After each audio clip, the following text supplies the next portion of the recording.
Icispe Conference Code of Conduct, September 7 and 8, 2022.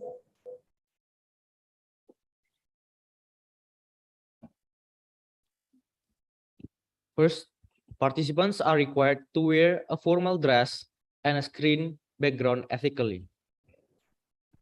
Second, the appearances at the online conferences is in video or photos.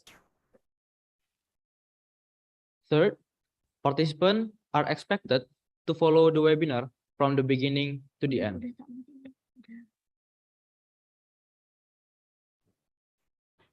Third, next one is speak politely and behave well.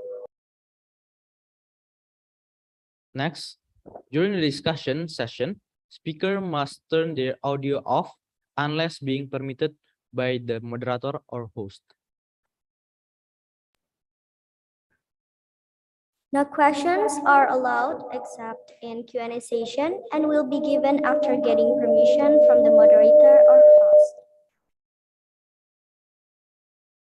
And lastly, recording this activity requires permission from the 2022 Icispe event committee.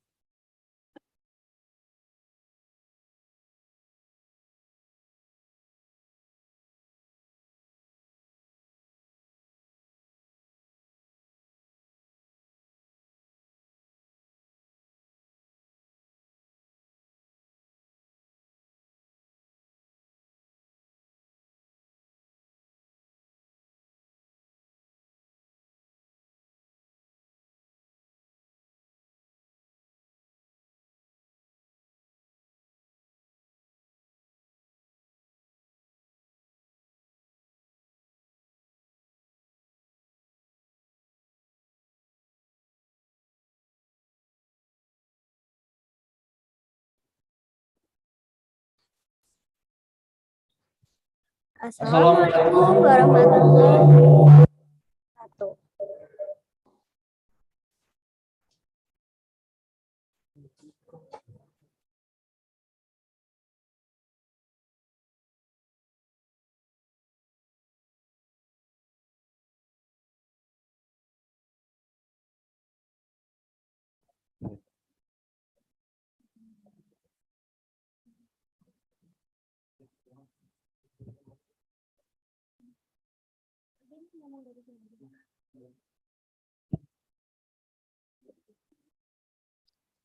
Tes.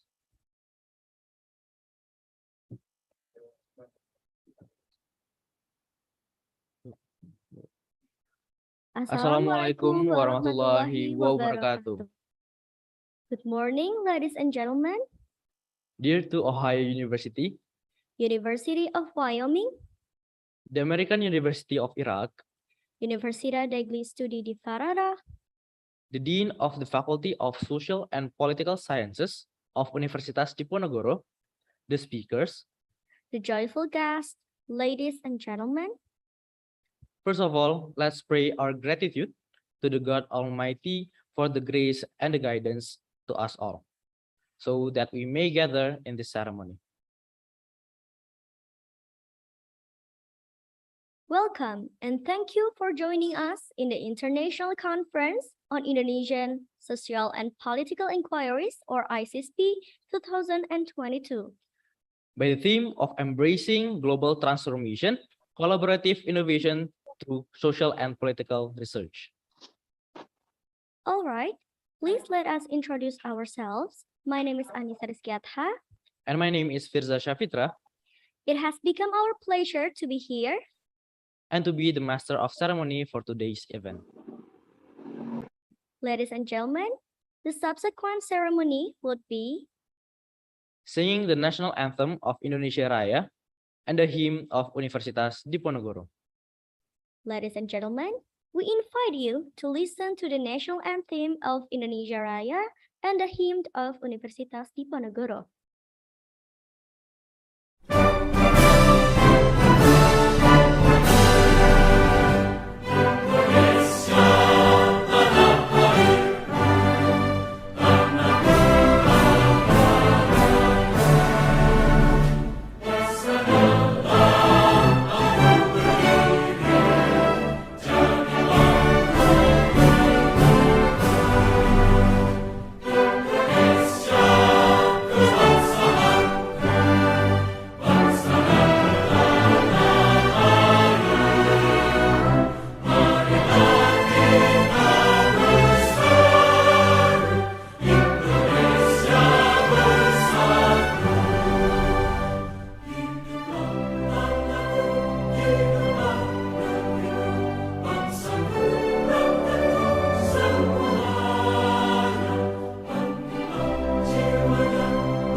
Ladies and gentlemen, let's watch the following the profile video of Universitas Diponegoro.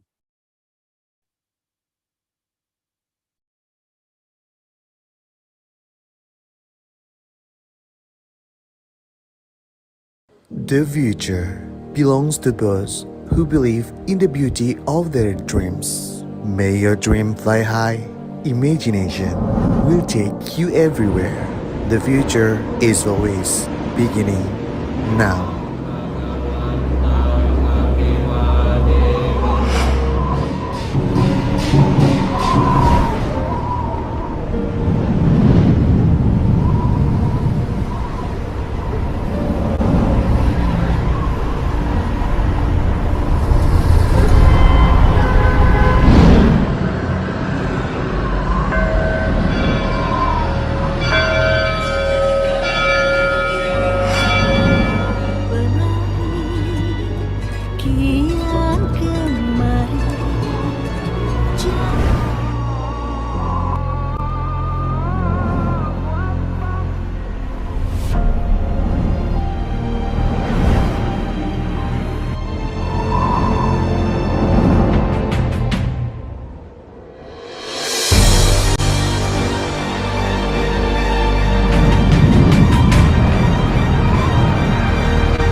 Universitas Diponegoro, as one of the universities in Indonesia, has declared to be research university with an international reputation in accordance with the vision of become an excellent research university. As an international world-class research university, although UNIF is expected to have a good academic reputation that create globally competitive graduates with excellent competence, conduct continuous research and development for the people with continuous improvement of human resources by international standard capacity development program.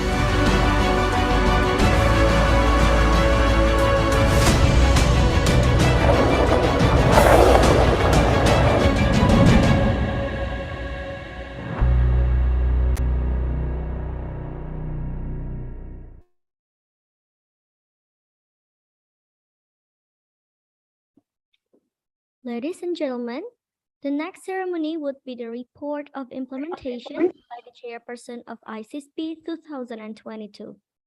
To Miss Amida Yusriana Emikom, time and place is yours. Assalamualaikum, Om Swastiastu, Namo Buddhaya, Salam Kebajikan. Good morning, ladies and gentlemen. My name is Amida Yusriana, and I am the chairperson of this event. Firstly, let me welcome you to the International Conference on Indonesian Social and Political Inquiries 2022. This is one of the biggest events every year held by the Faculty of Social and Political Sciences, Universitas Diponegoro. And I'm so honored to present you the 7 Icispe. As the 7 Icispe, we try to fix the lack of the previous Icispe. In case you could find that there is a difference in outcome and process, we wish it could be a new fresh start for Icispe and hope there will be more improvement for the next event. I would like to cite a quote by Steve Jobs. Innovation is the ability to see change as an opportunity, not a threat. This year, Icispe comes from this quote. We start our idea by thinking about our world's current situation. Since the pandemic hit us around 2020, life has been so different. We used to have direct communication easily and mobility was not an issue. In contrast, now everyone needs to shield up. We need a barrier. The barrier itself is part of innovation for humans to avoid the virus transferring process. Since the pandemic occurred, so many things have changed, but at the same time, we witnessed a lot of innovation, such as the vaccine, the health protocol system, remote working, and new ways of learning. We innovate so many things at the different level of life. This conference will be dedicated to the spirit of innovation by bringing our theme, embracing global transformation, collaborative innovation through social and political research. As an academist, innovation could be found by conducting research. The world needs research and our surrounding needs solution to a complex problem. An idea could be produced by individuals' effort or by collaboration. As we know, in this connected world, collaboration is the key to advancement. In addition, as usual, we will have two main sessions for Icispe. Our first day is for the seminar session by experts, and the second day will be for every participant to present their papers. Today, we invite 5 experts from various fields in society and politics. We have Mr. Hans K. Meyer, PhD from Ohio University as the keynote speaker, and we will have 2 plenary sessions for 4 experts. They are Dr. Thomas R. Seitz from the University of Wyoming, Professor Budi Setyono from Universitas Diponegoro, Dr. Lynn Rose from the American University of Iraq, and Professor Marco Grezzi from Università degli Studi di Ferrara. We wish everyone will earn something today and spread good things tomorrow. So last but not least, please enjoy the event. And once again, welcome to Icispe. Thank you very much.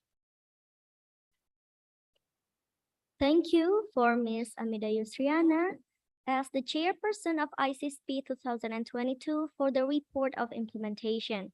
The next one will be the opening speech and opening of the ceremony by the Dean of the Faculty of Social and Political Sciences of Universitas Diponegoro. To Mr. Dr. Hardy Warsono, time and place is yours. Thank you, Pirsa and Anisha. Honorable Speaker, Mr. Han K. Meyer, PhD, Associate Professor, Journalism, Ohio University. Dr. Thomas R. Seitz, Associate Professor, University of Wyoming. Professor Dr. Lynn Rose, Professor, Department of Social Sciences, the American University of Iraq. Professor Marco Grezzi, Professor, Department of Law, Universitas degli Studi di Ferrara, and Professor Budi Setyono, Professor of Government Study, Universitas Diponegoro, and also Vice Rector. And guest of honor, Professor Vandana Petnekar Magal, Professor Communication Department, Georgia State University.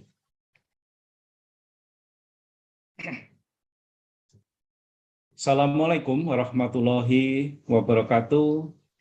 Om Swastiastu, Namo Buddhaya, Salam Kebajikan, Rahayu. A very good morning to everyone and thank you for joining us at our special event today. On behalf of the Faculty of Social and Political Sciences, Universitas Diponegoro, I am Hardy Warsono, greatly honored and pleased to welcome you all to the 7th International Conference on Social and Political Advice year 2022. The International Conference on Indonesia Social and Political Advice, or Icispe, is an annual event held by the Faculty of Social and Political Sciences at Universitas Diponegoro. This conference has been initiated under the spirit and passion of developing multidiscipline and inclusive sciences. Ladies and gentlemen, this year the Icispe is offering the theme of embracing global transformation, collaborative innovation through social and political research. Icispe always evolve from year to year. We started this journey in 2016 and now We have reached our 7th year. Icispe tries to answer the needs of academic and accommodates major themes that are appropriate to the condition at the time. This year, we have entered an era of change. The existing pandemic lead us to strive for survival in every aspect during this difficult condition. Innovation is the key word at the year Icispe. Each participant is free to present their research work and that content innovation, both ideas and material.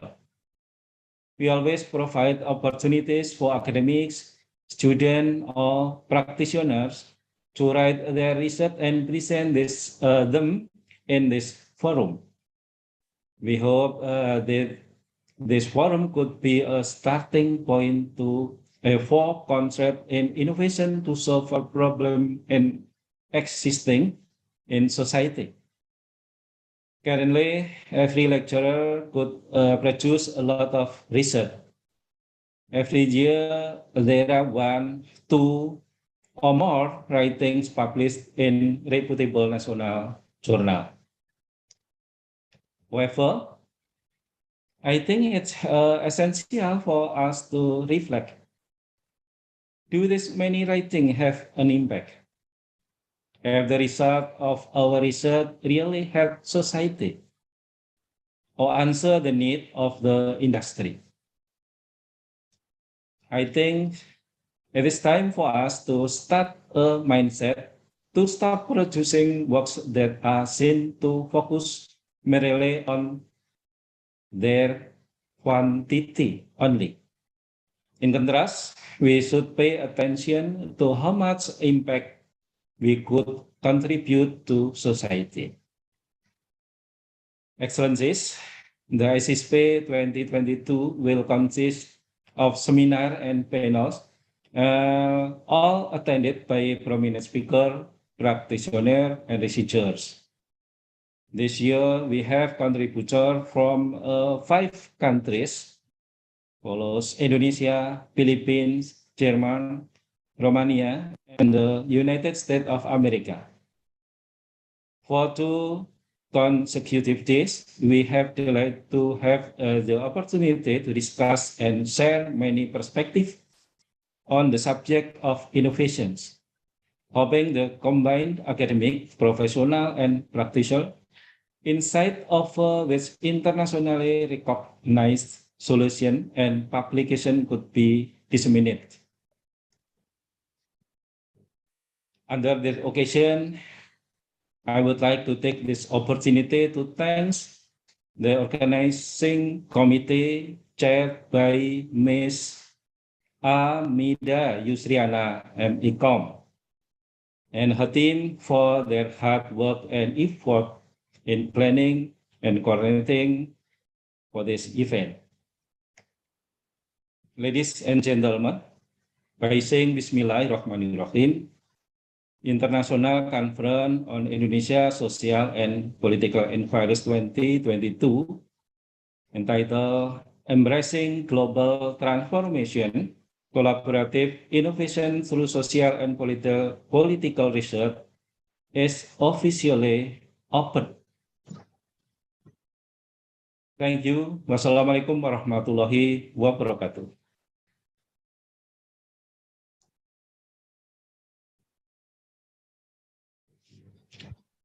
Thank you, Mr. Dr. Hardy Warsono, for the opening speech and the opening of the ceremony. Ladies and gentlemen, we will have a break around 10 minutes.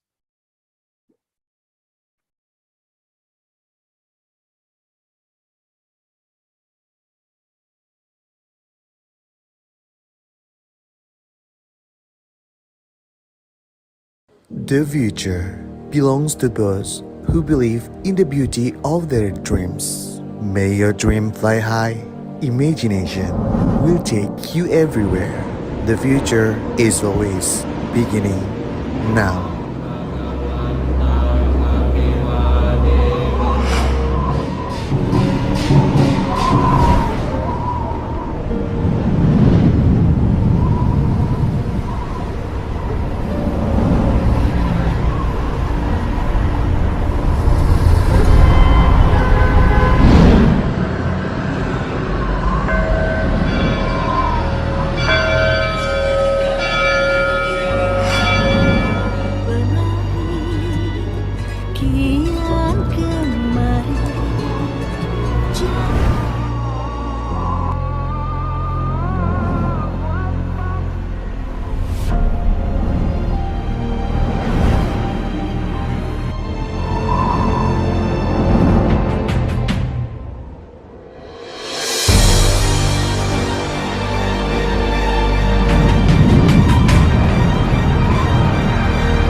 Universitas Diponegoro, as one of the universities in Indonesia, has declared to be research university with an international reputation in accordance with the vision of become an excellent research university. As an international world-class research institute, although UNIF is expected to have a good academic reputation that create globally competitive graduates with excellent competence, conduct continuous research and development for the people with continuous improvement of human resources by international standard capacity development program.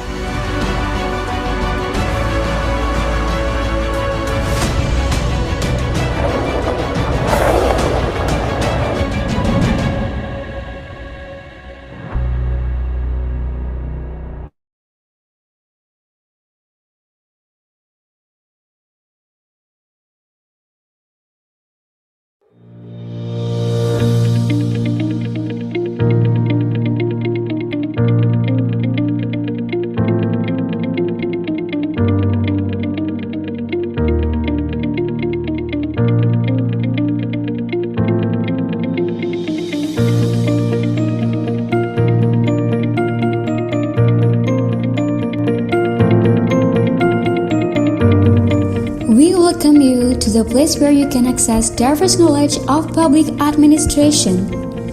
Master of Public Administration, Faculty of Social and Political Sciences, Universitas Diponegoro, is the best place for you to experience the real world of public administration at a higher level of education. We are committed to becoming an institution that focuses on education, research, and community service, as well as the one that excels in administration studies. Our educators are experts that have the vision to produce graduates with excellent abilities, skills, and expertise in public administration sphere.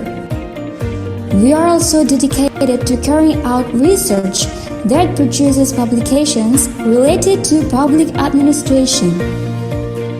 We conduct community service programs for the application and development of science in improving the quality of social life. We are looking to you who are ready to master the knowledge, skills, and ability of human resource management in the public sector, public service management, and bureaucratic sectors, as well as legislative expert staff. Our master students will occupy the skills in policy analysis and act as researchers who are able to conduct research and publication in management and public policy under the scientific principles. We can assure you that you will improve your logical, critical, systematic, and creative thinking with us through scientific research in science and technology that pays attention to and applies humanities values. Our students will learn how to formulate an alternative public policy under the good government management principles using various methods such as scenario planning and dynamic system. Our regular class is carried out through lectures or by course and research-based lectures or by research. Our master students may choose between two concentrations designed to meet their needs, public management or public policy. We have produced excellent graduates who are ready to lead the society, to lead the world, set the direction, and to inspire others to achieve their visions. Our master students will get tremendously new opportunities here at Master of Public Administration, Faculty of Social and Political Sciences, Universitas Diponegoro. We produce future leaders, we build the future. Come join us.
the undergraduate of Business Administration Study Program, Faculty of Social and Political Science, Universitas Diponegoro, located at Semarang, Central Java, Indonesia.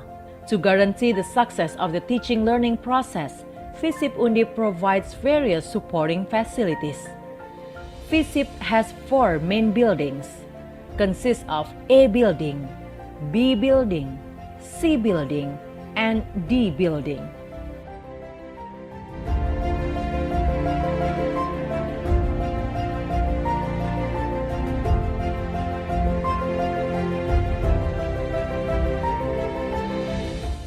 A building is used for offices. In example, Dean Room, Department Room, Study Program Room, and Student Academic Service Center.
A building also has an auditorium and classroom for international undergraduate program.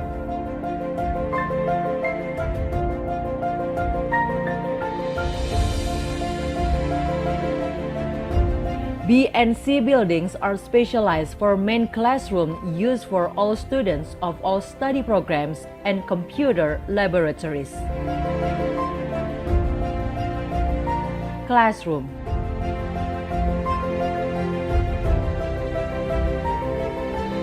Theater room.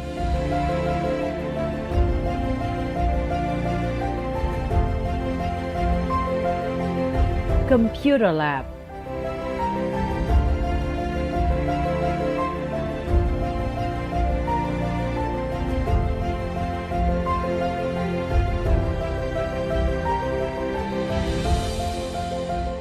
Elevator.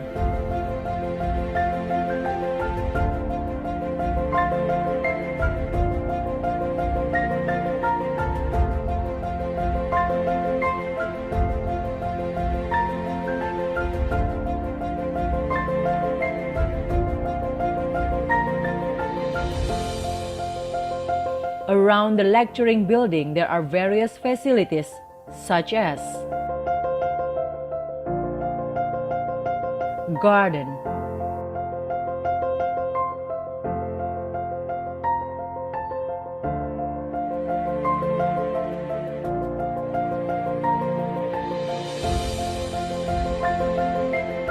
mosque,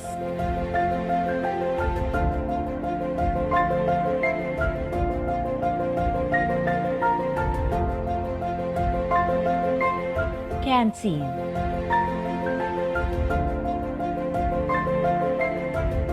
sports venues,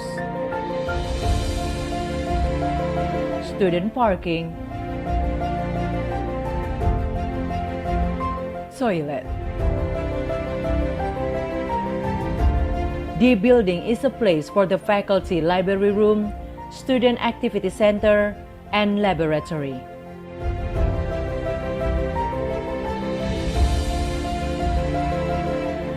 Student Activity Center.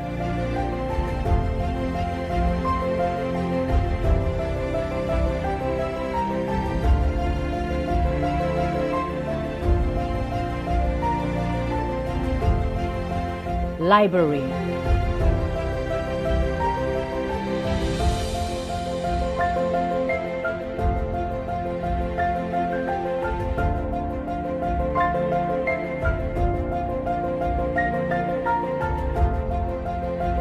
Laboratory.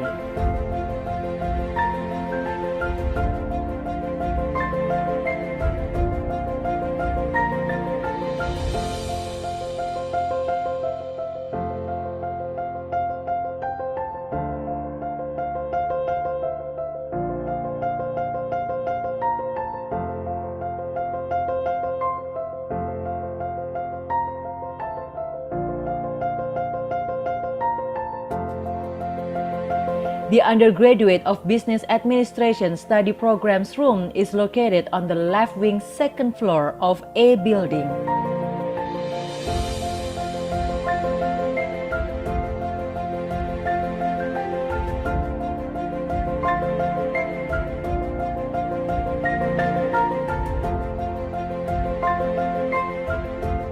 Business Administration Laboratory consists of Computer Laboratory, is used as business computer practice and statistic.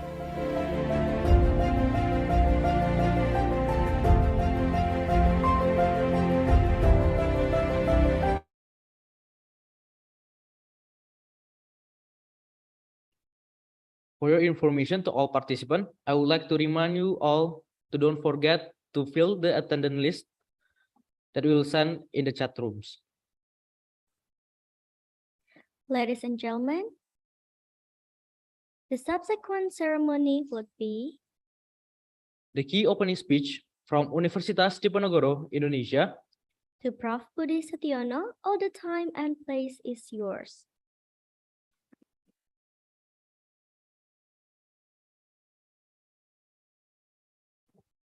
All right, thank you very much for the introduction. Good morning, everyone.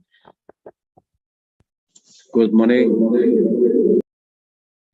Hopefully this event find you in a good condition and healthy so that we can follow the conference today very well. And apologize for the situation that currently our keynote speaker has not been arrived in our forum, so that we might start our conference by making marks and deliver a speech from our university, from me especially. And in this sense, I would like to present topics regarding the phenomena of border trade that currently I undertook research on the island of Sabatik. So that one of the topic in our conference today is about the border trade community, and allow me share to you my presentation.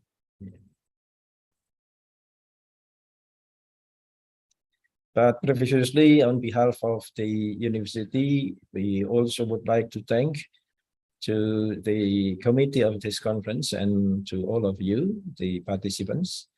And I think this is a very important conference, the topic that been set up by the committee, and we wish you can enjoy the discussion during the conference and extend your networks with all the participants.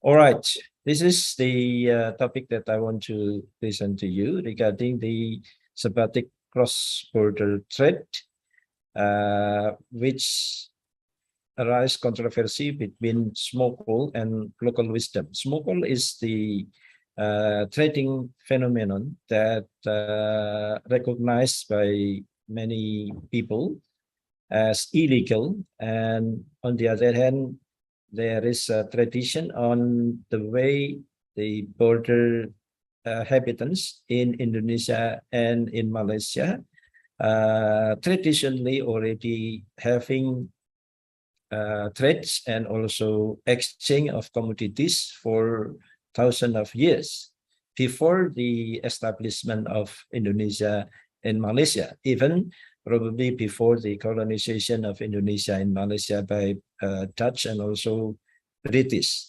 So in that sense, sometimes this phenomenon creates some tension between both authorities as well as between the people and also other actors in the border of the two countries. I may start the presentation by presenting definition by World Bank in 2007 that cross-border trade is defined as the flow of goods and services across international land borders within a range of up to 30 kilometers and plays an important role in supporting the livelihoods of border communities. So in this sense, cross-border trade is really exchange between two countries in the border in the area of around 30 kilometers from the borderline. And usually this phenomenon can create some, important role in supporting the livelihood of the communities. And sometimes the interaction between the two communities in the border line also create uniqueness that quite different with normal trade phenomenon in other place that is not in the border of the country. And so that we, not surprisingly, finds that there are some problems regarding the border trade. Basically, the cross-border trading often creates controversies since the emergence of the modern state borders is usually not always compatible with the historical process of demarcation of the place. We may know that in several cases, like in Myanmar, for example, the Myanmar itself in the past was united by one territory in one kingdom. But due to the colonization from the French and also from the British, the kingdom was separated in about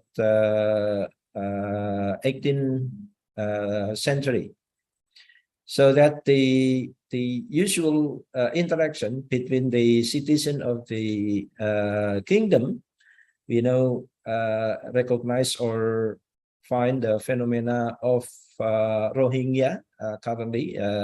Some years ago, there is displacement of Rohingya population in Myanmar because in certain circumstances, the government of Myanmar actually did not recognize the inhabitant of Myanmar people that currently reside in Bangladesh side, and making interaction with the Rohingyas people who are reside in the inside of Myanmar. So sometimes because of the traditional interaction between the people of Rohingya in both countries, in both places, are not separated by borderline, so that they can interact in a very natural way. So that even though in the modern era, the western part of Myanmar and eastern part of the Myanmar actually separated by the borderline, the people in those two countries still interacting one to the other. And of course, in the formal way, it creates tension and also attention from the both government, Bangladesh as well as Myanmar, that often making some of negative judgment regarding the nationality of both citizens, because they sometimes emphasizing or prioritizing their relative or friends that is actually one ethnicity, and then disregard the regulation that set up by the modern Myanmar and also the current modern Bangladesh. So in that sense, the current demarcation actually not always compatible with the historical process of demarcation between those two countries.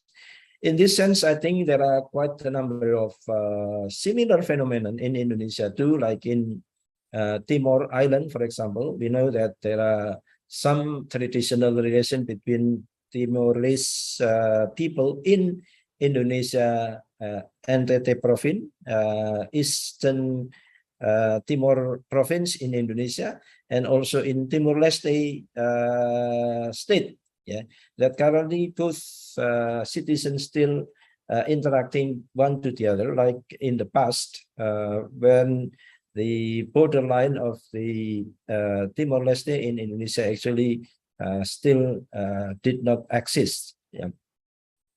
But currently, because of the political situation and also the progress of both states, we make demarcation, we create a borderline, even though the natural way of interaction between both two citizens still take place.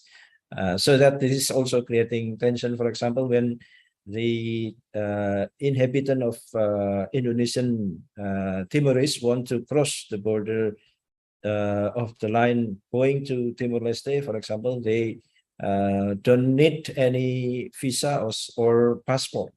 But of course, this often utilized negatively by or misused by some, let's say, illegal trader or whatsoever to make some private interests in the sense that in the formal regulation that activities may be judged as violation of law, for example, so that some people being catched by the guard of the territory, by the military or police personnel. As I mentioned, territories on an island, for example, were integrated into one kingdom in the past and then had to be separated in modern times, even though the people in the area may have traditionally interacted for thousands of years without any geographical restrictions or demarcation of state border. Yeah. And then the continuance of such trading and also interaction activities creates telematic phenomenon, since the trading is judged as illegal in the modern time. So when, for example, we bring some products from East Timor to Timor-Leste, for example, and to Timor-Leste, for example, it is quite dangerous because otherwise we can be judged as illegal trading when we make interaction in terms of exchange of product, even though the actor come from similar origin or similar ethnicity. So border issues in this sense cannot be seen in black and white, as there are many dimensions that must be considered by policymakers, especially with regard to the economic needs of border crossers. Sometimes people in the border area cannot have similar services or similar quantity or quality of products being served by the central government, due to the remote circumstances they have in their territory, so that they have to attain the products and commodities from the other territories or the other state territory of the in the different territorial area. And then it is, of course, create dilemma when we stop, for example, that kind of interaction and trading. The people in the border arena may face with difficulties in attaining goods and also services they may need it in the daily life. Yeah, so we have to be very careful when judging or making control or restriction for the trading on the border arena. And of course, this creates controversy. The difference phenomenon that I mentioned, illegal and also local wisdom, will exist in a I think forever. I think because otherwise we have to make very strict control or strict definition.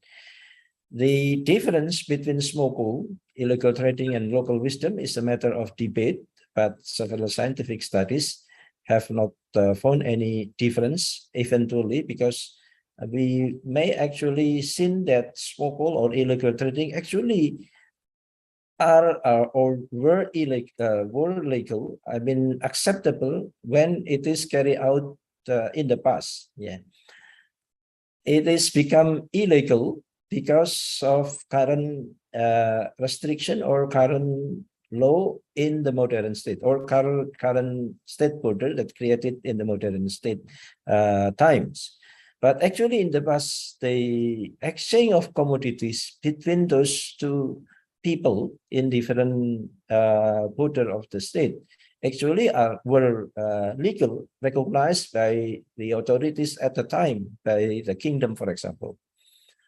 So this study, our study tries to argue from an empirical and theoretical perspective for the meaning of understanding of the phenomenon. So we went to Sepatik Island in the eastern part of Kalimantan in order to observe the phenomenon of cross-trading activities in the Sepatik Island that consists of area or territory Indonesia, in half part of the island, and also territory of Malaysia in the second part of the island. And this is the island. The Sepatik is a small island located on about 1 kilometer of the eastern coast of Borneo, and it has an area of approximately 452 square kilometers. And the island is separated into two territories, as I mentioned, Indonesia and Malaysia. In northern part, the northern part of the island belongs to Sabah or Malaysia, while in the southern part of the island belongs to North Kalimantan province of Indonesia. So it is quite similar in terms of the culture, the natural phenomenon of the two territories, the environmental and also the social situation of the territories. Basically, they are in similar ethnicity, similar culture, similar traditions that have to be separated by the border of Malaysia and Indonesia. The population of Sepatik Malaysia are estimated to be approximately 25,000, while the population of Sepatik Indonesia are approximately 47,571 people, according to the 2020 census. Due to the traditional nature of interaction between both two people in the island, the population in Indonesia as well as in Malaysia are used to have trading traditionally by thousands of years ago. Yeah. As a border area, it is natural that the cross-border economic activities are carried out by Indonesian residents of Nunukan and Sepatik, as well as residents of Malaysian border. So they used to have traditional markets, for example, where Indonesian residents might cross the border going to Malaysia to attain certain commodities in the morning, for example, and then they return to Indonesian border, to Indonesian territories in the evening. Similarly, Malaysian residents also cross the border to Indonesia in order to sell products or to attain certain products in Indonesian territories, and then bring back the commodities to Malaysian border in the evening. And the interaction, of course, are very intense, meaning that the frequency of the interaction may, one person may go forward in a day, probably more than 2-3 times. It is very usual. so that it is not possible if they have to cross the border using visa. In the ASEAN, in the ASEAN community, there is no need for visa when crossing the border. Similarly, in the in the Sephardic, the people actually also do not have to obtain visa, and also sometimes they get difficulties when they have to cross the border using passport, for example, so that there are some tension in the process of making illegal or legal process of entering other territories. And then transnational interactions of the Indonesia-Malaysia border area are increasingly being carried out because of the socio-cultural similarities possessed by two citizens from different regions of the country. So basically, because they come from similar ethnicity, namely Melayu ethnic, so that they actually used to live as a family, a big family. Yeah. They have similar kind of food. For example, the preference of food they used to eat are quite similar. The way they dress also quite similar. The traditional of burial, traditional of cultural events, also quite similar. The belief, religion, for example, both population also quite have similar practices. And then what is the hallmark of the cross-border trade? There is certain characteristic of trading in this island. The hallmark of cross-border trade is generally carried out by individuals or small traders and their families. So it is not quite big deals. I mean, in the volume of the trading, basically are quite small, that used to be carried out by the people, usually are in form of individual trading, not in very big or companies scale of trading, or at the optimum form, the trading are quite carried out by families, that usually the family itself quite problematical, because there are some cases where the family reside in Indonesian border, and then the other member of families reside in Malaysian borders. Either, for example, certain family have the brother, younger brother in Indonesia, and older brother in Malaysia, and vice versa. The amount of goods traded is usually small, with a volume of 100 kilograms, and the value of these goods is less than a few hundred US dollars, so quite very small trading. And the main types of commodities traded in cross-border trade are agricultural products and goods for consumption.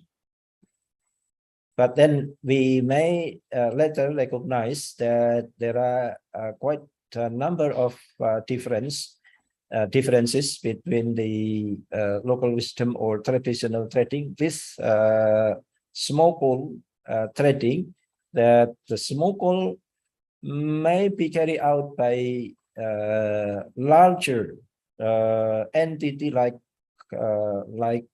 mafia, or like corporate that organize the trading in more quantity, and also more often in the frequency of the trading.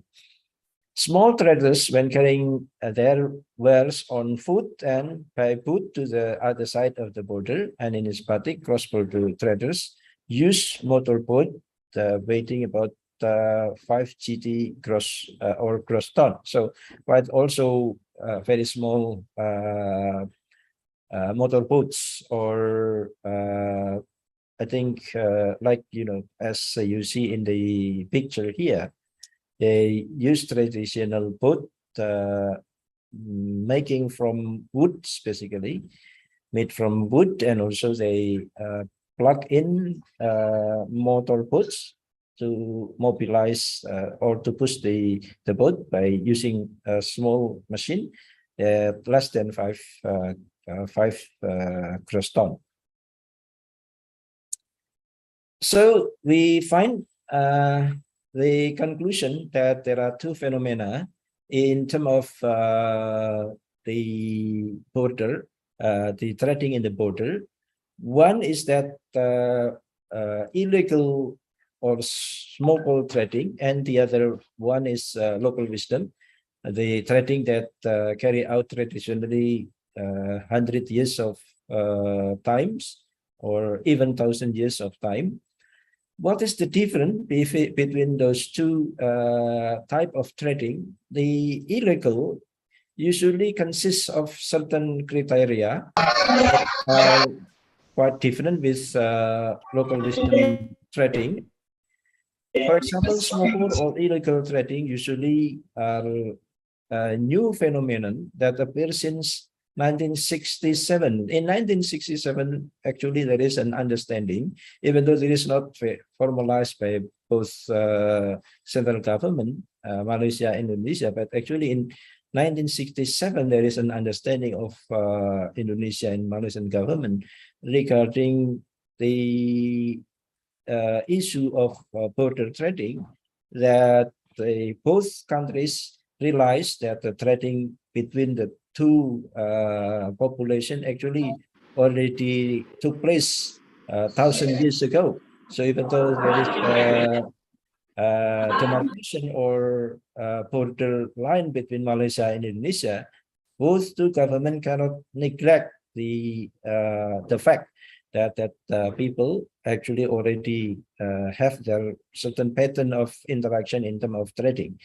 But in the case of small or illegal trading, there is a new phenomenon that appears since 1967, meaning that since that time, there are certain number of people utilizing the memorandum of understanding between the both countries that the government actually allow the existence of trading, but then hijacked by certain actors for enriching themselves by making trading that is not previously carried out traditionally.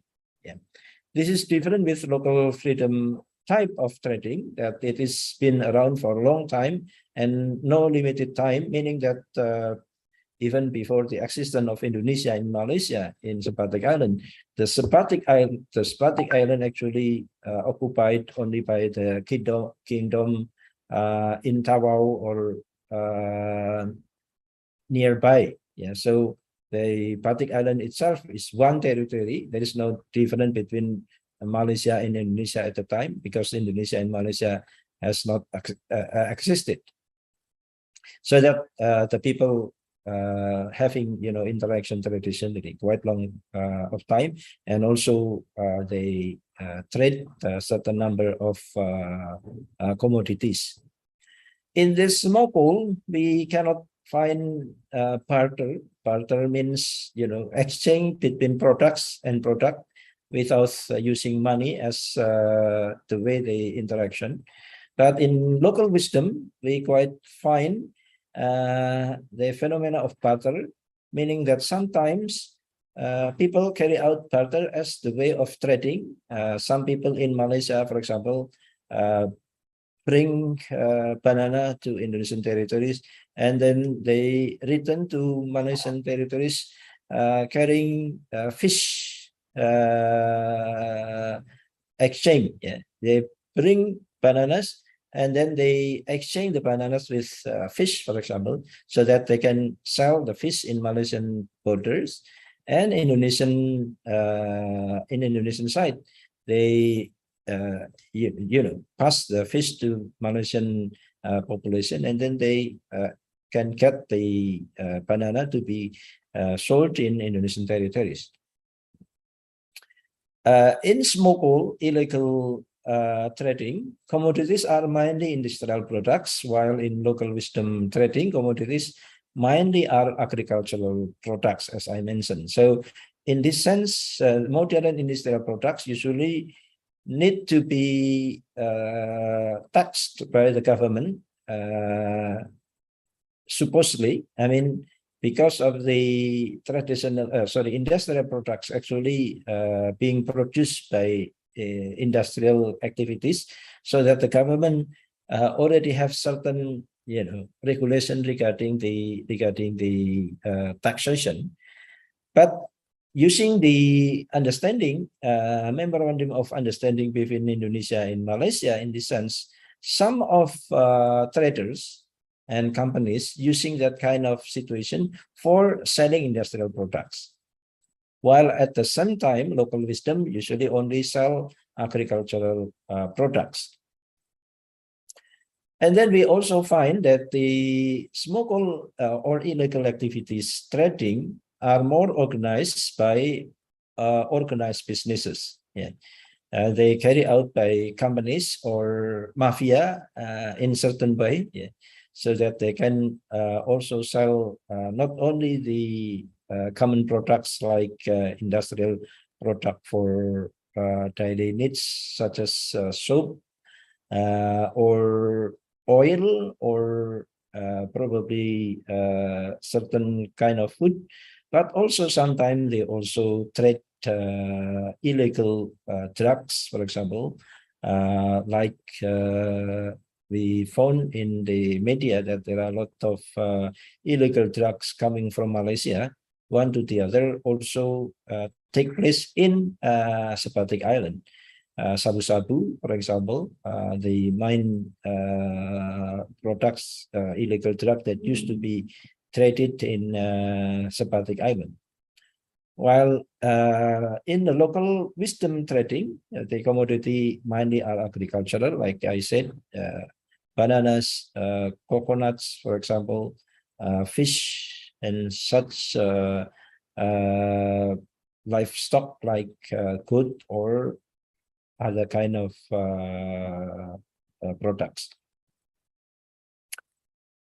And then smuggle actually are organized in very massive volume, meaning that the frequency of the trading and also the quantity of the trading usually carried out in very high quantity, while the local wisdom trading usually carry out in very less quantity, and also, as I mentioned, less than 100 US dollar, the amount of the price of the quantity of the products. And the smuggle also usually or oftenly carried out by a company, while the local wisdom trading carried out by family ties, one by one, individual by individual, and they exchange, for example, not only using modern money for transaction, but also using traditional way of barter when they make transaction. Small illegal trading are carried out in more regular way, while local wisdom trading usually carry out in irregular times or irregular way, meaning that there is no certain times for interaction. There is no certain schedule for interaction, while the smuggle or illegal, usually they have certain number of days when making certain type of transaction. So for the conclusion, we may admit that, as I mentioned in the beginning, that the phenomena of cross-border trading is actually not very simple in such a way that we may not make any simple policy for arranging or regulating the trading between those two territories or two countries, because there are a lot of variables need to be taken for consideration before we make certain judgment that we may allow or not or disallow certain activities to be carried out in border area of both countries. I think that my presentation for our conference today. Hopefully, this can give you some insights about the the phenomena of cross-border trading, especially in Sephardic Island. Thank you very much, and the time and also the screen written to MC. Thank you.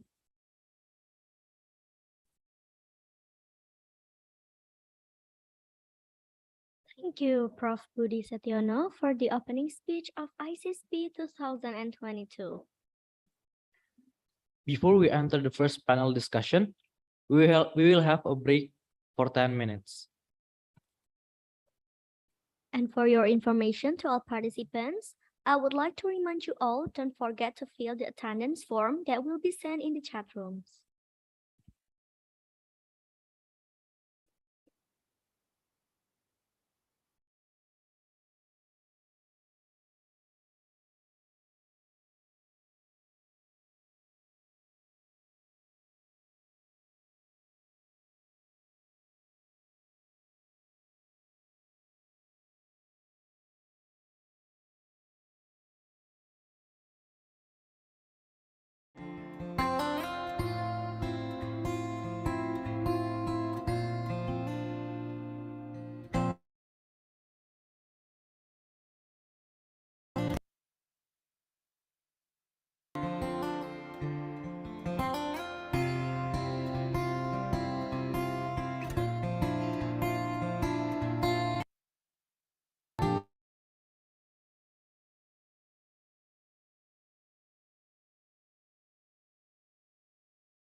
Okay, after some refreshment and break time, hopefully all participants got their refresh back and energized as well.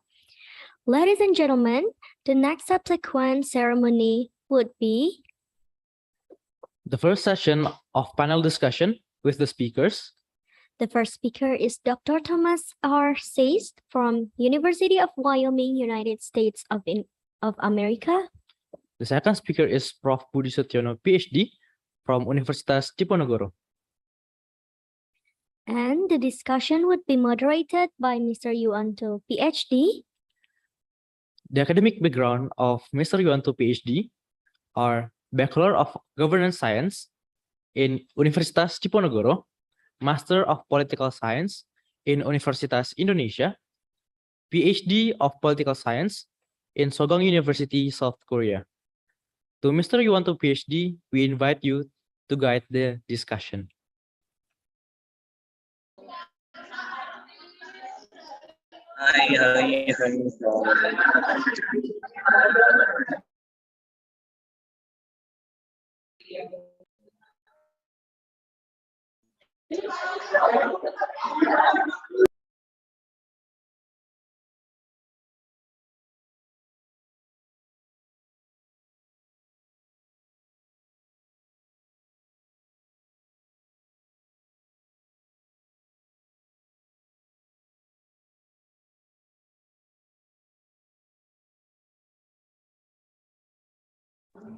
Really Okay. sorry for okay. Yes.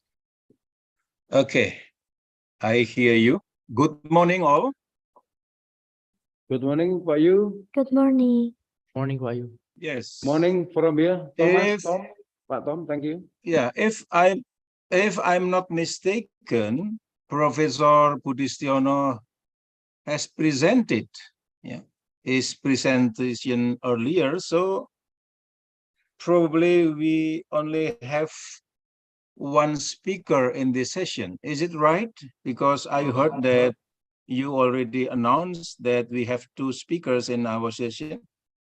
Correct me Yes, if you I are am right, wrong. Pak Yu, you are right. Yes, sir. Only one speaker, sir. Okay.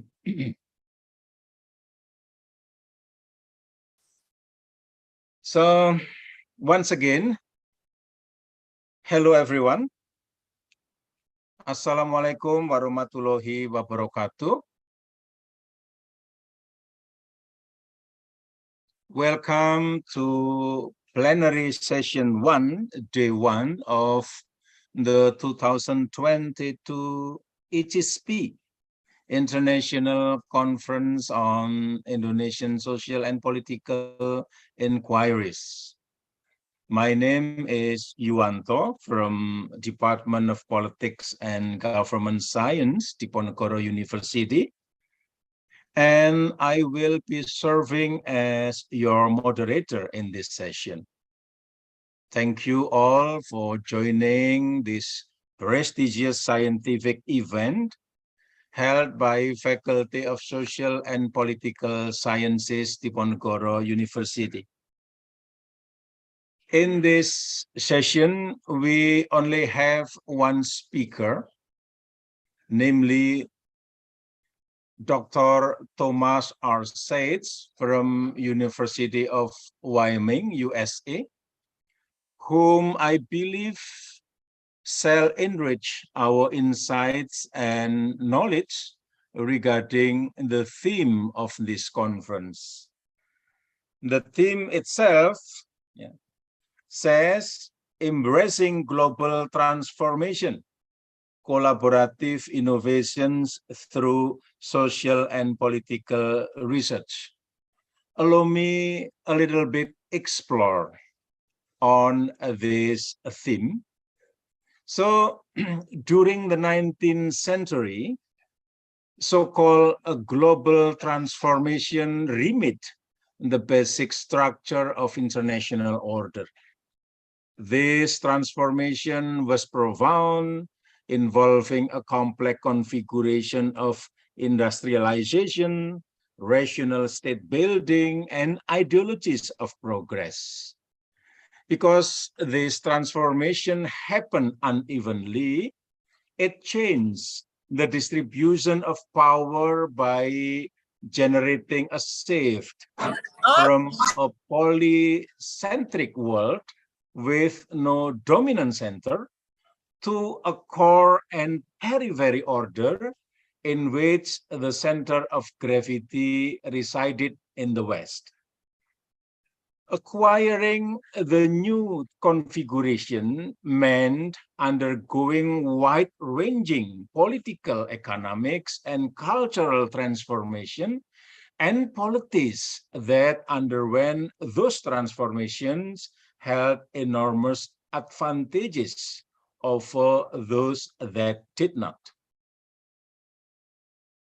Although oscillation of power are nothing new in human history, the global transformation itself opened up a vastly expanded pool of resources, making the power gap both much bigger and much more difficult to emulate.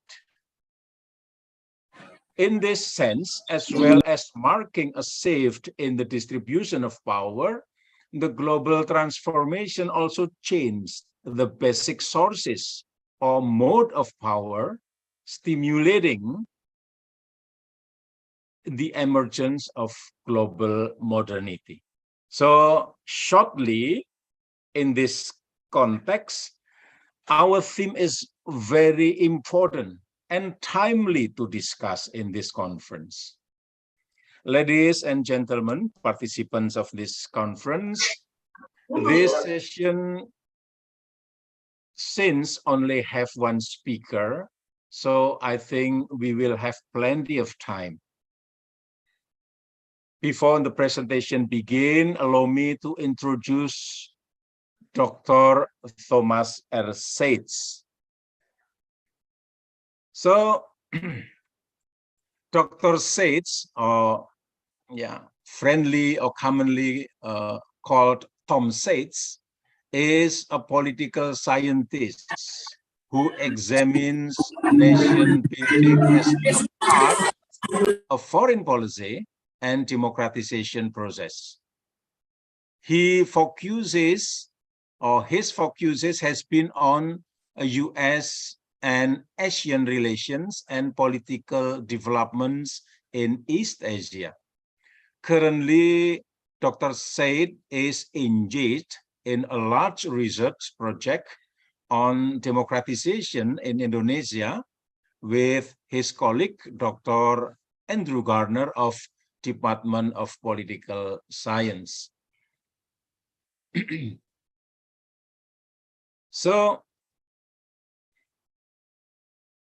it will be too long to mention in full his activities and accomplishments. So without any further ado, I'd like to kick things off by welcoming our first speaker, Dr.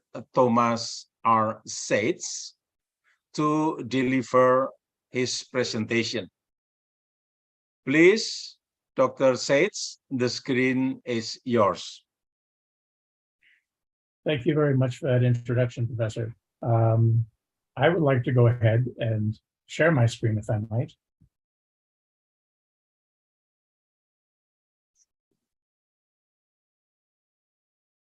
Can you see that? Yes. Great. Thank you. So thank you all for inviting me. It's a pleasure to speak to you. My history with UNDIP goes back over 25 years now, when I first visited as a teaching fellow in 1997. 1997, 1998 was a very interesting year to be there, and I'll always remember it. So it's a pleasure to see you again. I apologize for the long title on my paper. This is some research that is in progress, and I wanted to share it with you, my peers and Indonesian colleagues, and get your opinion on it. Mungkin nanti akan So, ada dua speaker. without Jadi further ado, jamnya I akan will go tetap on. seperti itu. Setelah beliau, terus Pak So in siapa this tadi? paper, Ya. I would like to Saya explore the info lagi. phenomenon of political movements to install what I would call strong leaders, and how these movements are proliferating around the world, and gaining strength, because in this year, in 2022, we can observe that these movements are moving worldwide, both in the West and the global South, all over the world. I'm not arguing that they're necessarily bad. I don't know that. I don't have the wisdom required to make that judgment. But they're certainly interesting. They're necessarily challenging the maintenance of any effective international order as we know it today. So they're very interesting, and they are a global trend. Again, this is research that's in progress. It's based on interviews that I've conducted in Indonesia and elsewhere in the world over the past 10 years on this topic, gathering people's opinions during election cycles, seeing what they feel about different candidates, what they would like to see in a leader. And that research informs what I'm showing you today. This is one of my favorite paintings, Alice in Wonderbread instead of Alice in Wonderland. I sometimes feel like Alice in Wonderbread when I'm traveling to very different places and asking people questions when people think I should really know the answer already. So I don't want to minimize the importance of other societies and their histories and their political cultures, because history is so important in shaping political culture. I may have to generalize a bit. You may see me jump back and forth between the West and Southeast Asia, and I hope you'll pardon me and be patient. But what I do assert is that there is a virtually global trend toward a preference for strong leaders. Leaders that would be less constrained by democratic rules, by democratic norms, and by the mechanisms of democracy. Leaders that would be installed in power and would not be as strictly subjected to the rules of democracy as we have known so far in this country and as you have known for the last 24 years in your country. The trend is driven, I would argue, by a convergence of factors. On one hand, there is a perceived breakdown in society's morals, as identified by conservative or fundamentalist elements in a given society and in any number of different societies. So this is an anti-gay rights protest in Europe. It's also driven by entrenched elites' desire to discipline democracy. Now, disciplining democracy is a term that I get from Marco Garrido, but it's extremely useful. And one of the examples here, Edelman is a multi-billionaire in the United States who gives very heavily to Republican and right-wing politicians, trying to shape the outcome of elections, trying to shape the form of government as it goes forward. So he's a very good example of entrenched elites' efforts to discipline democracy. And there are quite a few like him. There are some on the Democratic side, but there are quite a few on the Republican side in this country. And they are all around the world. The trend is also driven by a sense of ontological security among various peoples. What you're looking at here is a white supremacist rally in the United States. So it seems very hard for people to look at America and think that whites, especially white men, are a threatened species, a threatened group. But very, very large groups of people feel that way. They feel that their future is in doubt because there are too many non-white people moving into the US. Some of the certainties that they've been used to all of their lives and their fathers' lives have changed. And they genuinely feel that their identity, their sense of being, is being threatened. And this is true in various other countries as well, whether it's Indian Hindus who were threatened by Islamic immigrants, or Europeans who were threatened by immigrants from both North Africa and the Middle East. It generates a sense of ontological security. So instead of epistemology, the essence of knowing, we have ontology, the essence of being. And they feel that the essence of their very being is threatened in the current climate. And especially in Asia, something that drives the trend are these powerful examples of what we call illiberal icons. societies like Singapore and China, to a large extent, that have succeeded without democracy.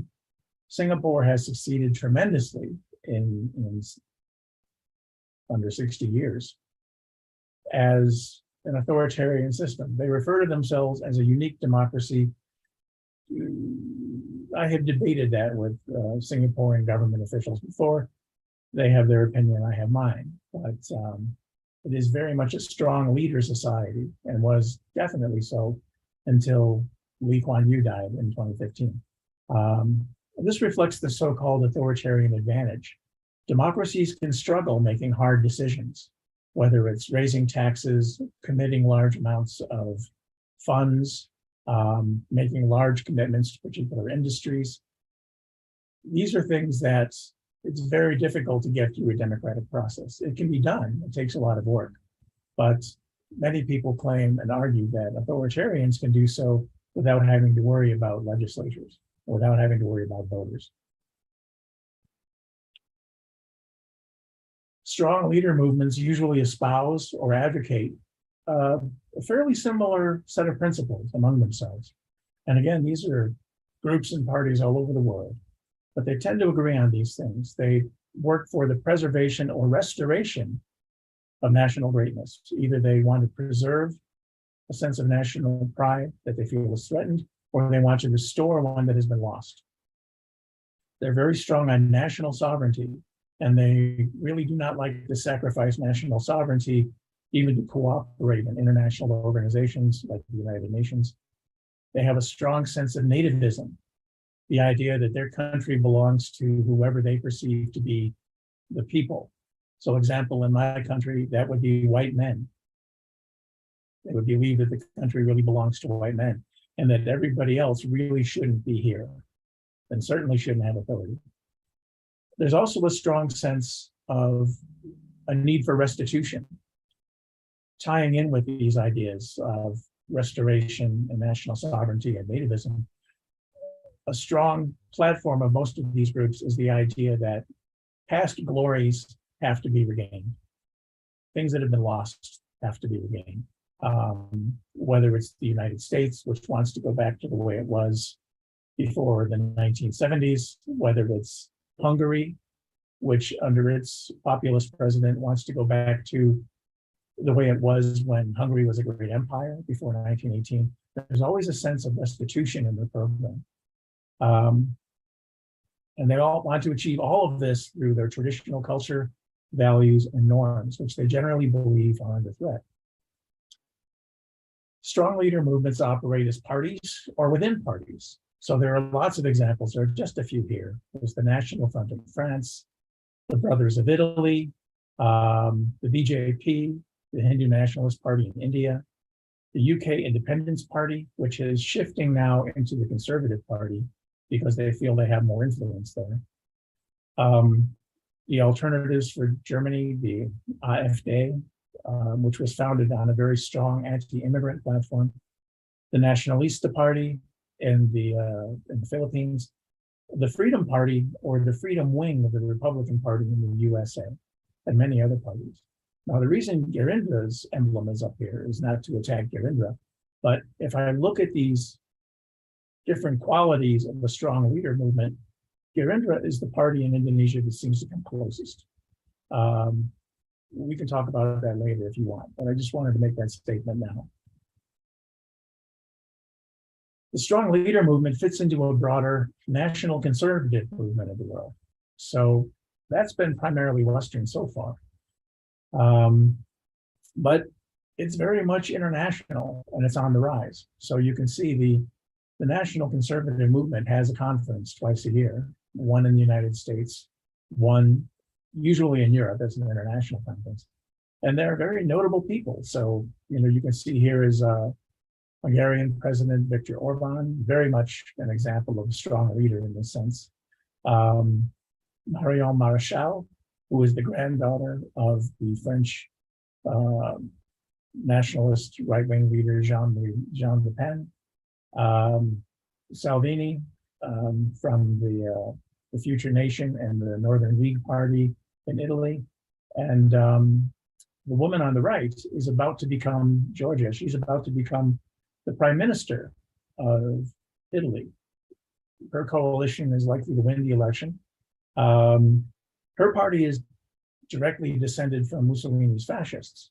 So it's quite a shift in Italian politics to the right. And they are electing essentially the kind of strong leader we're talking about here. So the origins, the evolutions of this strong leader, national conservative movement, arguably conservatives have been around forever. They've been around as long as people have had to confront changes in their societies, particularly changes that they don't like. The national element is interesting. What's changed about them recently is they've rapidly ascended. Their popularity has grown tremendously in the last 20 years. It's propagated broadly, it's spread across the world. It resonates deeply with a broader section of the population, particularly disaffected people in the population. And it has this growing, intensifying nationalist or anti-foreign element that's very much part of the program. In the Anglophone world, national conservatives look to Edmund Burke as their intellectual forefather. So Edmund Burke was a very much quoted politician. He was an English politician, not an American. He was a Whig. Before that, he was a rather conservative. He's the person who gave us the famous quotation, "Those who do not remember history are doomed to repeat it." He's credited with saying that all that it takes for evil men to triumph is for good men to do nothing. And this is one of his lesser known quotations, which is, "People never give up their liberties, but under some delusion," which is informative to our topic today. Burke would probably not be happy to be the intellectual forefather of the national conservatives, but they have adopted him just the same.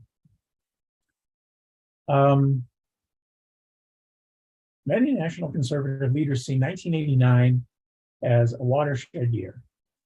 So who do we have here? So this is Marion Maréchal. Again, this is the granddaughter of Jean-Marie Le Pen, the French National Front. She is the niece of Marine Le Pen, who is the current head of the National Front in France. Marine Le Pen is an extremely effective politician, very powerful, and we're waiting to see if Marion here is the next generation, but she's a very popular, very beautiful spokesperson for the national conservatism movement. And again, the leaders see 1989 as a big year in their development. So what happened in 1989? Basically, the Cold War began to fall apart. The Berlin Wall came down. That's why you see on this background, this wall behind Marion here, they pledge allegiance to God, honor, and country, which is very traditional for national conservatives and conservatives in general. But they also cite President Ronald Reagan, Pope John Paul II, and the freedom of nations. So why are Reagan and the Pope there? Because these are the people who were supposed to have won the Cold War. Ronald Reagan was supposed to be the victor in the Cold War, who led the West to victory. Pope John Paul II, partly through his Polish roots, helped push back communism in Eastern Europe, notably through supporting independence movements or democracy movements in Poland. So these are individuals who the national conservatives see almost as saints. And then the freedom of nations is, of course, one of their overarching goals. At least in the West, the national conservatives and the strong leader movements, they see themselves and their principles as having won the Cold War. They felt that their determination and their maintenance of their strong principles, God, honor, country, the sanctity of nations, they feel that the legacy of the Cold War rightly belongs to them. It does not belong to those with a globalist agenda. And by that, I mean the neocons. And these are the people who led America into Iraq in 2003. The neocons had a very strong globalist agenda.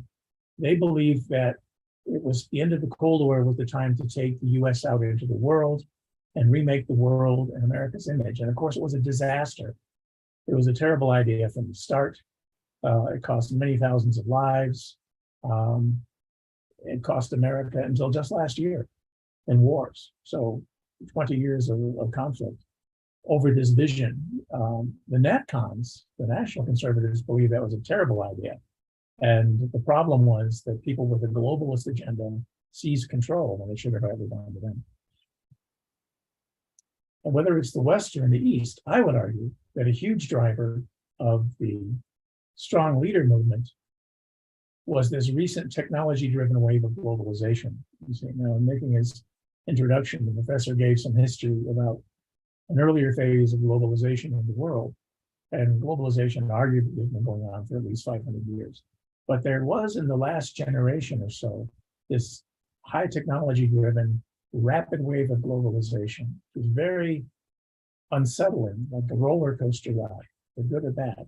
I would argue that this is a big factor in driving this movement towards strong leaders. So this is Professor Anthony Giddens, a sociologist. He was one of my professors when I was at Cambridge. And in 1991, he hosted a number of very interesting seminars on globalization, which at that time was a new term. It hadn't been used a great deal. So with Giddens and various other luminary academics that he brought in, we talked about these questions of globalization. What was globalization? What did it mean in terms of changing the world? What did it mean in terms of security? Because that's what we were supposed to be working on, was the future of global security. One conclusion we all reached was that globalization was not like a glacier. Globalization did not simply come and push aside everything in its past. That model just didn't hold up. Instead, we found that globalization was clearly dialectical. It pulled and pushed against itself. Whenever globalization would push into a new area, something in that area would push back in the form of local responses to globalization. And we discussed it, and the term that kept coming up was fundamentalist responses. We believe that globalization would generate fundamentalist responses by those who felt themselves to be most threatened by the changes that it would bring. But being arrogant Westerners, we assumed that those fundamentalist responses would occur mostly in the global South, mostly in what we refer to as less developed countries. And we got that one very wrong, because in this photo, you're looking at one of those fundamentalist responses that took place in the United States. At this point, different aspects of globalization seem to generate these responses in the East and in the West. Societies in the East see economic opportunities in globalization, but they often tend to equate globalization with Westernization, as you can see in some of the samples from the photo. I particularly like the picture of Xi Jinping on top of Colonel Sanders from KFC. National conservatives in Western societies, they see some economic opportunities in terms of extending trade, but mainly they see economic threats, considering the massive loss of jobs, if not entire industries, that the last wave of globalization has brought. In my lifetime, I've seen entire industries collapse or go overseas, entire towns, entire communities, counties that have been devastated by decisions to move jobs abroad, enabled by globalization. Fundamentalists in both East and West seem troubled by globalization's flow of ideas and the values and norms that come with that. So in the top picture, you see the image that a lot of Americans think that they are projecting to the world, very traditional American values, a nuclear family, that sort of thing. Whereas on the bottom, you see an example of the kind of values that many Asian governments feel that the US is actually exporting to the world, which they see as more problematic. National conservatives also see threats in the increased movements of people. And this again results in this ontological threat. The idea that different peoples from different places are coming into their society and altering them fundamentally. This is particularly strange to see in the United States because the United States is, as people often say, a nation of immigrants. Except for the Native Americans, everybody in the United States came from somewhere else. Either they, their grandfather, their great-grandmother, someone came from somebody else. So it's very strange for Americans to look at a new wave of immigrants and say, oh, we are natives and you are not. But that's very much what's happening. The photograph here is an example of that kind of ontological insecurity in India, which is systematically trying to suppress or even expel parts of its Islamic population. Indonesia is, of course, the largest Islamic population in any one country. In not that many more years, India probably will be. There are over 200 million Muslims in India today. And the Hindu majority is not thrilled with this. So they feel, or at least they claim to feel, the sense of ontological security. Many feel a loss of control of their nation's destiny. They feel that the nation has lost control to international organizations, that their sovereignty has been sacrificed. By joining and being active within these international organizations, national conservatives feel that the country has lost control of its destiny. It can no longer control its relations. It can no longer control its finances. So here you see an anti-APEC demonstration in the Philippines. But broadly, East or West, the movement we're talking about, or the movement I'm talking about, represents a rejection of the so-called liberal script. The liberal script, of course, is the idea that supposedly has been sweeping the world for the last 300 or 400 years, the sovereignty of the individual, that sort of political norm, set of political values that has arisen in the West in the 17th century and is, at least from the point of view of Washington, is very well represented in the United States. This has a lot of ramifications for the future of international relations because so much of the international order we know today is based on these liberal principles. And this movement I'm describing is definitely a challenge, if not an outright rejection, of this liberal script and the values that go with it.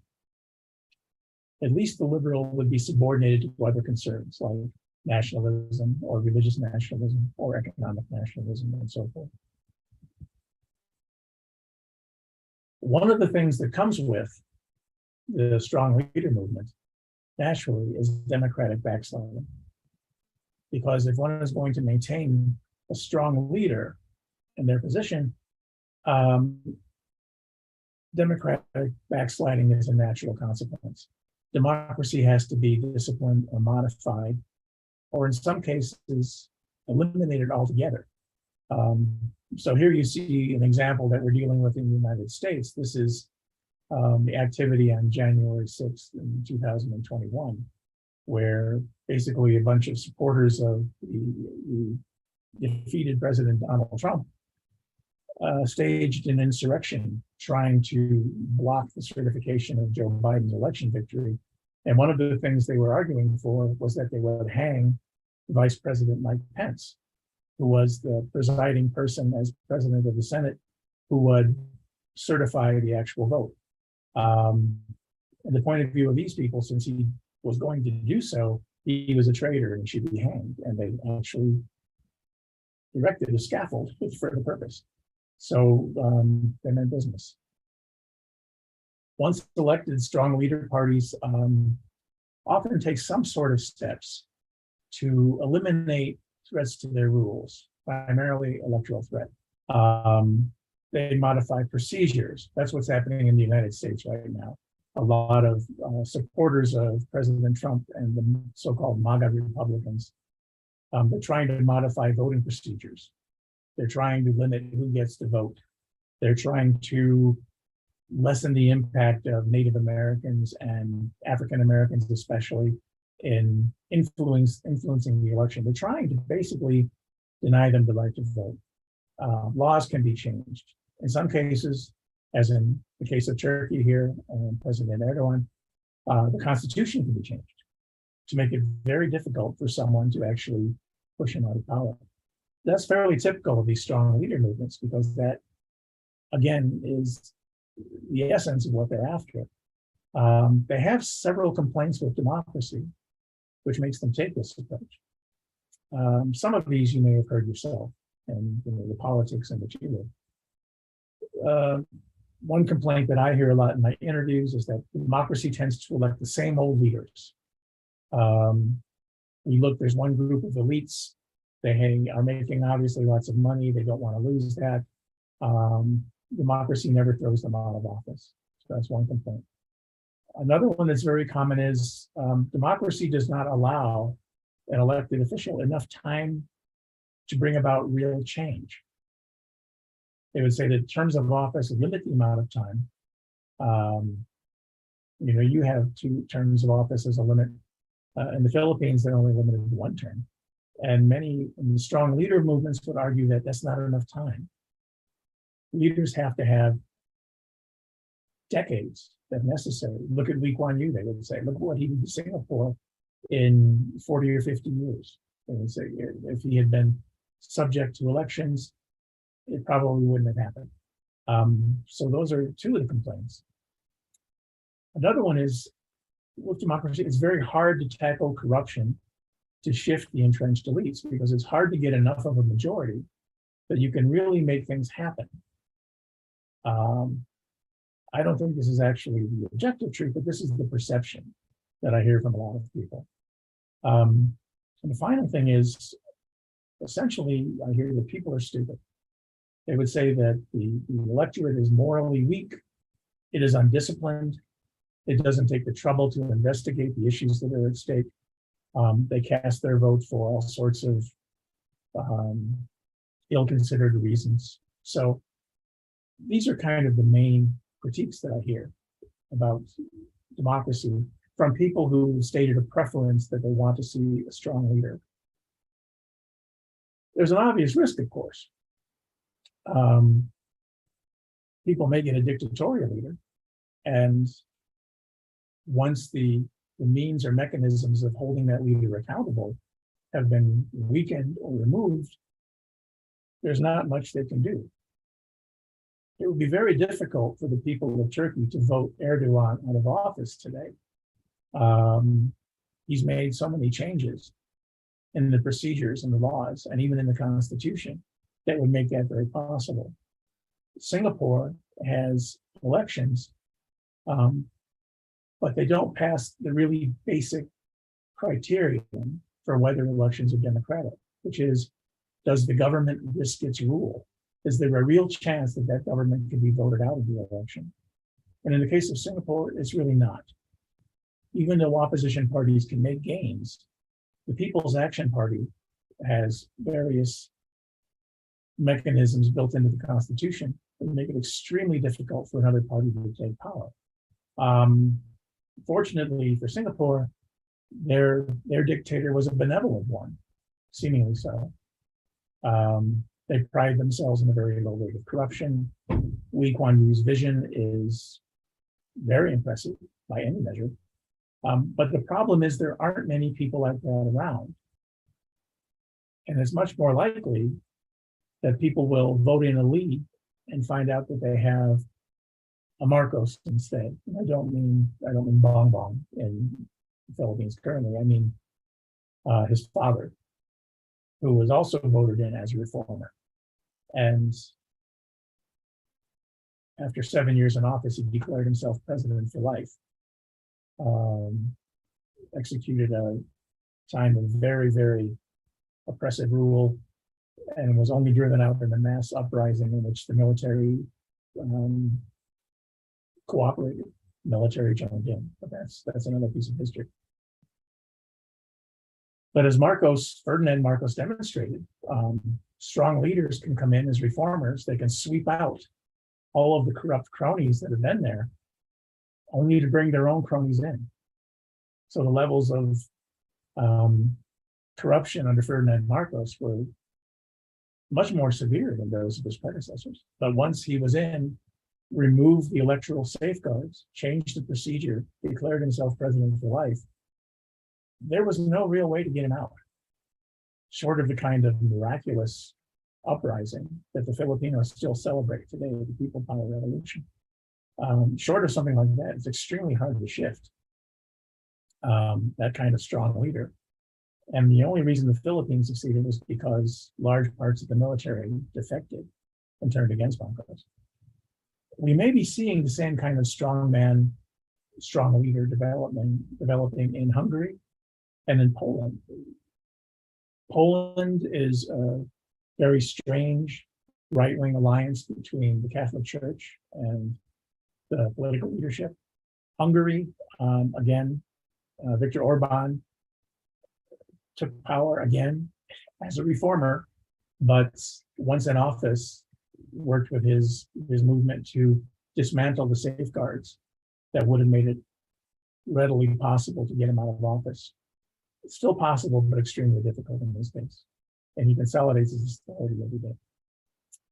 And Orban is, of course, a very active member of this strong leader movement, this national conservative movement, and consults with other national conservative movements around the world, including in the United States.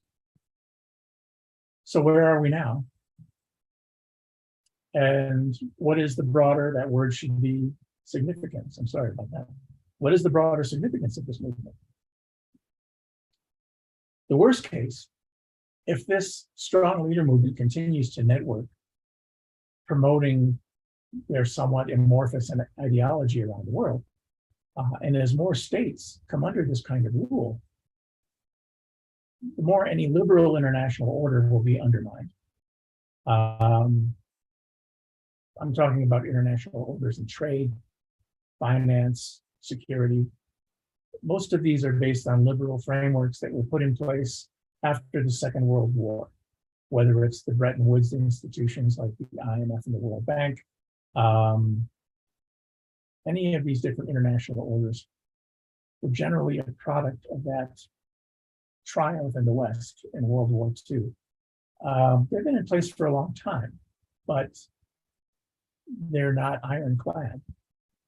What would a liberal or post-liberal world order look like? Xi Jinping might be happy. That's about as happy as I've ever seen him. China has proposed and has actually been building and promoting an alternative framework that is not based on liberal principles. It has very few rules, very few barriers to entry. One does not have to be a democracy. One does not have to espouse democratic principles. Its financial organizations do not have the same structural adjustment programs that the IMF has.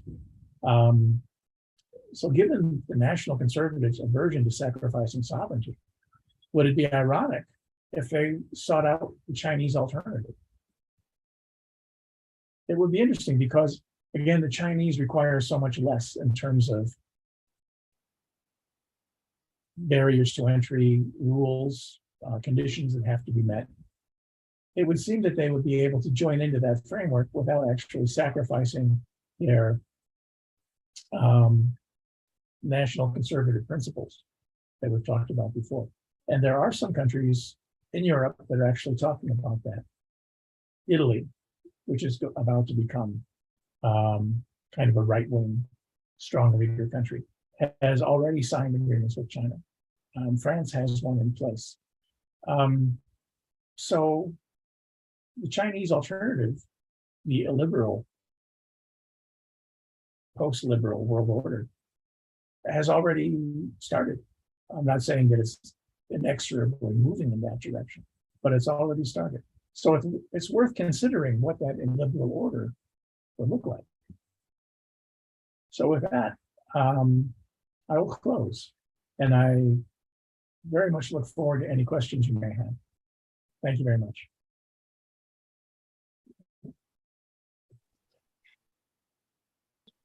Thank you very much, Dr. Tom said.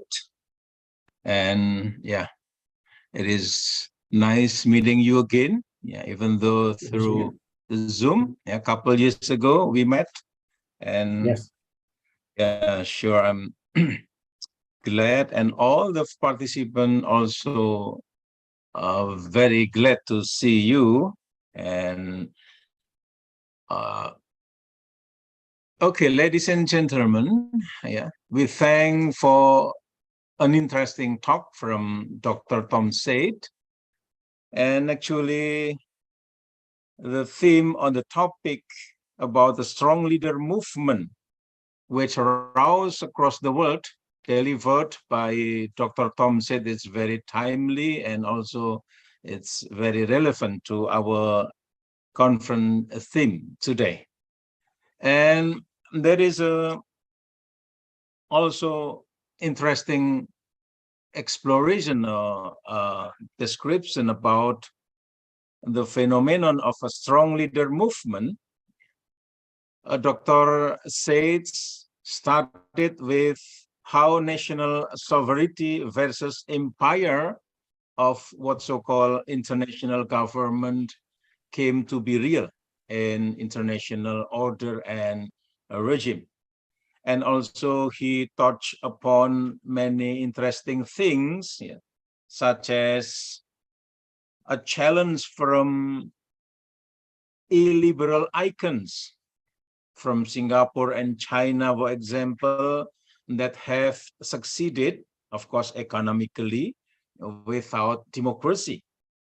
And also the rise of strong leader movement with a certain set of principles operating as parties or within parties, and also with a conservative nature or its characteristic. And also Dr. Sates argued that the huge driver was the recent technology driven. And also the main issues delivered here is about the rejection of the so-called liberal script. This is a kind of things that is getting popular. The plot of the liberal script is defined by the objective of freeing humanity from the shackles of ignorance, the protection of self-determination, tolerance of difference, progress, and growth. And this rejected by what so-called strong leader movement. And another pointers, which very interesting from Dr. Sates, and he ended by the challenging question, where are we now? And what would an illiberal look like? Ladies and gentlemen, we have a good news that already joining us, Dr. Hans Meyer. So I think it will be better if we have Dr. Meyer first here, and we will combine those two presentations and ending by the Q&A session at the last part of the session. So, of course, thank you for Dr. Tom Sates, and please hold for minutes after Dr. Meyer delivered his presentation. We will have you back together with Dr. Meyer to respond any questions or any response from the participants. So I think it is time to invite Dr. Hans K. Meyer. Hans K. Meyer started as an assistant professor at Ohio University in fall 2009. His research focuses on what motivates citizen contributions to online news sites and the ways news organizations can meet these needs. Dr. Meyer is also working toward a new definition of credibility for online media that incorporates the connection audience feel toward the reporter and the site. of course, yeah, it will be too long to mention or to read, yeah, in full his activities and accomplishments. So I think I'd like to kick things off by welcoming our second speaker, Dr. Hans K. Meyer. The screen is yours. All right, thank you very much. And first off, my apologies for getting the times wrong. I need to speak at more of these international conferences so I can remember that Indonesia is a day ahead. I was thinking, I'm going to present tomorrow when it was today, and I'm really sorry about that. That was all my fault. But I'm glad that I could jump on right now and present a little bit of what I was thinking. My presentation, I wish I was a history expert like Dr. Seitz is. Really what my interest and my background comes in is just a lot of this interest in what's going on. Let me go ahead and just kind of share with you my slides here quick. All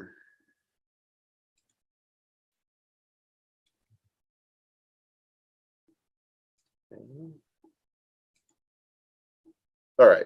Let's get to the beginning here. All right. Sorry about that. Yeah, just you already heard a little bit about my background, where I come from. The picture I was actually trying to find here that really kind of typifies what my experience in journalism was.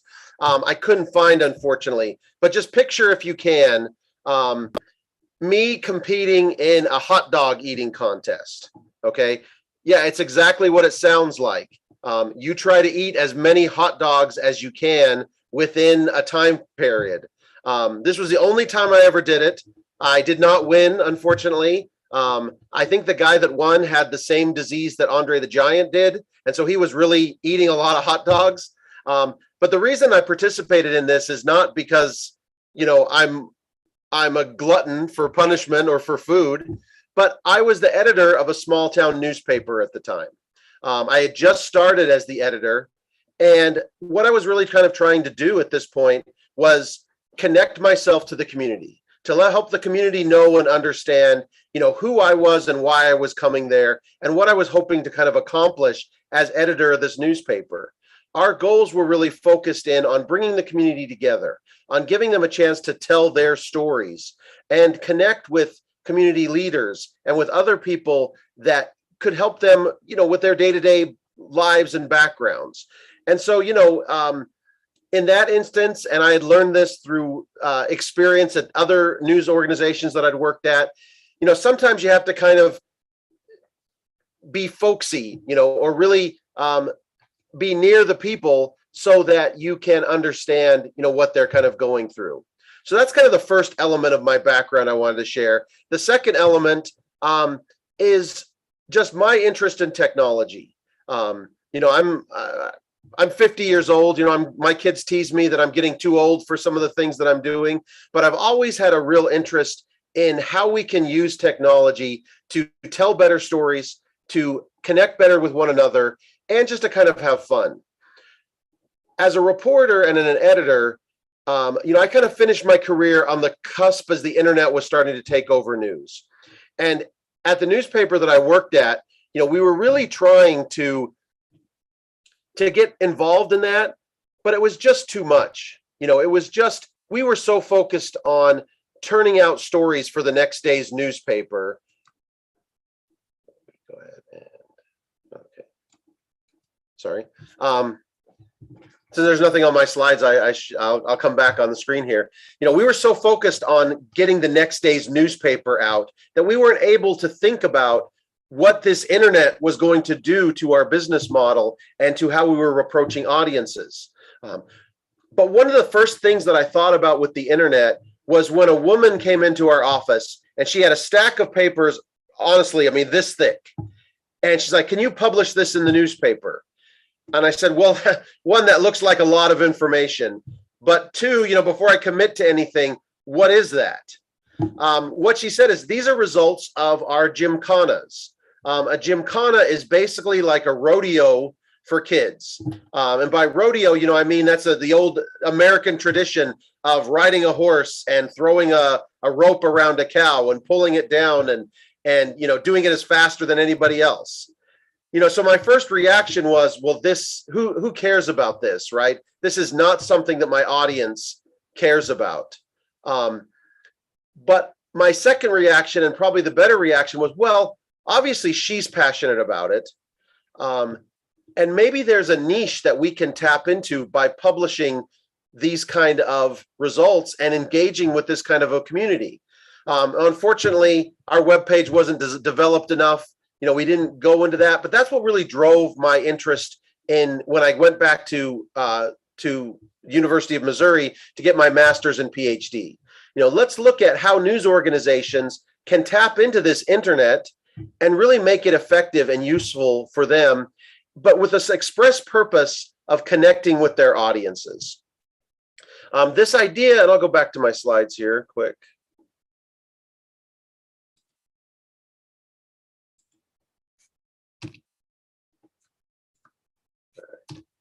So this idea really comes from, and it's kind of taken its, it's really come to fruition in guys like this. I don't know if any of you ever heard of Philip DeFranco.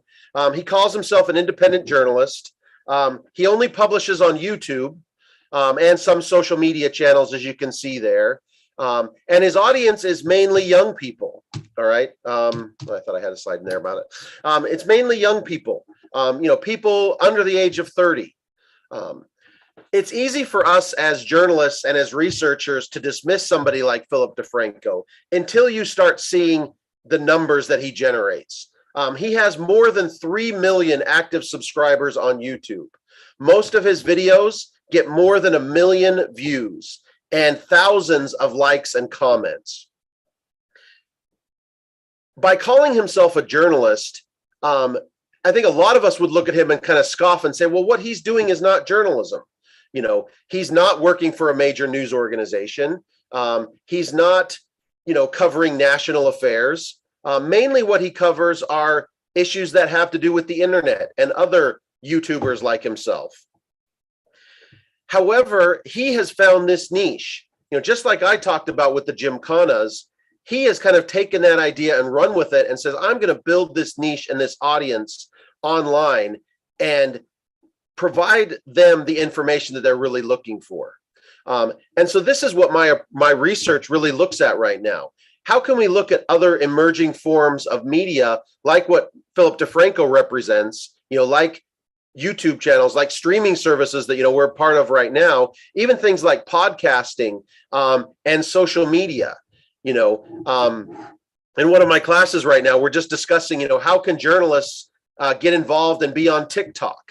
I say that and I almost laugh because, I got on TikTok to see what my kids were up to, and all it is one silly meme after another. But the medium itself doesn't preclude journalists using it. In fact, the more time I spend on something like TikTok, the more that I think it might be better if journalists who have more sense of what audiences need to know, more sense of providing fairness and balance in their reporting, would get involved in something like TikTok or some of these other media. And so that's what I try to look at with research and try to almost, in a sense, provide a way forward for journalists that might want to embrace and try out some of these things. Okay. And, one of the biggest things that it really represents, and if you look at somebody like DeFranco, what he's doing is he's bringing in this younger audience. And I know at least for, journalists in the United States, that younger audience is elusive. They're not subscribing to newspapers. They're not paying for the New York Times, in their inbox every month. They're on TikTok. So, we rack our brains about how we can bring in a younger audience, but we don't look at the people who are already doing it and ask ourselves, how are they doing it? One of the key ways that they're doing it is kind of rejecting this really traditional journalistic norm of objectivity.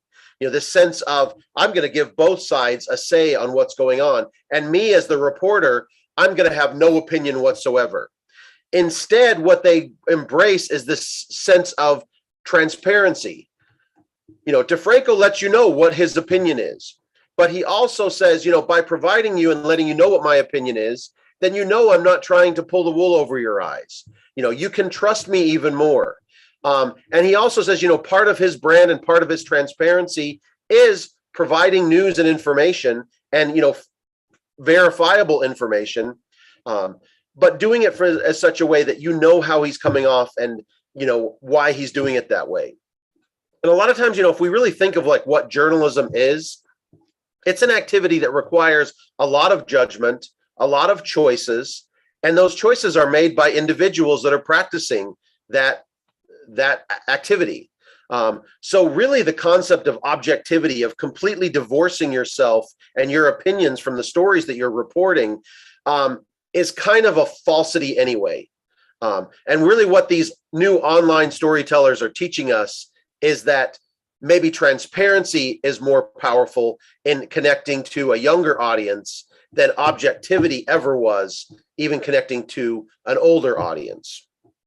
One of the things that they're also really experimenting with are some of these new storytelling forms, of taking the advantages of the internet and really putting them to use in the news stories that we tell. The story that I told you before about approaches to the internet that we were taking back in those early days, really we used to call it shovelware, in the sense that we took what was in the paper and we shoveled it onto the internet. I would love to tell you right now that news organizations have learned, but I still see a lot of shovelware out there. And I don't see a lot of investment and experimentation with new storytelling forms. One of the latest projects that I've undertaken is actually looking at how news stories can be told through virtual reality and 360-degree video. And one of the reasons we started on this line of research is we saw some major US organizations put a big investment into it. The New York Times had a really active virtual reality section on their app and on their website. USA Today, which is the flagship newspaper of the Gannett organization, which is the largest owner of newspapers in the United States, they put a huge investment into virtual reality. They even had a 30-minute show that they had every week that featured new and interesting ways to tell stories in 360 degrees and in virtual reality. Those investments, sadly, are not being made anymore. Both of those organizations have kind of abandoned their virtual reality and 360-degree storytelling platforms. And I find that ironic because at a time when Meta, or what we used to call Facebook, is making a huge investment into their Oculus technologies, a way to make virtual reality something pretty open and accessible to average people. You don't need an expensive computer and fancy hardware anymore. For $400, which I know is not everyone's able to afford that. But they're really putting in an investment and saying, you can do that. There's other ways too to do virtual reality just on your cell phone. Google has made a huge investment in what they're still calling Google Cardboard, or is just ways that you can experience virtual reality by putting your phone in a cardboard headset and then wearing it on your head.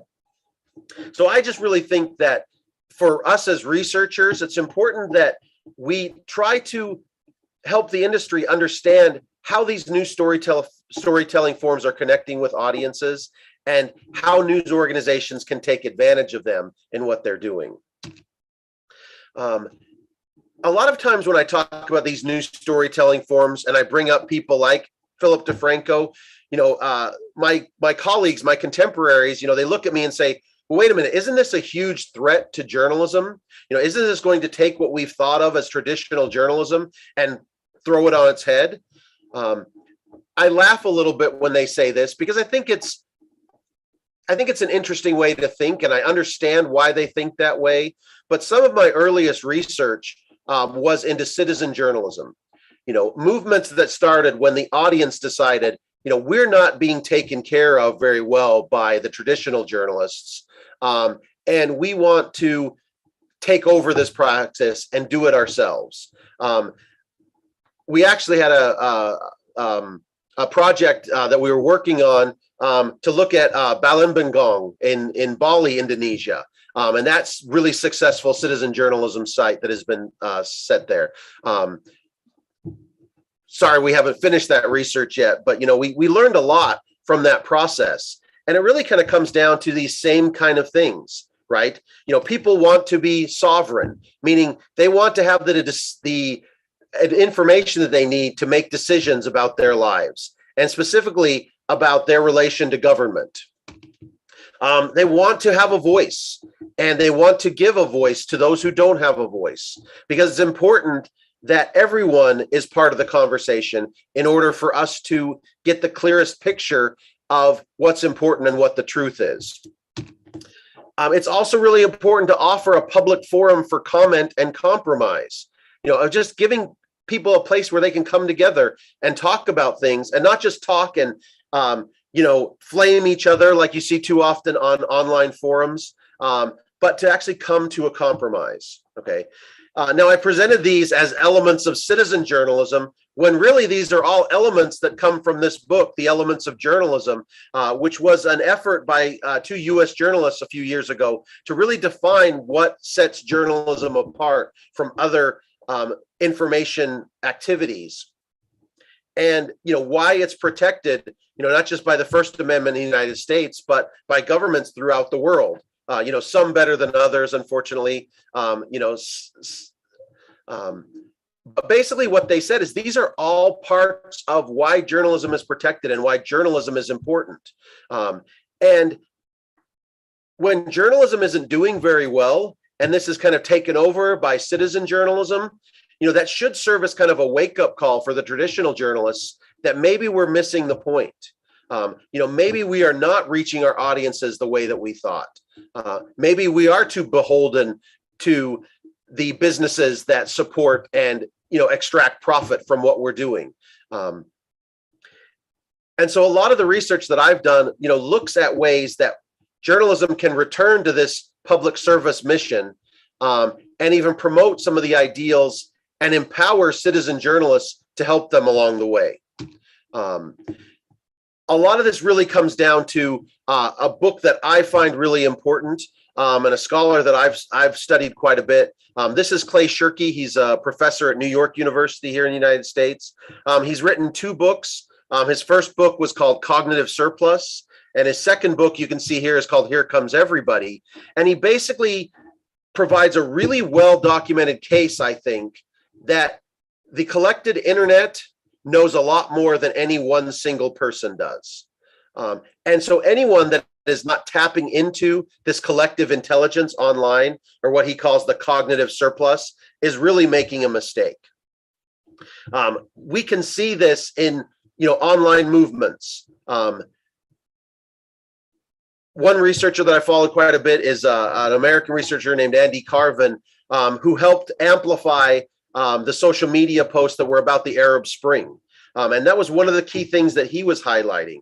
What was going on in the ground in those countries was not being reported by traditional journalists. It really depended upon the citizen journalists, and then traditional journalists giving them a voice and amplifying what they were saying to make a difference that was going on there. Shirky also brings in the example of, what powers the internet? The key to the internet, as designed by like Tim Berners-Lee so many years ago, is this sense of open source, of keeping it open for everyone, letting everyone have a bit of a design, a bit of a hand in the design of it. And that's what makes sure that the internet continues to be a great resource for everyone involved. One of the other examples of that, we researchers love to drag it through the mud, but I'm always impressed at the information that Wikipedia provides on so many different topics. And that information is not coming from academics like us, not coming from, the expert, but it's coming from the average person that is interested and researches the topic, and then simple rules that provide a way to verify and vet that information so that it is useful for everyone. So how do we approach this? How can we as researchers, tap into the same kind of community of experts and the same audience that's clamoring for different ways of understanding and learning about news? Well, one thing that I use a lot is online panels. Prolific and Amazon Turk are two ways to do that. Prolific is actually based in the UK, and Prolific is focused mainly on surveys and experiments. I've started some experiments on there, for as little as 50 cents a response, and out of that 50 cents, 2/3 of it actually goes to the people who respond. I was actually just talking with some researchers today, and they were saying, don't you think that prejudices your research when you're paying people for doing that? And I'm of a mind where no, I mean, I think that's only fair. You're asking people to contribute their time and their point of view. Fair compensation is worth it for that. And sites like Prolific and Amazon Turk make it easy. They also make it easy to tap into large audiences for a relatively small cost. One of the other things that I'm seeing a lot of my contemporaries doing, and I'm trying to learn how to do this more, is just going to communities where people are talking and observe what's going on. And then even using some of the online design tools and the open source software that powers the internet to scrape and gather that information so that we can analyze it later on. And then finally, I had kind of a really revelatory experience a few years ago when I got to spend the summer at C-SPAN, which is a public service media organization based in the United States. They were founded under the principle of ensuring that all American citizens could have access to government. So their mission is to broadcast live when the United States Senate and the House of Representatives are in session. They have a social media team, and this social media team is tasked with, like so many other social media teams, of amplifying what they're doing and connecting audiences to do it. But C-SPAN has such a mission rooted in a sense of objectivity. When they show you what's going on at the Senate and in the House of Representatives, they just turn the camera on in the back and then let it run. They don't comment. They don't, add any kind of context. They just let you see what's going on. So how do they apply that onto their social media? Especially where we think of social media as a forum where people are really putting forth their personality and sharing their opinion. And that's how you build an audience, by really being yourself on there. Well, that's exactly what C-SPAN did. And I was able to learn that by being lucky enough to observe and spend time with them and seeing what they're doing. They've taken their mission of being an objective observer of US government and applied that to their social media in the same respect. Their tweets, their Instagram posts, their Facebook posts are all about this is what happened, not this is what we think about it. And in the same respect, by giving people access, they're also opening up and encouraging other people to respond and to say, here's our question for the day. What do you think about it? What are your opinions on that? And that works for them in social media because they're being who they are. Their audience knows who they are. And so they don't have to be the flashy, in your face kind of people that we expect on social media. I'm also doing other experiments and research right now in looking at and applying some of these new technologies. It's an interesting process because we're doing, experimentation. We're kind of providing like almost what in the business they call A/B tests, where some people see a story that's a traditional print, or web story. Others get that same story in 360 degrees, and we're gauging what their responses are to it. Hopefully that paper will be forthcoming pretty soon. But, I guess my point in this discussion, and I'll be happy to answer questions about it after when we get to that point, is just to encourage researchers wherever you are to go where the audience is, to go where the journalists are, and try to understand how they are making their way into this new media environment that we live in right now. And by applying theory and applying our understanding of how this has worked in other media, offering even our suggestions and our generalizations on how that can be better and how that can really make a difference for audiences. Thank you, and I look forward to your questions.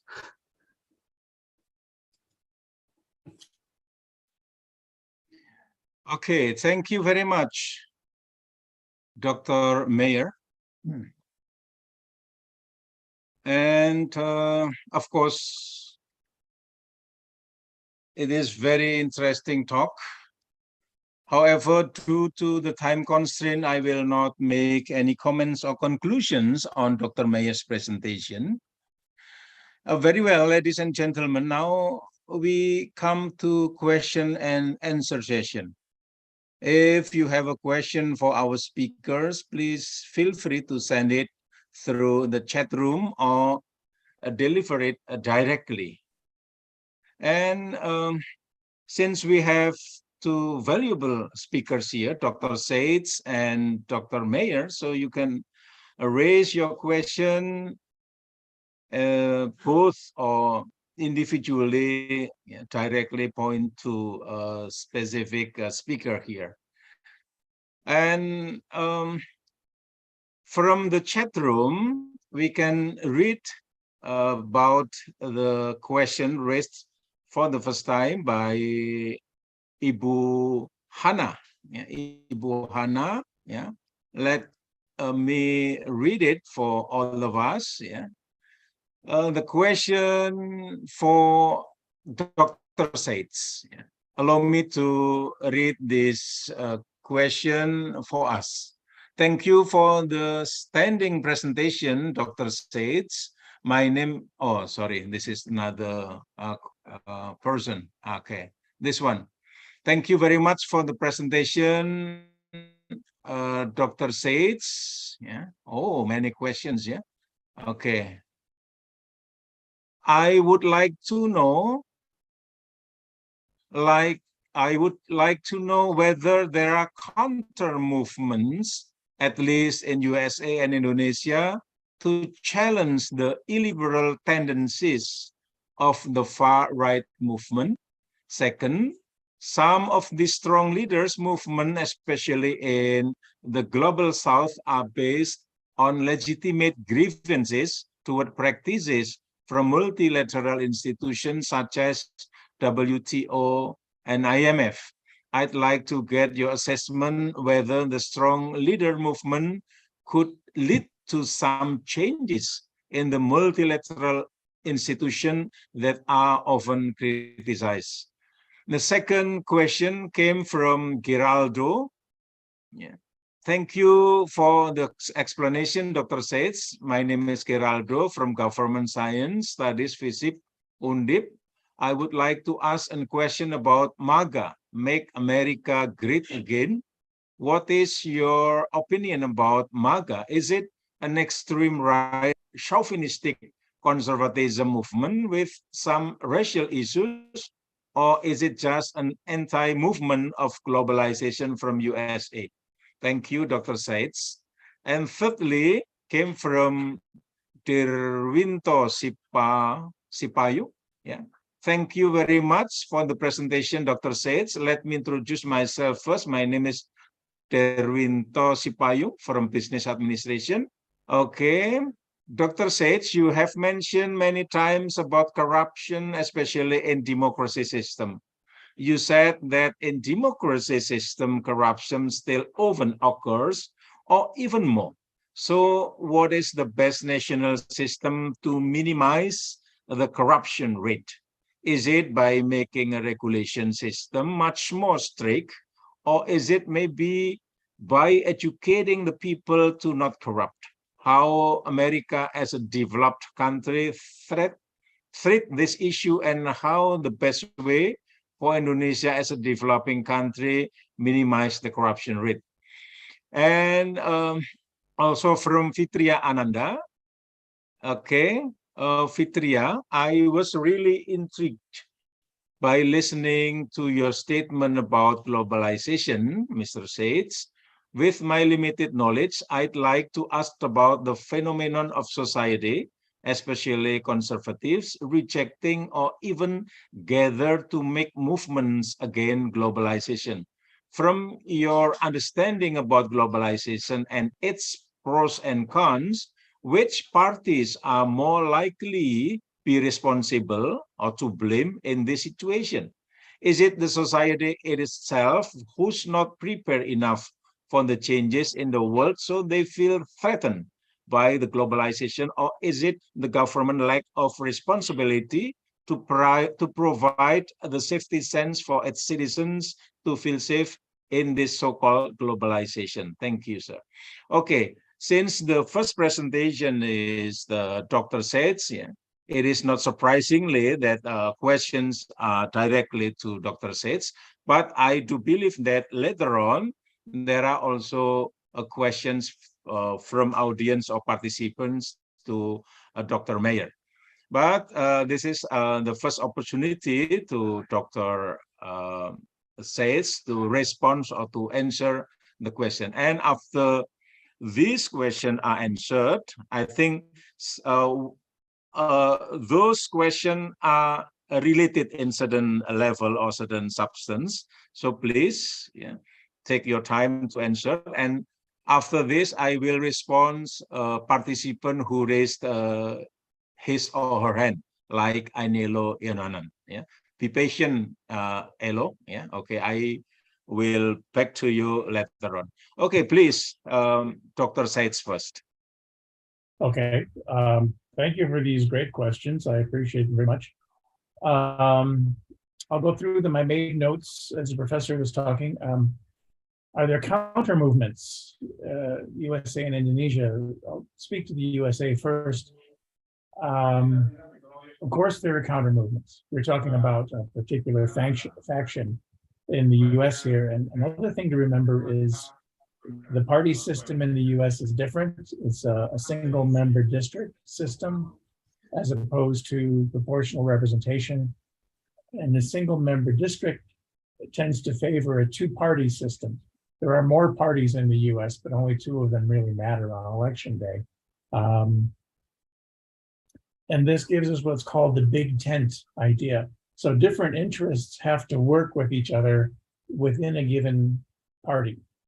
So there are always different attitudes and different factions within a given party. What's interesting and somewhat disturbing about MAGA, which of course means it's an acronym for Make America Great Again, is they have gotten so powerful so fast, and they've become so influential in the Republican Party that they're sort of pushing other contrary views out of the way, and they have an unusual degree of influence. So there are factions, counter movements working against them in the party, not very successfully right now. Liz Cheney, for example, my congresswoman, was sort of the old style Republican, and she was just pushed out of office by the MAGA Republicans. There are counter movements in other parties, of course, but what matters is what can be brought to bear on election day. And the MAGA idea is very strong at this point in time. Your question about how some of the strong leaders in the global South are based on legitimate grievances toward practices from multilateral institutions. Yes. How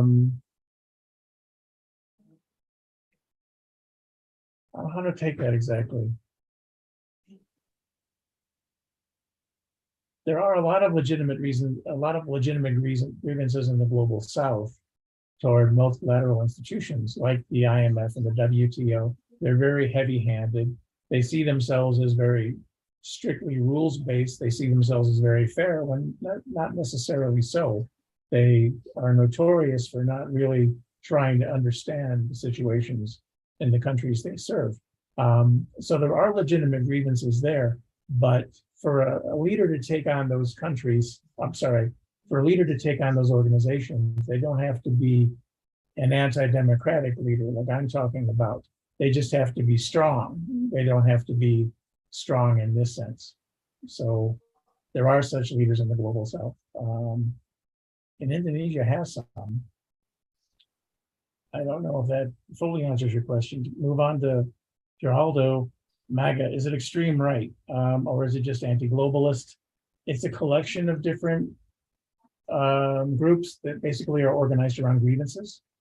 They are organized around grievances more than around division, which is kind of interesting for a political movement. Some of the grievances I talked about before, like they feel there's a threat to their very identity. They feel that there's a threat to their values. They feel that there's a threat to their religion, that sort of thing. And mobilizing that sort of unease and fear is a very powerful project. And that's why Mr. Trump and the MAGA movement have had so much influence, is because his populist appeals to these people have really whipped them into a very effective political organization. But I guess that's the main thing I'd say, is they're organized around grievances. To Derwinto's question about corruption, there is certainly corruption in the United States. By corruption, I use the standard political science definition, which is private gain from public office, private gain from public position. So there is certainly corruption.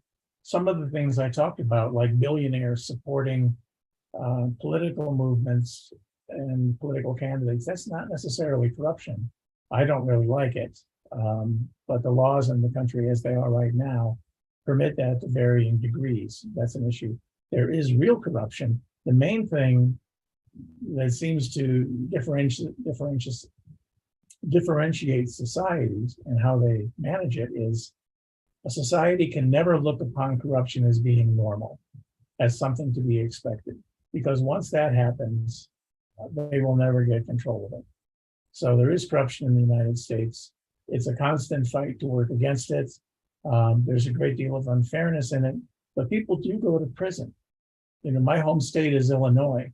Two of our former governors, very high positions in the state, are in prison now for corruption. So it does happen. But the society, from the officials to the civil society organizations to individuals, have to be willing to push and hold people accountable, whether they're the corrupt individuals themselves or whether they're the groups or organizations that are supposed to fight against corruption. V3, which U.S. parties are to blame for the situation? Let's see. That was your question. Okay.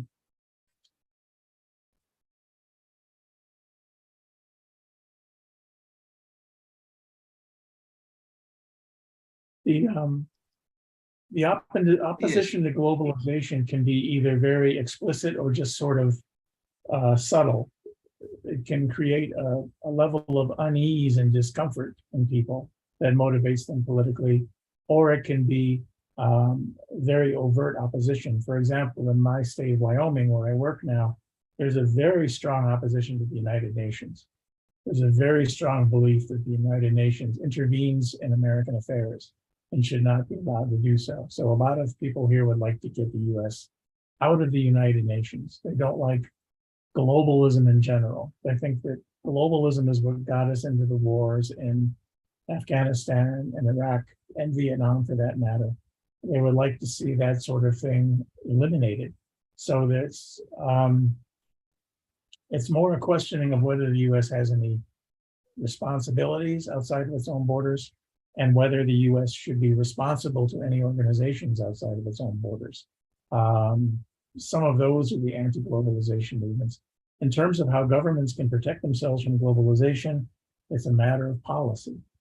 Can people articulate the needs to the government? Can the government articulate a workable policy, and can they get that policy approved either in Congress or get it implemented within its own bureaucracy? So policy is the only way the government can protect you against globalization. In terms of globalization, I talked about with the loss of jobs and industries. The government fights a tough battle against industries, which are American corporations, but they export the jobs overseas. It's a very difficult project for the government to argue that it's protecting jobs while it's still costing revenues, taxes, that kind of thing. So it's a difficult balancing act. I've had to go over these questions very quickly. My email address is on my presentation. I'd be very happy if any of you would like to contact me for more detailed answers.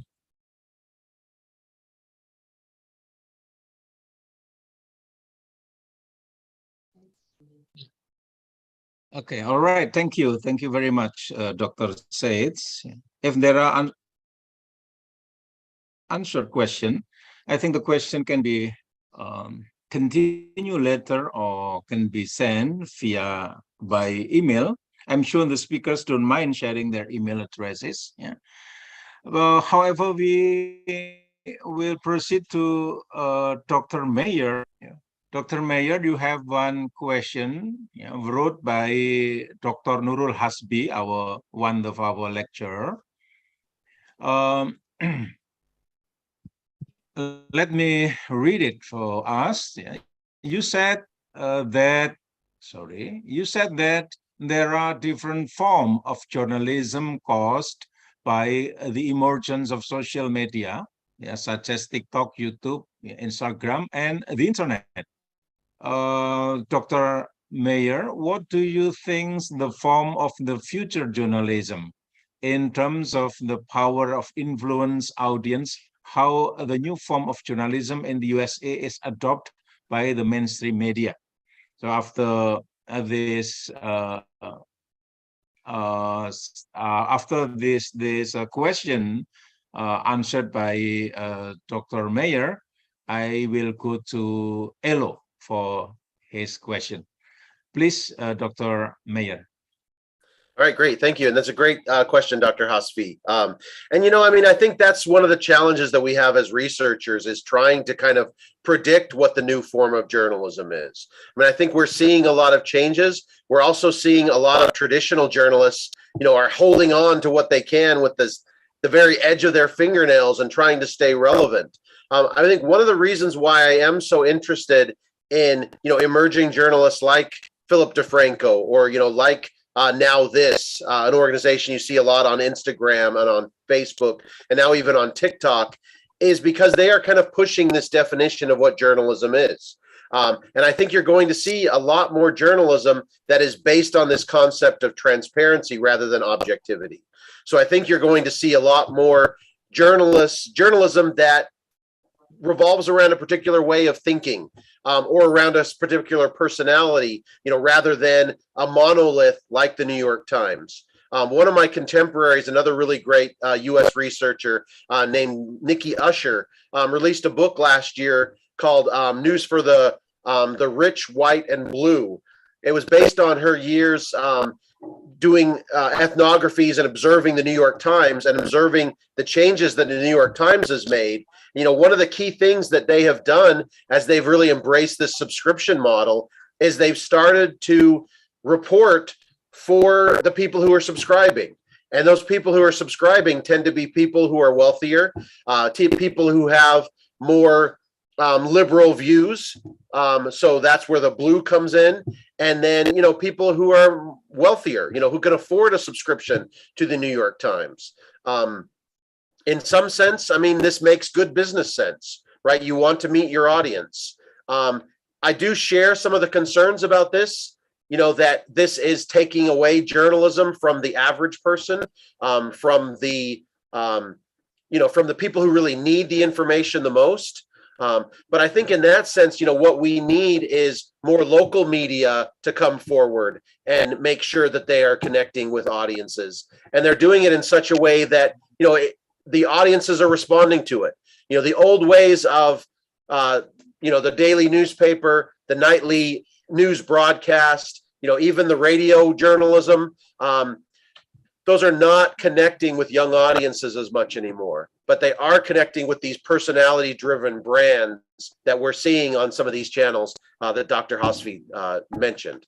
So that's where I see journalism headed, for good or for bad. I mean, I think it's just something we have to kind of weather and make work for us, and, you know, ensure that our audiences get the kind of information they need. Maybe that will, you know, enable a second rise of citizen journalism to really empower what audiences need to know.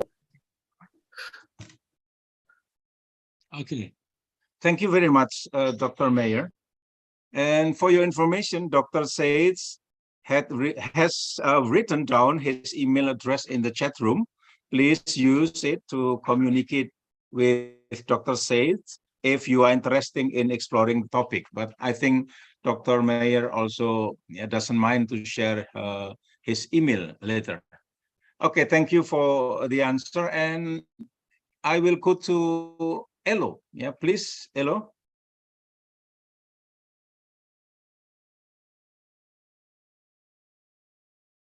Still, yeah, still mute.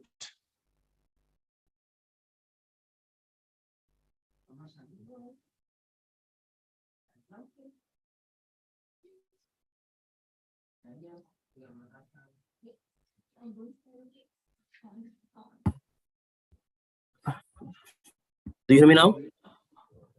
Yes, Okay. clearly. Sorry.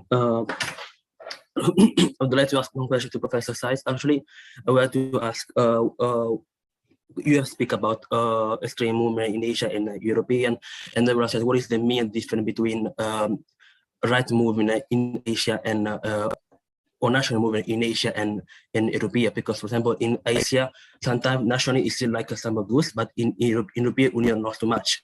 Do you believe it's the same? And the second question is about more related to European Union. You see that there is a lot of liberalist movement in the Hungarian, Poland, also I think also in Austria, but but France, Berlin until now seem to resist this kind of liberation. What do you think if also the much powerful country like in Europe, like France and Germany, would have this kind of liberal movement, and the right national party will want maybe the election, the next election? Do you think there is a problem for the liberal democracy in the European Union? Thank you. Okay, thank you. Hello, please, Dr. Saiz. Thank you. The questions are related, and hopefully I can answer them together. One of the big differences between Europe and the United States, for example, and Indonesia as well, is the US is again a single member district party system, as is the UK. Germany's is a bit more complex, but proportional representation is quite common in Europe. In such cases, it's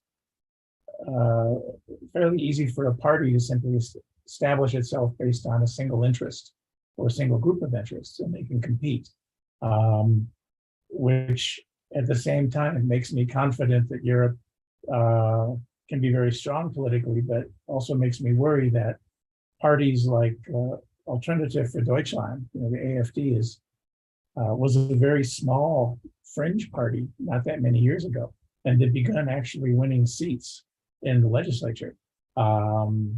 They've gained a great deal of political power based on a primarily anti-immigrants platform.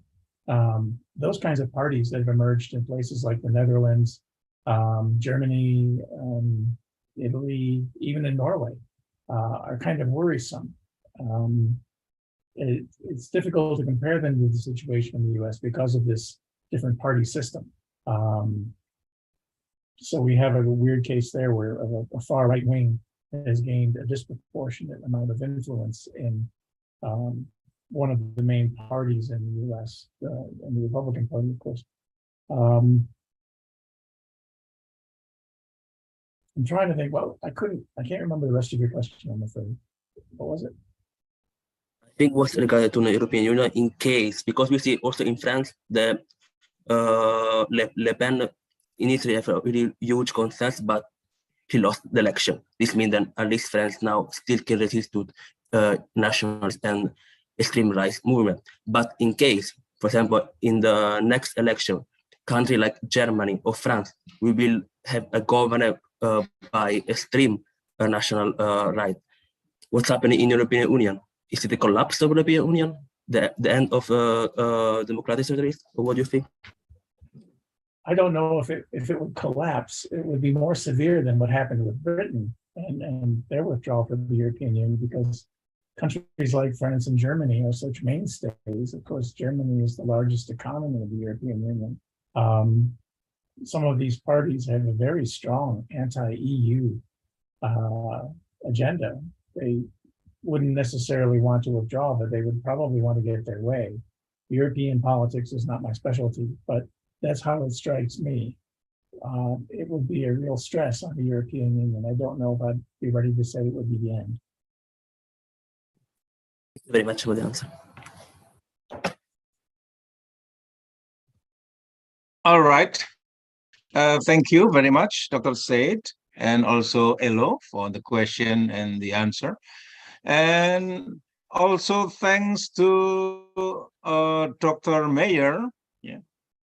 He had written on our chat room his email address. And so thanks to Dr. Said and Dr. Mayer for sharing the email address. And back to Dr. Mayer again, there is a question came from Ivana Arulia. Yeah, let me read for us. Yeah. Thank you for the outstanding presentation, Mr. Han Meyers. My question is, will online journalism kill the publication of print journalism in the future? And what will online journalism look like in the future? Thank you, sir. Okay, please, Dr. Mayer. Well, this is a tough question to answer because, I mean, my career was spent in print journalism. So asking me to predict the death of print is, like asking me to, to talk about my own children dying or whatever. But I mean, if I'm honest, I mean, we're already starting to see this. The Pittsburgh Post-Gazette, which is, one of the larger newspapers in the United States, recently reported, and they publish 7 days a week now, but it's been leaked that they're going to move to 1 day a week publication and focus in on online. So I mean, as much as I don't want to predict this is going to happen, it's already kind of starting to happen. There are consequences to that. I mean, there are barriers to entry to getting online and seeing online stories that there aren't with newspapers. I mean, yeah, maybe only one person can afford to subscribe to a newspaper, but it's so easy to pass that newspaper among other people. And so I think, as we see more and more news organizations move to an online focus, and honestly, I think that makes more sense in today's day and age. I mean, when you look at online, the advantages that it has, you can publish right away. You don't have to wait for the presses to roll. You don't have to wait for that deadline. News happens, instantaneously. And so it's important to be able to get that information out to audiences right away. So online makes sense. I would love to see, though, more, and I think it's kind of starting in the United States, but there needs to be more, more organizations and governments even that look at internet as a utility, as a basic need that people have to have. I think we're moving toward that as a society, and this should be protected, just as people should have access to electricity and water. I think it's important that they have access to the internet because it's become so ubiquitous and useful in our lives right now. I hope that's not necessarily, a Western centric point of view. And it might be, and I'm sorry, I need to educate myself more about, countries outside of the United States. But, when the question was asked, what do I see the internet of the future would like and what online journalism looks like? I see a lot more kind of segmentation online. There might be sites that you follow for the breaking news and then sites that you follow for the analysis and the understanding and the contextualization of what's going on. One example that I see myself is, I go to ESPN to get my sports scores, to see what's happening in American baseball. But when I want to understand, what a trade means or what, this transfer window in soccer means or something like that, I go to a paid service called The Athletic that's actually owned by the New York Times, and their reporters devote their entire day to analyzing and understanding what's going on in the sports news rather than just kind of reporting scores. So I see that's kind of as a logical evolution for the internet. We'll have one source for breaking news, and maybe that source will be social media because that's how it breaks quickly. And then we'll choose the sources that we go to for more direct analysis and contextualization.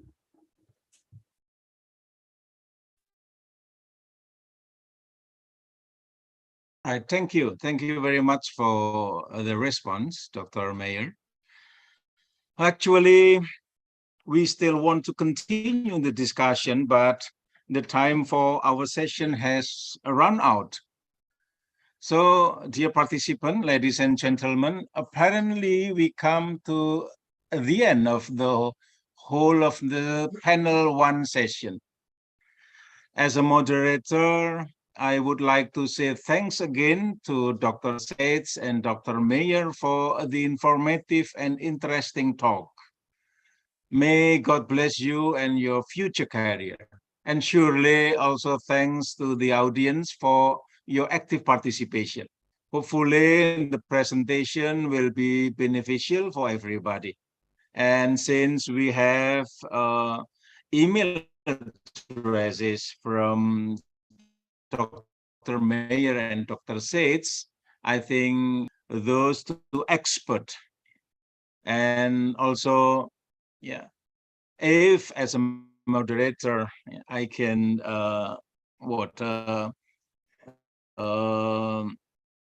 arrange the session perfectly or in a good things, I like to say sorry about my limitation. And thanks again. Hopefully all of you stay healthy, and I return the screen to the committee. Thank you very much for the speakers and all the participation. Thank you. Thank you, Professor. Terima kasih, Tom. Thank you Okay. all. Thank you so much for Mr. Yuanto for guide our session today, and also all the speakers. Before we end the session, we would like to make a good memories of our session. Now maybe we can have a photo session. And the photo session will be taken by the operator. So all the participants, please turn on your camera and smile. So I will wait for all participants to turn your camera on. And operator, are you ready?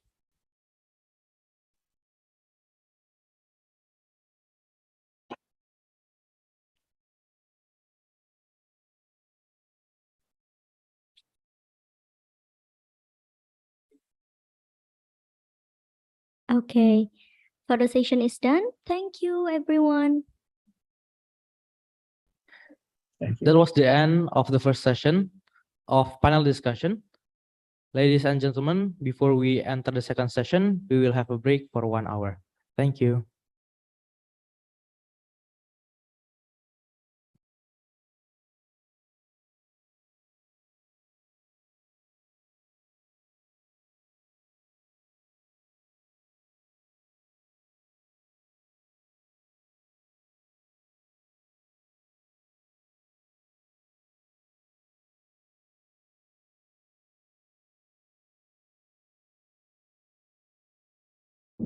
The future belongs to those who believe in the beauty of their dreams.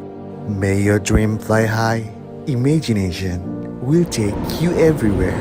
The future is always beginning now.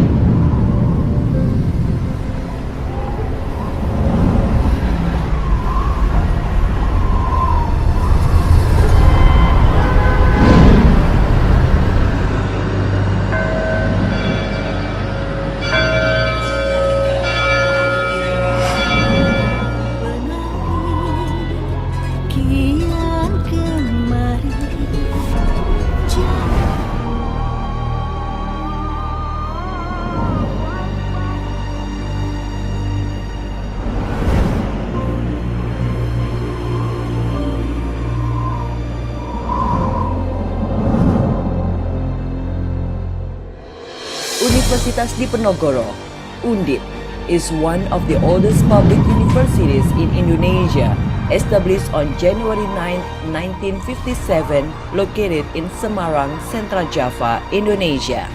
Since the enactment of the Government Regulation Number 52 of 2015, the status of Undip is legal entity state university.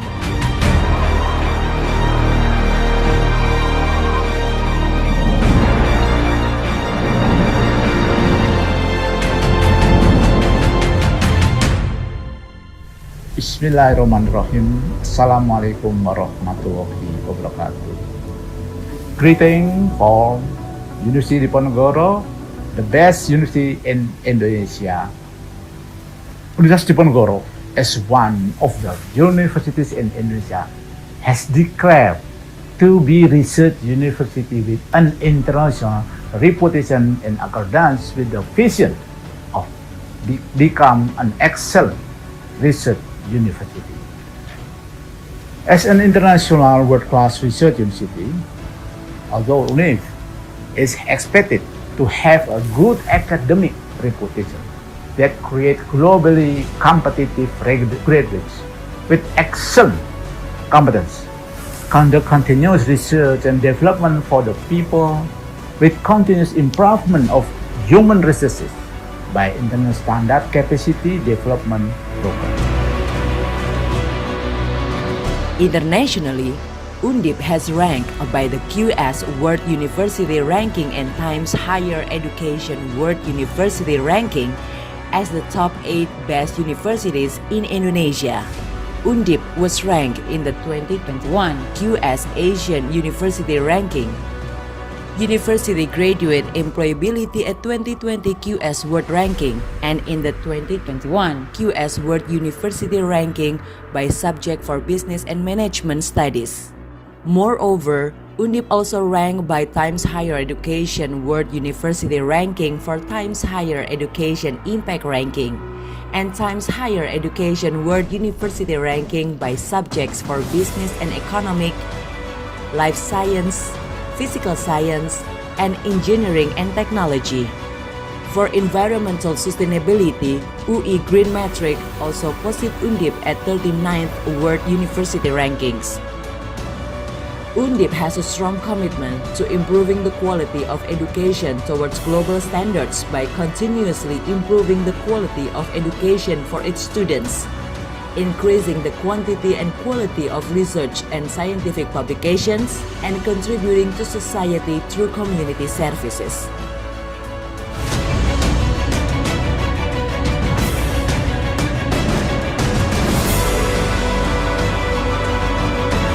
Strategic planning and efforts being implemented to internationalize Undip is by opening international class programs in various study programs, allocating scholarship opportunities for applicants from abroad through the Diponegoro Master Scholarship or DIS program, and Diponegoro Exchange Experience Program or DEEP, cooperating with leading universities in the world concerning education collaboration, such as facilitating Undip students to study abroad and vice versa.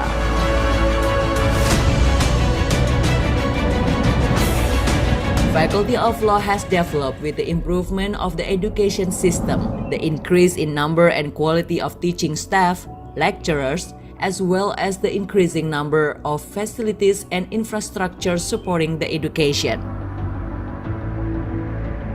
Faculty of Economics and Business, the faculty, which has an international undergraduate program and Bloomberg collaboratory facilities, was ranked 501, 550 in QS World University Ranking by Subject 2021. Faculty of Engineering, also a home for research center such as Membrane Research Center and Center for Biomechanics, Biomaterial, Biomechatronics, and Biosignal Processing.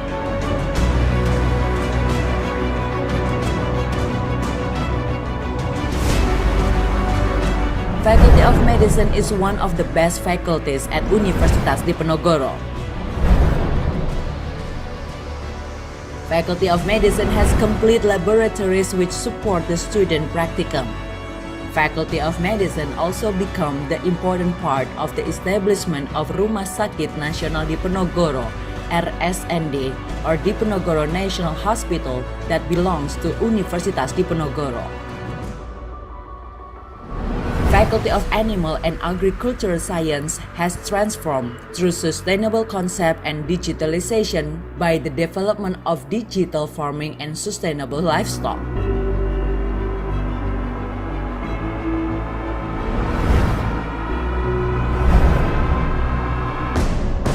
Faculty of Humanities consists of several study programs, include literature, language, history, anthropology, libraries, philosophy, and archives. It has several language centers such as Indonesian, English, and Japanese, the Indonesian History Research Center, and Local Culture Preservation Research Center. Faculty of Social Science and Political Science. It has the International Relations Study Program that is well known amongst prospective students, whereas the Communication Study Program emphasizes collaborations with local and national mass media to channel the student talents by directly practicing it. Faculty of Science and Mathematics is a home for several research centers such as Center for Plasma Research that focus on the plasma application and Center of Marine Ecology, Biomonitoring, and Sustainable Aquaculture that covers a various aspects of marine ecology. Faculty of Public Health aims to create graduates with good competency and skills in the public health. It's supported by academic and research activities that are intensively conducted in the area of occupational health and safety area, health promotion, stunting, and many others. The Faculty of Fisheries and Marine Science has vision to become an excellent faculty in the field of fisheries and marine tropical by 2024. It becomes the center for education, research, and community development for the coastal region. It has Center for Coastal Disaster Mitigation and Rehabilitation Studies and Natural Laboratory for Fisheries Study, Marine Conservation, and Biodiversity, as well as Disaster Mitigation and Coastal Management and Rehabilitation. Faculty of Psychology Universitas Diponegoro also provides international exposure in the form of student exchange and summer course programs. School of Postgraduate Studies was established in order to respond to the global challenge with a multi- and interdisciplinary approach.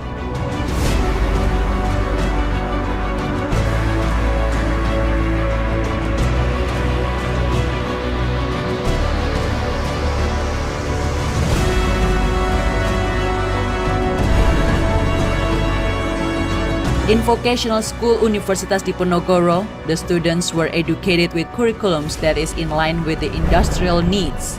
Apart from that, the vocational school equipped with certified smart green building that use renewable energy as a power source along with water and wastewater treatment system for the water resources.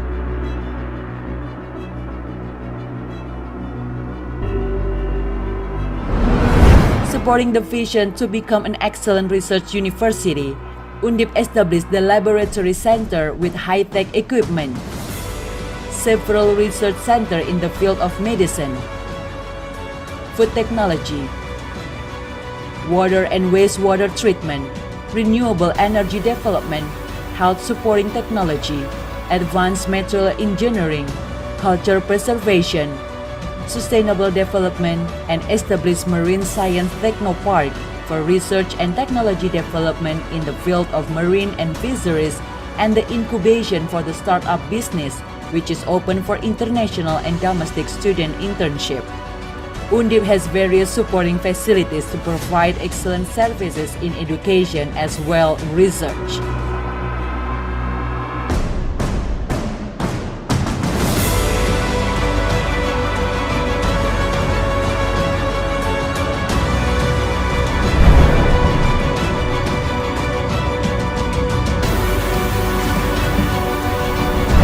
International collaboration with hundreds of overseas top-ranked universities has established to support internationalization in research, academic, and community services programs.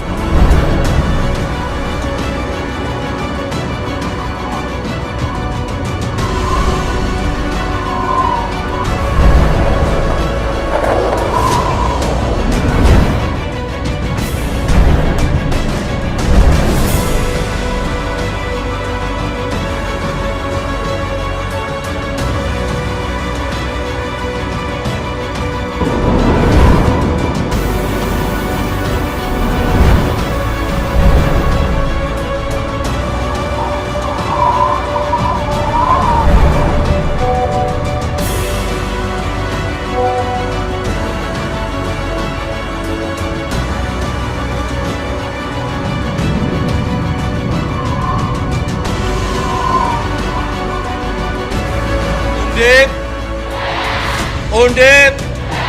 Undip!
The Undergraduate of Communication Science Study Program, Faculty of Social and Political Science, Universitas Diponegoro, located at Semarang, Central Java, Indonesia.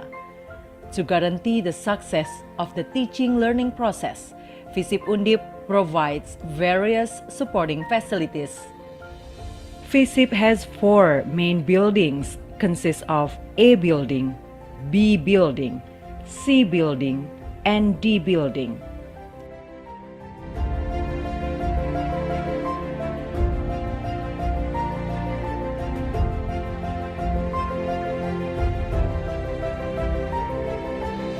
A building is used for offices, in example, Dean Room, Department Room, Study Program Room, and Student Academic Service Center.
A building also has an auditorium and classroom for international undergraduate program.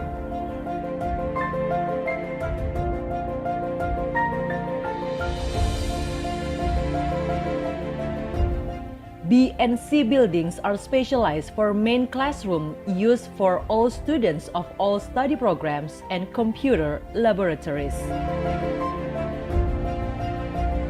Classroom.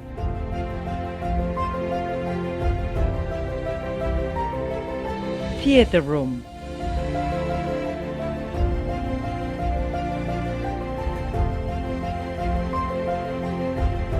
Computer Lab.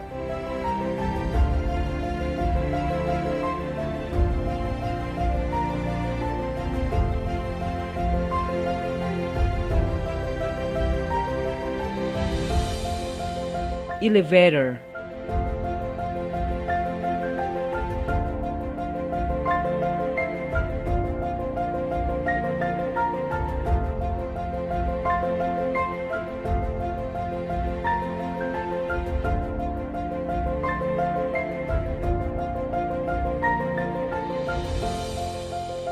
Around the lecturing building, there are various facilities such as garden,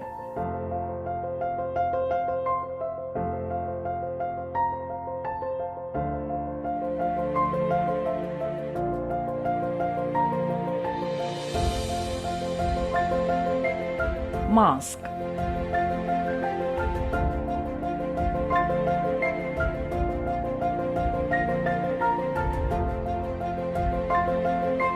canteen,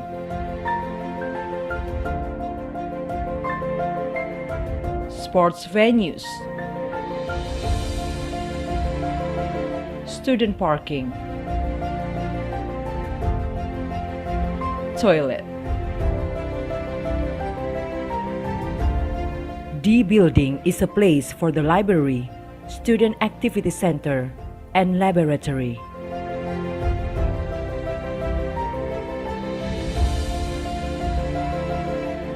Student Activity Center.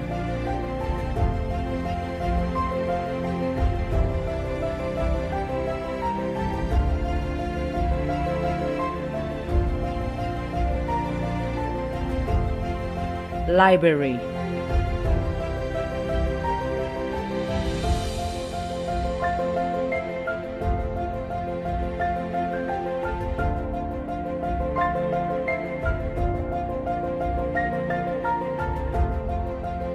Laboratory.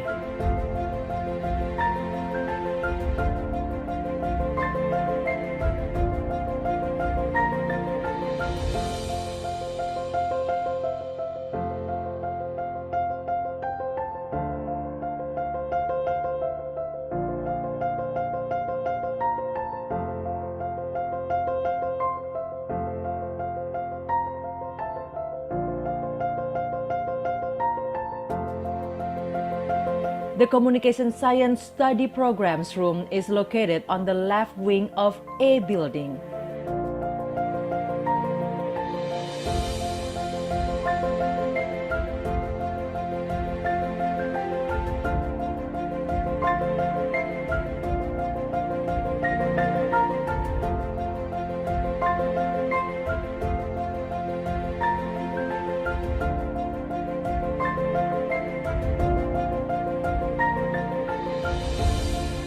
Multimedia Laboratory is used for student practice for multimedia journalism and creative content concentration and strategic communication concentration.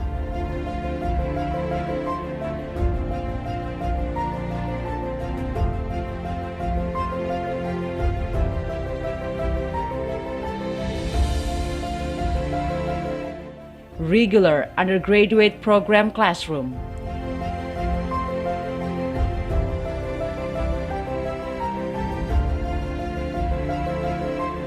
IUP classroom.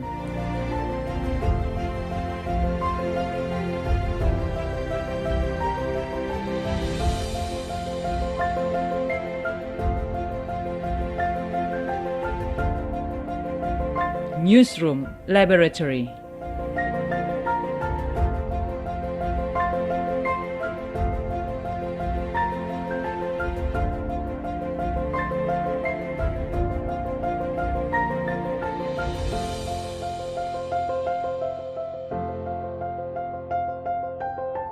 The ease of visip Undip Communication Science students is generally supported by various public facilities around the representative visip Undip campus.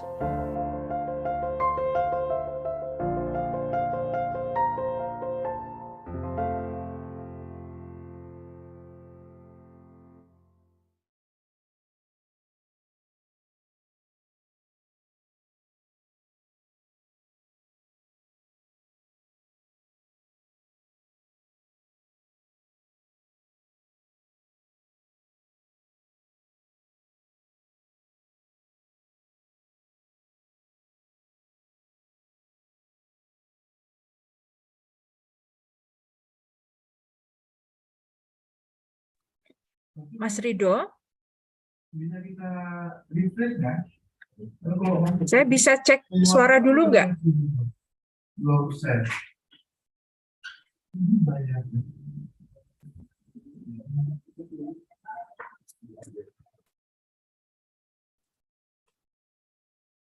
Bisa.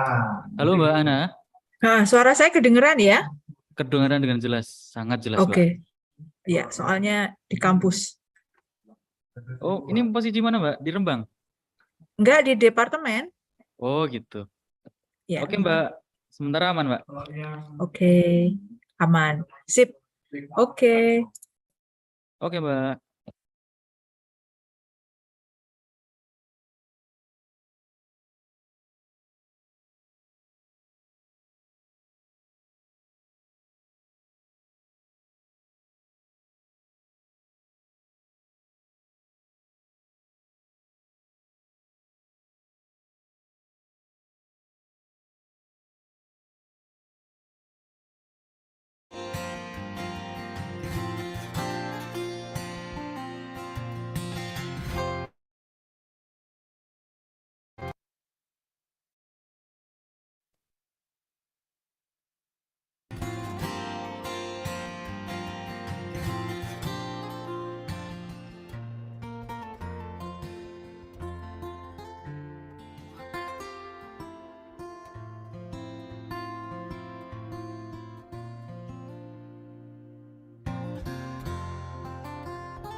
Tes 1, 2, 3. Halo Mbak Ana. Halo, tes ya Mas ya? Udah ya? Oh iya, oke. Oke, nanti saya tetap pakai masker soalnya. Oh iya Mbak Ana. Aman. Soalnya di ruang publik. Jadi Iya. daripada. Oke. Oke Mbak Ana, makasih. Yuk.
Welcome back to Icispe 2022. Ladies and gentlemen, the subsequent ceremony will be the second session of panel discussion with the following speakers.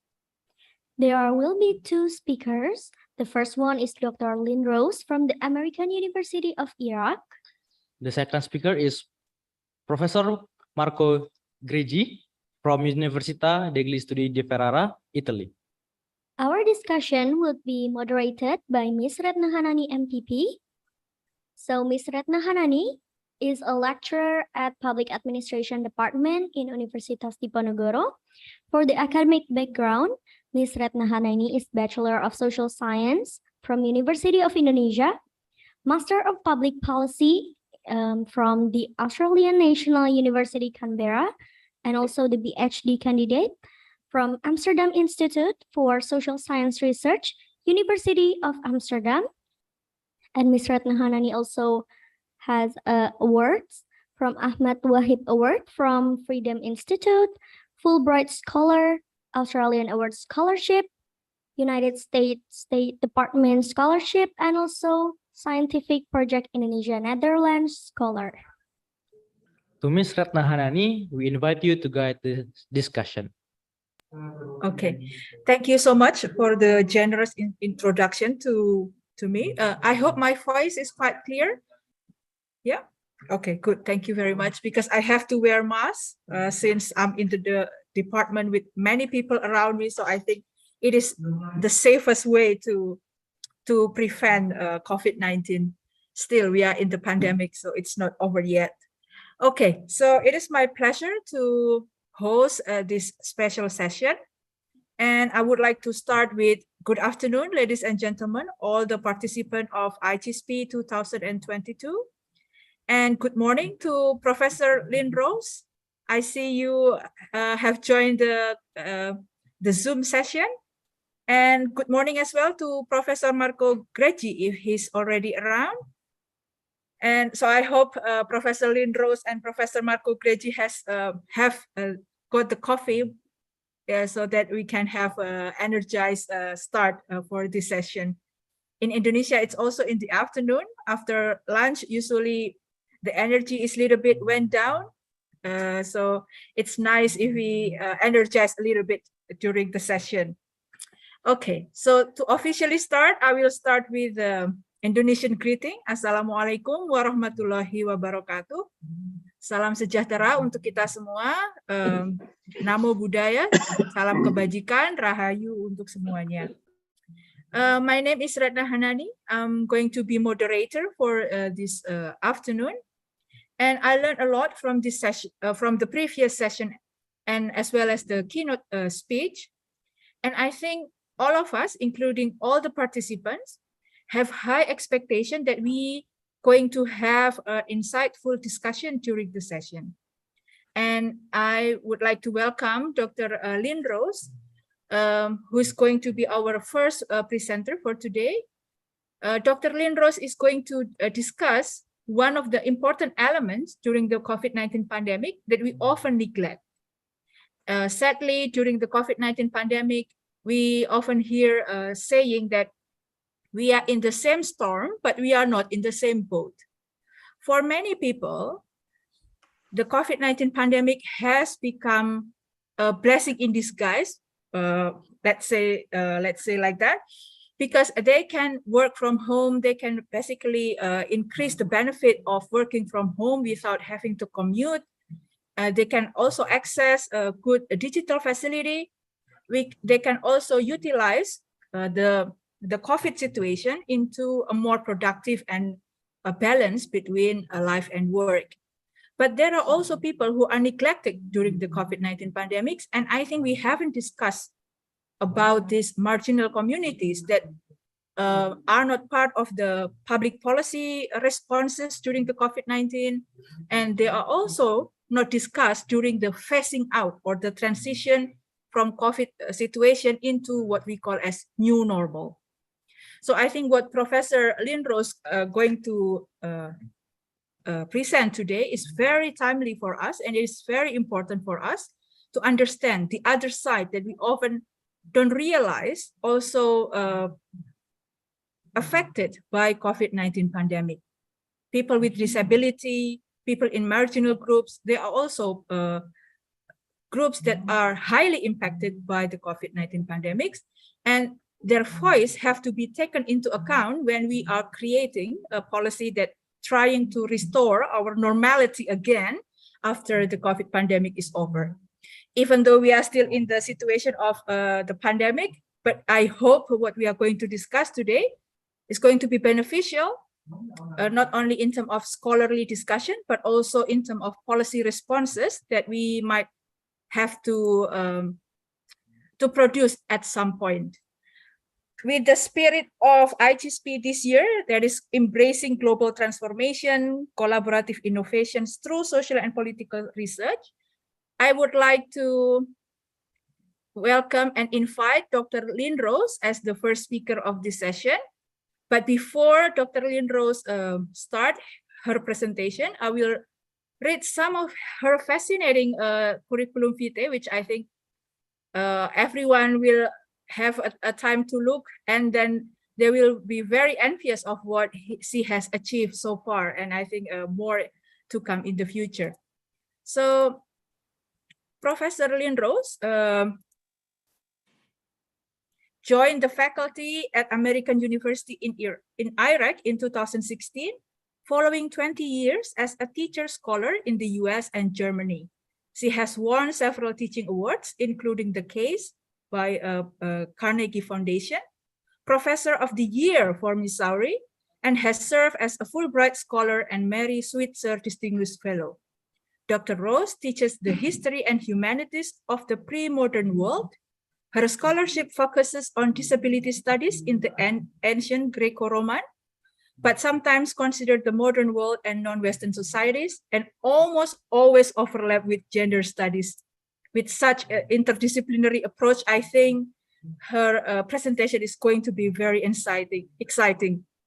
Okay, so we have around 30 to 40 minutes for presentation, and afterwards we can continue to the second speaker. But along the way, if the participant would like to ask something, please feel free to written down your questions on the chat box, and I will read them to the designated speaker. Also, if you want to send me WhatsApp messages, private WhatsApp messages, in order to ask maybe sensitive questions that you are a little bit shy to share publicly, I would be willing to do so as well. Please, Dr. Lindros, you have 30 minutes to present your insights for us. Well, thank you so much. Is everybody hearing me okay? Is my mute off? Okay, great. Very good. Thank you so much for that lovely introduction. And I'm sorry to join the conference a little bit late. I have actually been teaching this morning already, so I'm shifting my mind from the Tang Dynasty to the modern global South and disability studies, but thank you so much for having me. It's my pleasure to be part of the 7th International Conference on Indonesian Social and Political Inquiries. And I'd like to thank the faculty of the Social and Political Science at Diponegoro University for inviting me. And I thank everybody for being here. Excuse me. As you mentioned, the theme of this conference, Embracing Global Transformation, I would like to focus on the transformations that are coming about among people with disabilities who form the world's largest marginalized minority group. I've been privileged to teach disability studies and to do research in Kurdistan, Iraq. And it's been interesting to observe how the COVID pandemic has affected people with disabilities and the perception of the experience of disability. And I sent some slides, I believe they were going to be projected. If those could go up, that would be great. There we go.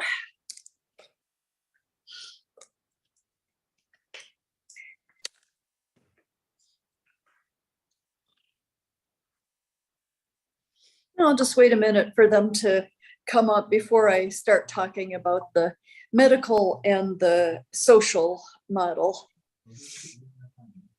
Yeah. This is also the backside of digitalization, that it's not always implemented smoothly. Yeah. It's never instant, is it? It's never instant, exactly. Yeah. But I appreciate your putting up the slides because with my iPad, it doesn't like them. Oh, yeah. It looks a little bit different and it's quite difficult to navigate as well. Yeah. Exactly. Right. Let me check with the operator. Sure. Thank you.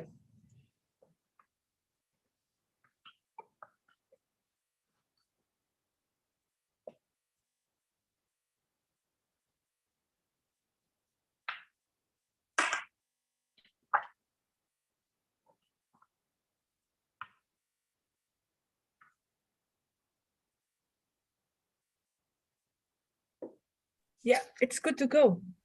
Perfect. Thank you. So that's just the introductory slide there with the title of my talk and my name and affiliation. If I could have the next one. Perfect. So the basic framework of my teaching and research is the medical and the social model. And this explains perspective and perception of disability. This model was developed decades ago in the global north in the early years of disability studies, and it's held up really well. The medical and social model doesn't fit perfectly in the global south, but it remains a very good explanatory device. The medical model, which you see on the screen, is we're trying to move away from this. This is the old way of looking at disability. And in this view, disability is a problem. So the child using the wheelchair in this picture that you see on the screen with this silhouette of stairs right in front of her, this child can't climb the stairs. And in the view of the medical model, well, that's her problem. In the view of the medical model, it's too bad and it's sad and it's even a tragedy. The best we can hope for is some kind person to come along and maybe carry her up the stairs. But in this medical model, she's inferior and she's broken. Maybe someday there will be a medical cure and she'll be able to walk again.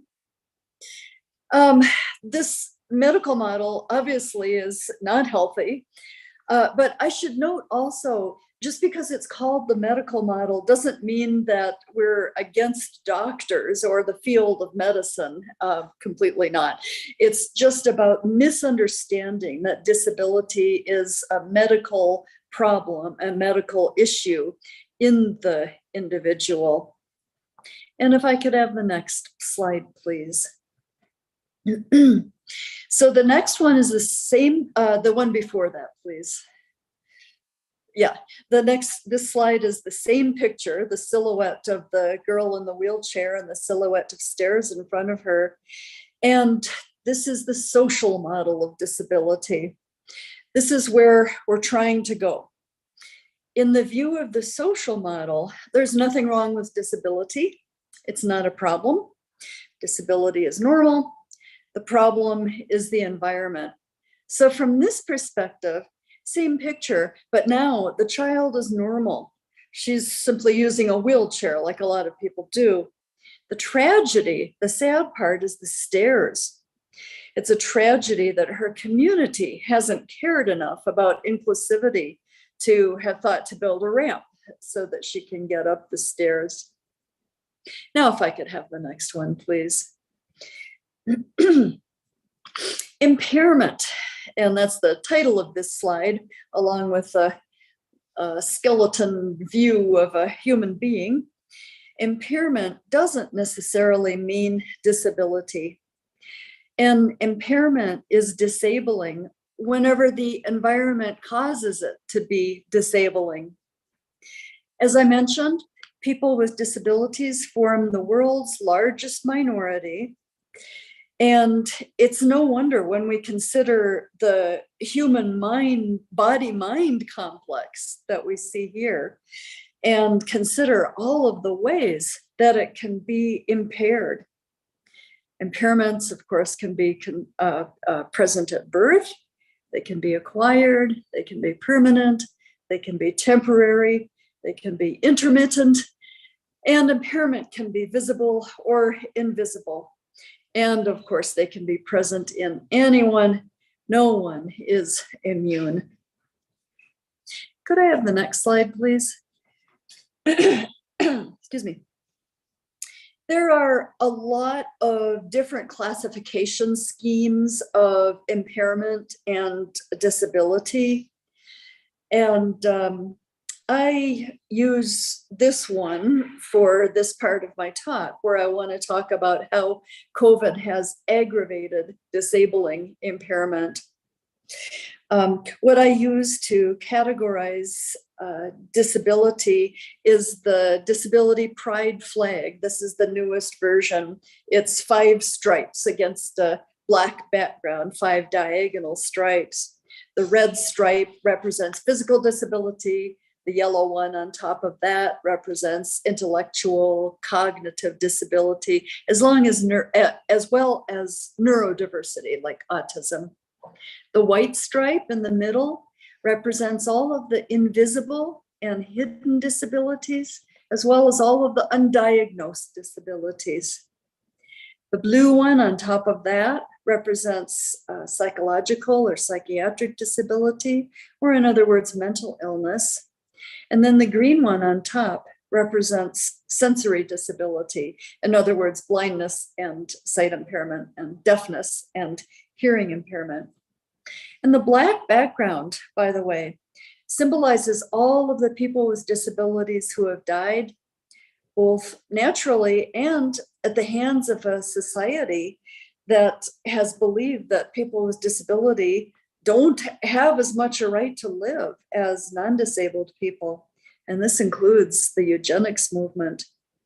And unfortunately, we've seen aspects of this during the pandemic. Could I have the next slide? This brings me to the next part of my talk. I want to give just a very brief examples of how the pandemic affected people with disabilities disproportionately in each of those categories of disability that I've just mentioned. Social distancing, that got to all of us. Excuse me. I don't have COVID, just allergies. Excuse me. Social distancing got to all of us, whether we're disabled or non-disabled. But it was especially hard on people with disabilities who have physical disabilities, who rely on other people for the needs of daily life.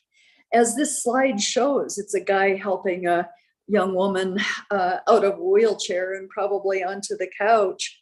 All these things, transferring and showering and dressing and everything else, made it really difficult.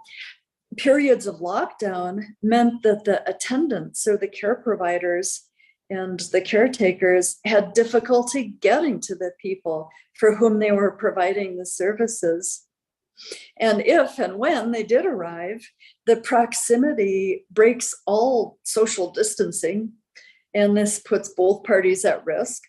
But the thing is, the caretaker has the choice in this proximity. And if I could have the next slide. As I said, these are just really brief examples for each kind of disability. And this is an example of how the pandemic made life harder for people with intellectual disabilities, and particularly people with Down syndrome. This slide just shows trisomy 21.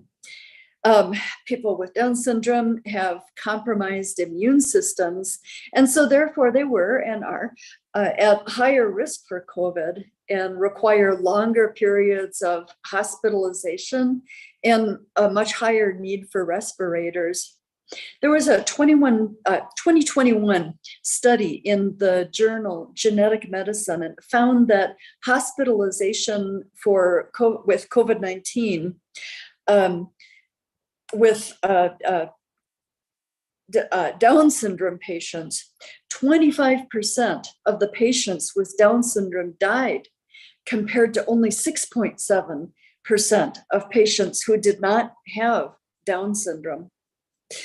And as another example of this kind of disability in COVID, people with autism were found to be especially vulnerable to depression and anxiety in response to the pandemic. And more generally, as we all know, anyone who needed or needs special education or who received professionally facilitated social support systems was cut out. As we know, even casual support systems were few and far between during the lockdowns. And if I could have the next one. So people with some invisible disabilities. So this is the third category of disability, invisible. Some people with invisible disabilities, such as multiple sclerosis, are no more likely to develop COVID than anybody else. But many people with invisible disabilities are more at risk. As just one example of the interaction between COVID and invisible disability, we can look at chronic fatigue syndrome. This slide shows a woman who's depicted with CFS, just exhausted, no longer able to go on and do the reading or whatever she was doing. She's holding her glasses in her hand. The symptoms of COVID and CFS, chronic fatigue syndrome, are very similar, especially long COVID, which is that long-term with health problems from the infection that can go on for weeks or months or even longer than that. They're very similar. And people with CFS are at risk for COVID because of their compromised immune systems. Also, while the research is still lacking, it seems that people with chronic pain also develop worse pain when they have COVID. So just a couple of examples about invisible disability. And then if I could have the next slide, I'll go on to the next category, which is mental illness, the fourth category of disability. The obvious interaction between mental illness and COVID is the debilitating loneliness and isolation that results from social distancing and lockdown, as this slide shows of a man in a mask leaning against a window frame, looking out all alone. But of course, this isn't the only result. People with mental illnesses who are institutionalized suffered and suffer not only from the social distancing measures, but also many developed fear of their caretakers who suddenly appeared masked and gloved and sometimes in sterile suits as well. There's an article in a journal called Nursing Times that tells us that wearing the PPE, the personal protection equipment by staff, was extremely frightening for some patients. And the same article expressed concern about the safety risks posed for patients who were required to wear masks. Some of the risks included self-harm. One nurse said, most of the masks provided have metal or bits of plastic in the top of them to be able to bend down. If that goes missing, those are the issues that our nurses are experiencing. Furthermore, the World Health Organization estimates an increase by 25% in the general population worldwide of anxiety and depression as a result of the pandemic. Beyond this, people who were or are institutionalized with mental illness or any other disability are at risk for human rights violations. A United Nations study found this. Half of the fatalities during COVID of people with disabilities happened in social care institutions and nursing homes and psychiatric facilities. And if I could have the next one, I'll go on to the final category of disability, which is first, sensory impairment. And first, we'll just take a quick look at blindness and vision impairment. Well, blind people, by necessity, lead a very tactile life, as a couple of these photos show. One, just using the buttons on any technology, and another, you see a man just using the wall to guide him. And these photos don't even include the use of a cane or a probing stick. And so keeping sanitation guidelines are really challenging. Then, as the top right picture shows, blind people who use other people to guide them encounter the same risks and dangers that I mentioned for other physically disabled people. In addition, blind people were and remain restricted in terms of the information they received about COVID, just because of the lack of accessible information. Because of social negligence and because of the lack of an educational infrastructure, especially in the global South, the literacy rate of blind people is especially low. And then if I could have the next slide.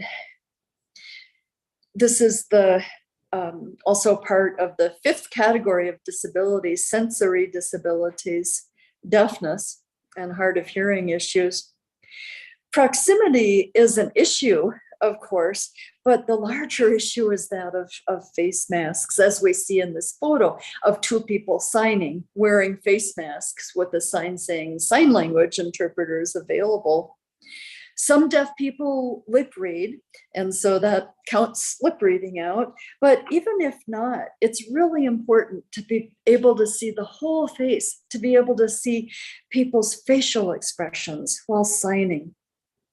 And there are transparent masks that let us see the whole face, but they're really uncomfortable and they're really prone to condensation. Similarly to the case of blind people, deaf people suffered and suffer a lack of information about COVID. There was and is inadequate signing in public announcements. One study cited below, and by the way, all of my resources are at the very end of the presentation with links. Everything I refer to is cited. One of the studies that's cited found that as a result of this lower medical literacy, deaf people had a 60% lower chance of staying home and seeking medical help if they had symptoms of COVID than non-deaf people. And if I could have the next slide, then I shift a little bit here. And I want to turn to the new normal that we were just hearing about, or the so-called new normal.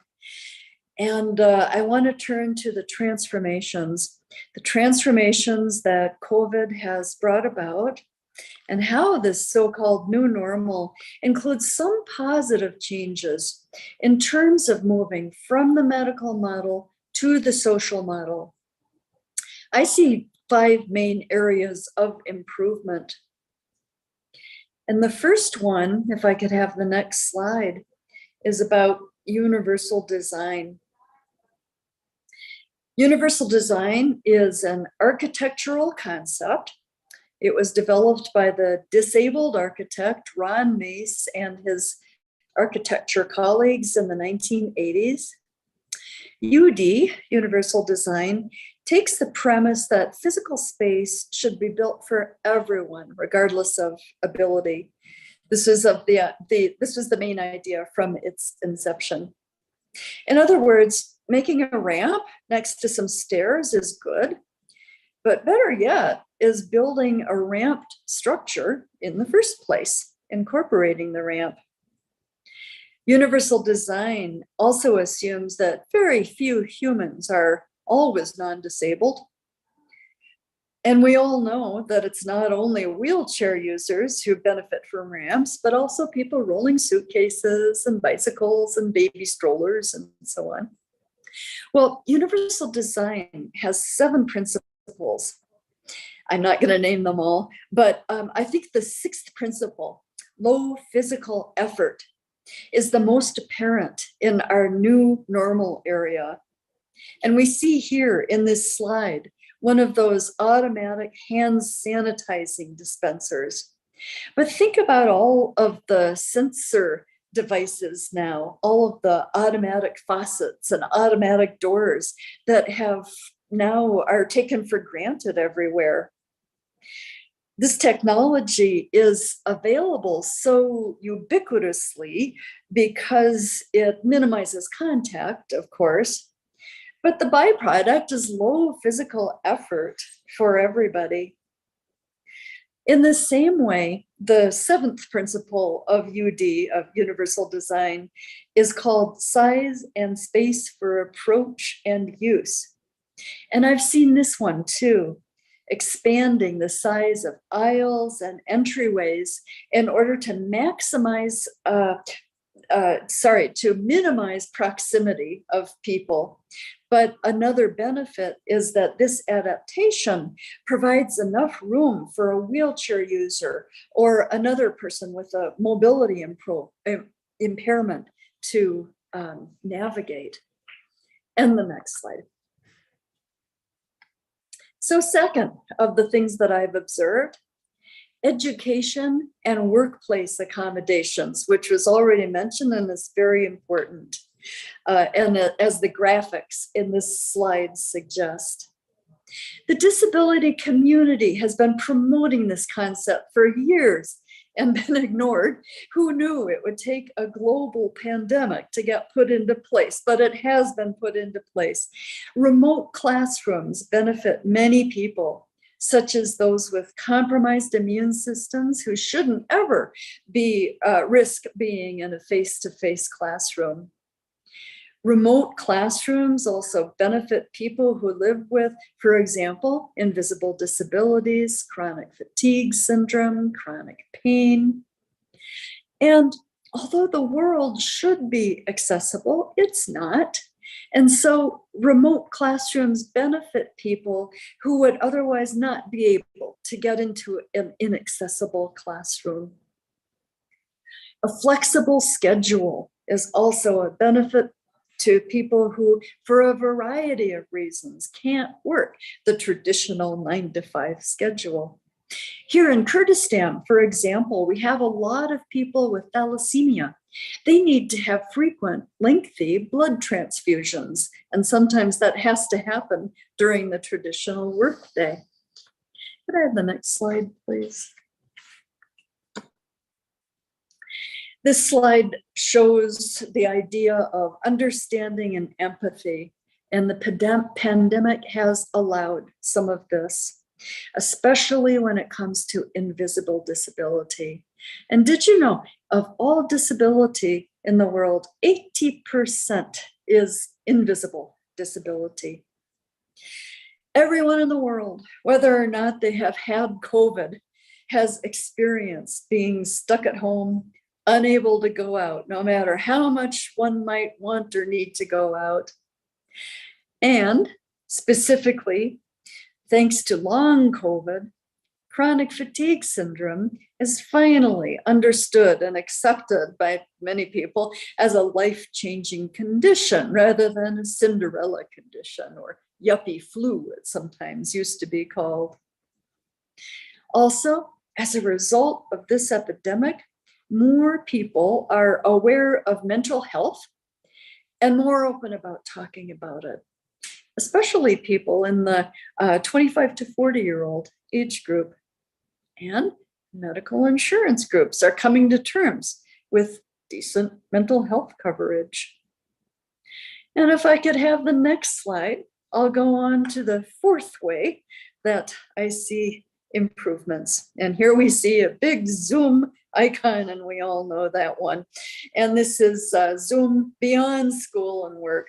The new normal has given us telehealth, lessening the need for in-person medical care, as well as so many other online events. Museums have created really sophisticated online tours. Theater and other performances online. Religious activities are streamed, and peer groups now meet online.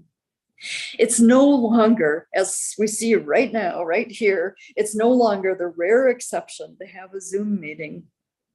And this is thoroughly lodged into the global culture, and it seems that it won't be going away.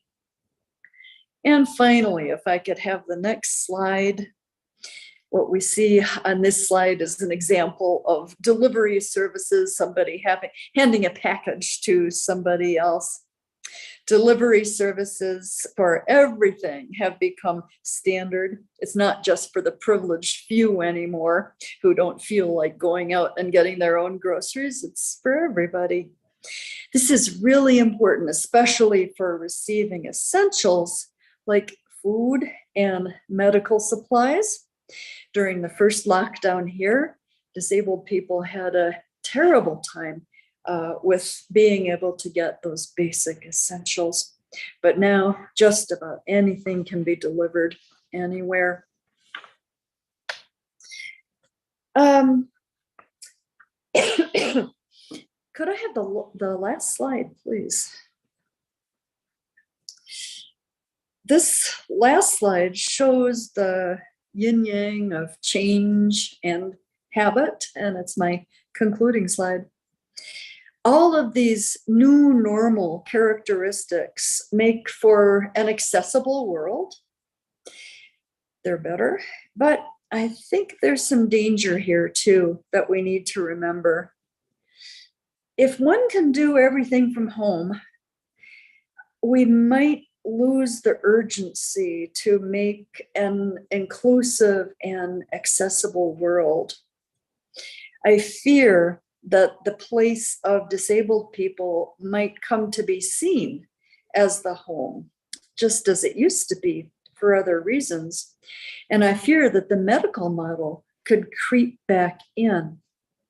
So we really have to work together to make sure that our world works toward the social model, that we use universal design in the physical environment, but also in the environment of attitudes where everything is accessible to everybody.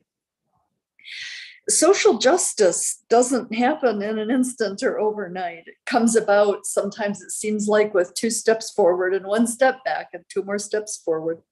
And change can be really slow.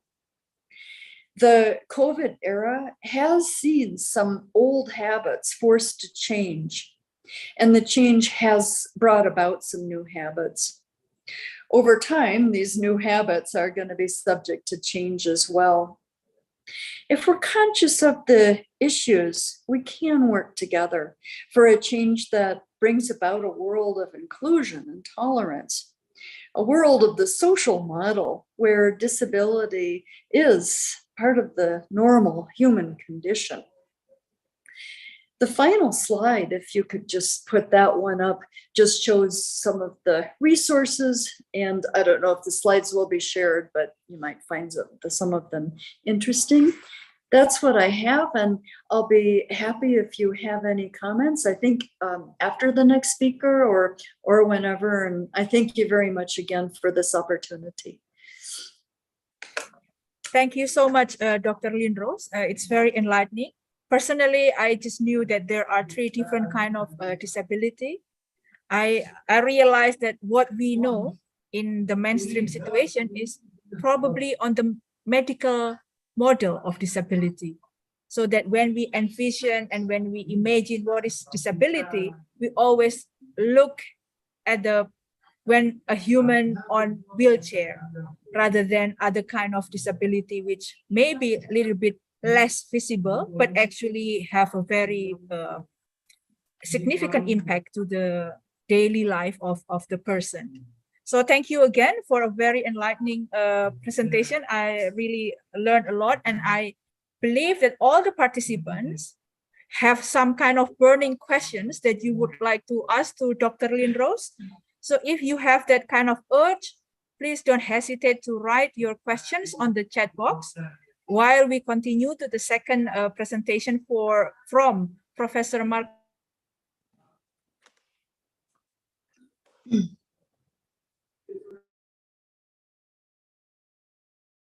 If I'm pronounced, if Ogechi are already here, is already here.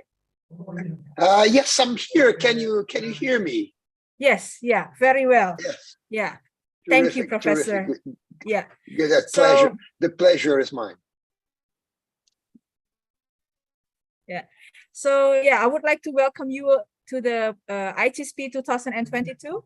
And I believe that you will have a presentation on digitalization and taxation, which is very important as well, because during the COVID-19 pandemic, we see a lot of acceleration in terms of digital technology.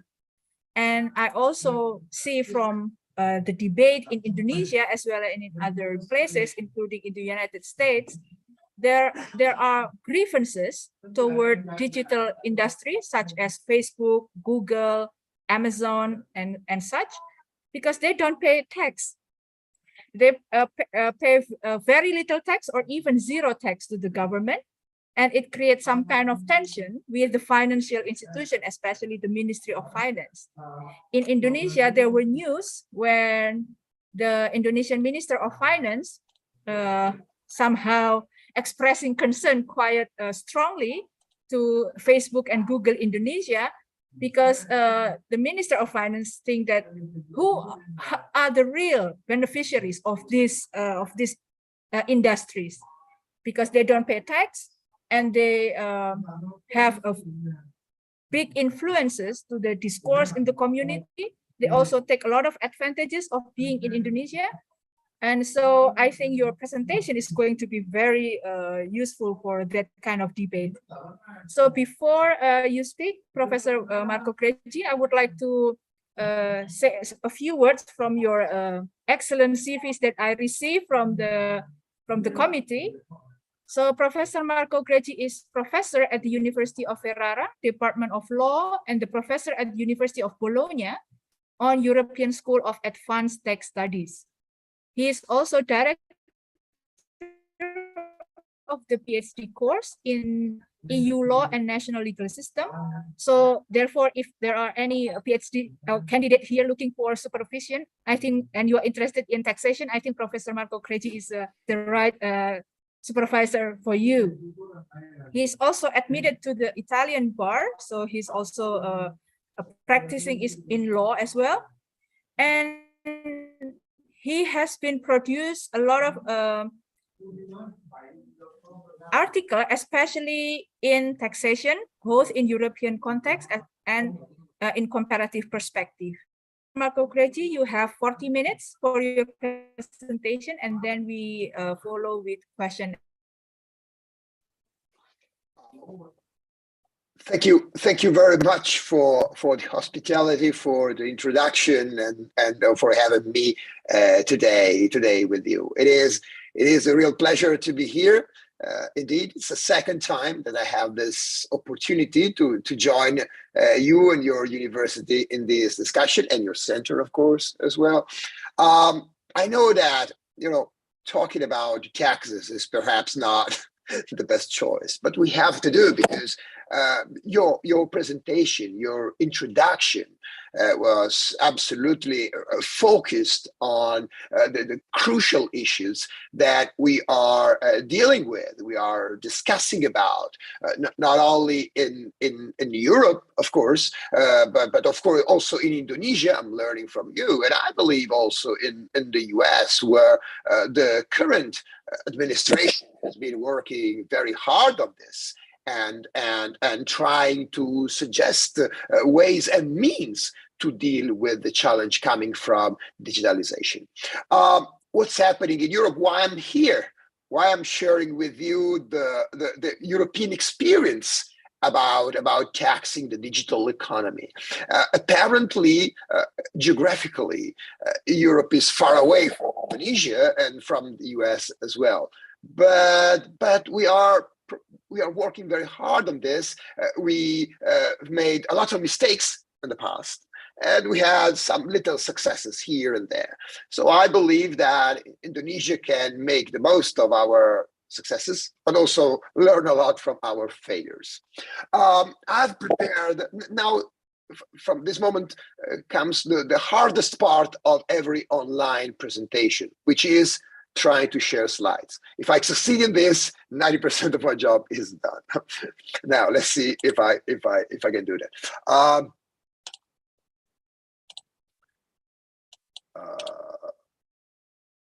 Can you see the PowerPoint now? Maybe. Yes. Yeah. Very good. Unbelievable. This is the first time that I have success at the first attempt. But anyway, so this is not a joke. But okay, so digital platforms and taxation, and in the European perspective. Indeed. What are we going to talk about today? Apparently, two issues. There are two aspects that I want to share with you, that I want to discuss with you. The first one is the well-known taxation of digital economy. You mentioned that. You mentioned the big players in the digital world. You have mentioned American multinationals, which is correct, of course, but in order to be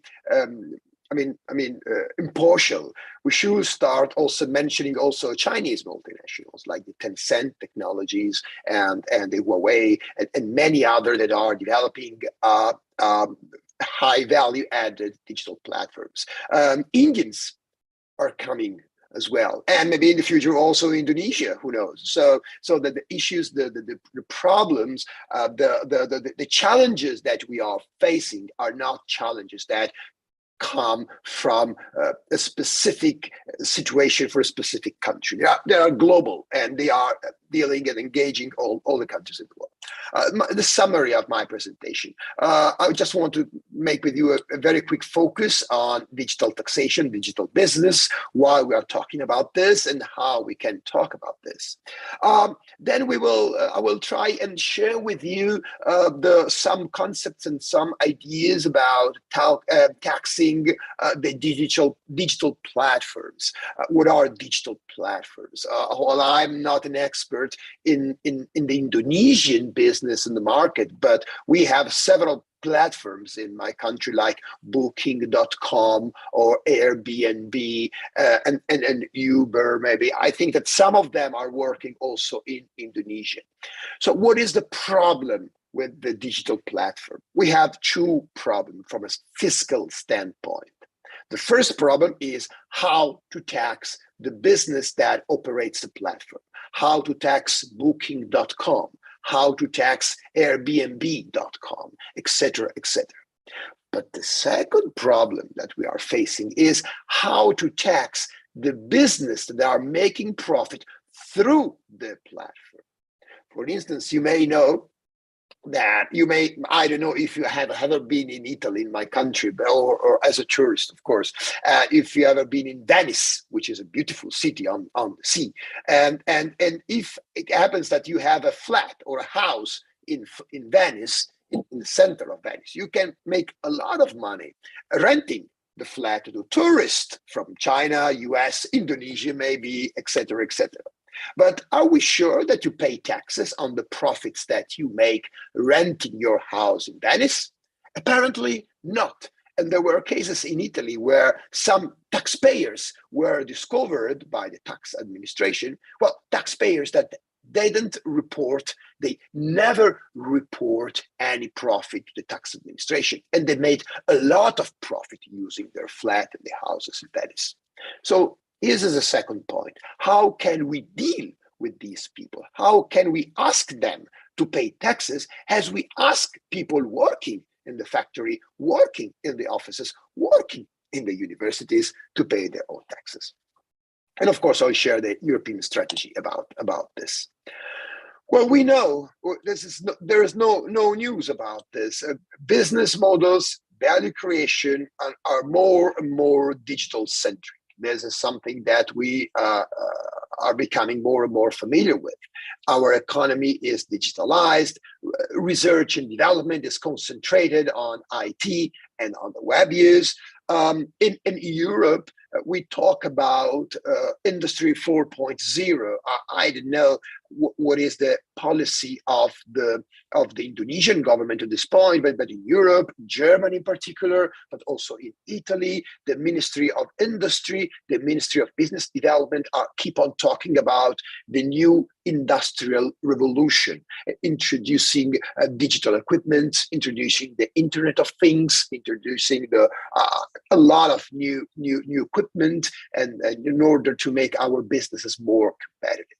And in order to do so, what is the connection between the economic revolution, internet, and taxation?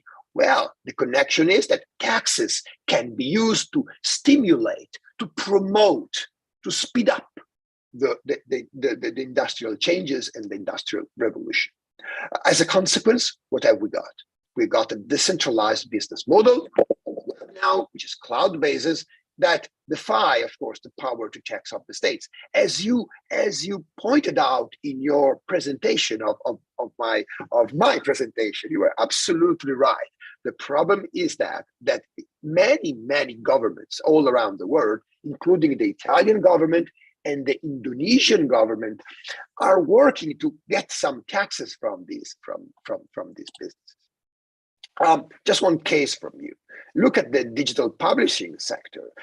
Publishing revenue in selected European countries in 2021 in millions of US dollars was really impressive. If you look at the numbers, we are talking about books that are not printed as they were always used to, but on PDF, on EPUB, and the like. And well, I'm not an economist, I'm a lawyer. I don't do math. I'm not familiar with numbers. But if you look at these numbers, you see that we are talking about serious money and serious business. We have to do something about that. And taxation is not a stranger to this scenario. Well, for those of you, I understand that the people attending this seminar are not all of them are lawyers, or not all of them are tax lawyers. So my duty is also to create some sort of level playing field amongst you.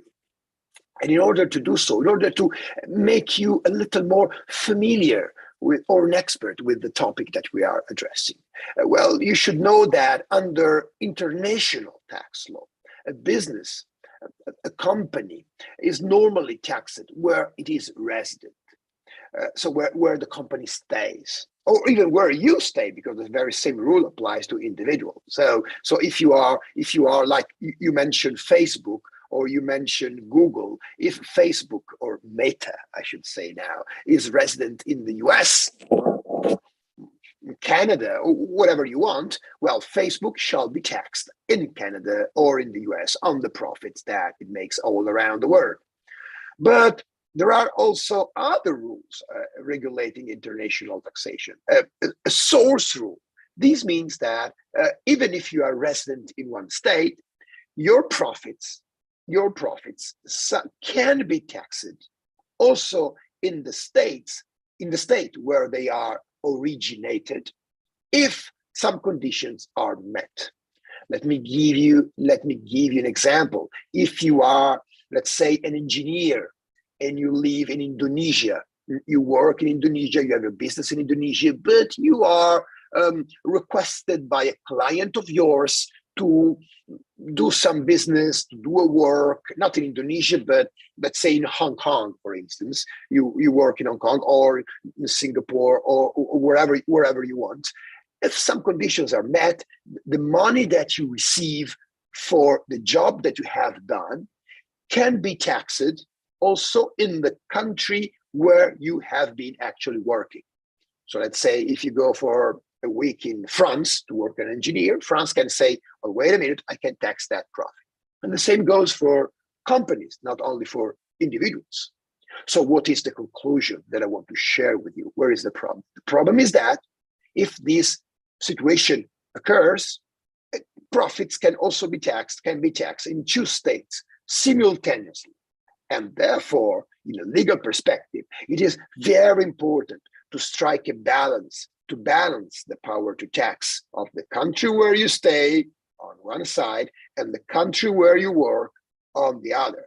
Because if you don't balance this power to tax, you risk to be taxed twice in one state and also in the other state on the same money.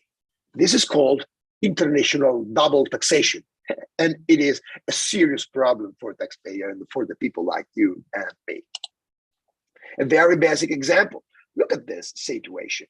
You have an individual in Europe who asked for a loan from an American bank. So you see the loan is granted from the US to this European person, and he pays back interest on the loan.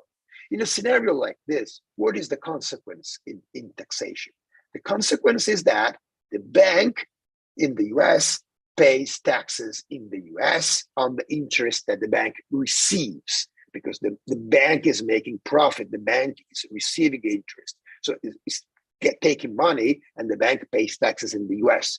But here is the problem, or the situation. The European country, the country with the blue flag on the right of my slide, can say, well, wait a minute, I also want to tax those profits. I also want to tax that bank because I know that the bank is American, but the bank is making money in Europe. So that bank is not only American, it's also a little European. And because of that, I can tax it. This is a very sophisticated reasoning, which lead us to consider that the power to tax of the state, so how the state can tax, well, can be exercised also on companies, on corporations, and on individuals which are not resident in one country. Or again, look at another example of this. A US company with a branch of a company in Europe. Sorry, there is a mistake in the slide. Yeah, it was a branch of a company in Europe that sells product in Europe and receive a payment in consideration. In this case, the branch of the company is making a lot of profit, and the company is making a lot of profit. But where is it going? Where is it going to pay taxes? Sorry, here it's going to pay taxes. The branch is going to pay taxes in Europe, because the branch is there. in the US. I understand that this is not that easy to be shared with you in a few minutes. Normally, in my classes, in an international tax law course that we have in Ferrara, but in every university all around the world, these concepts need hours and hours to be understood by the students and to be mastered by the students. But in order to, if you at least can grasp the scenario, that would be enough for my presentation. So we have a problem here. Why am I talking to you about this? Why these slides? What is the connection between slide number 6 and slide number 7 and the topic that I'm supposed to discuss with you today?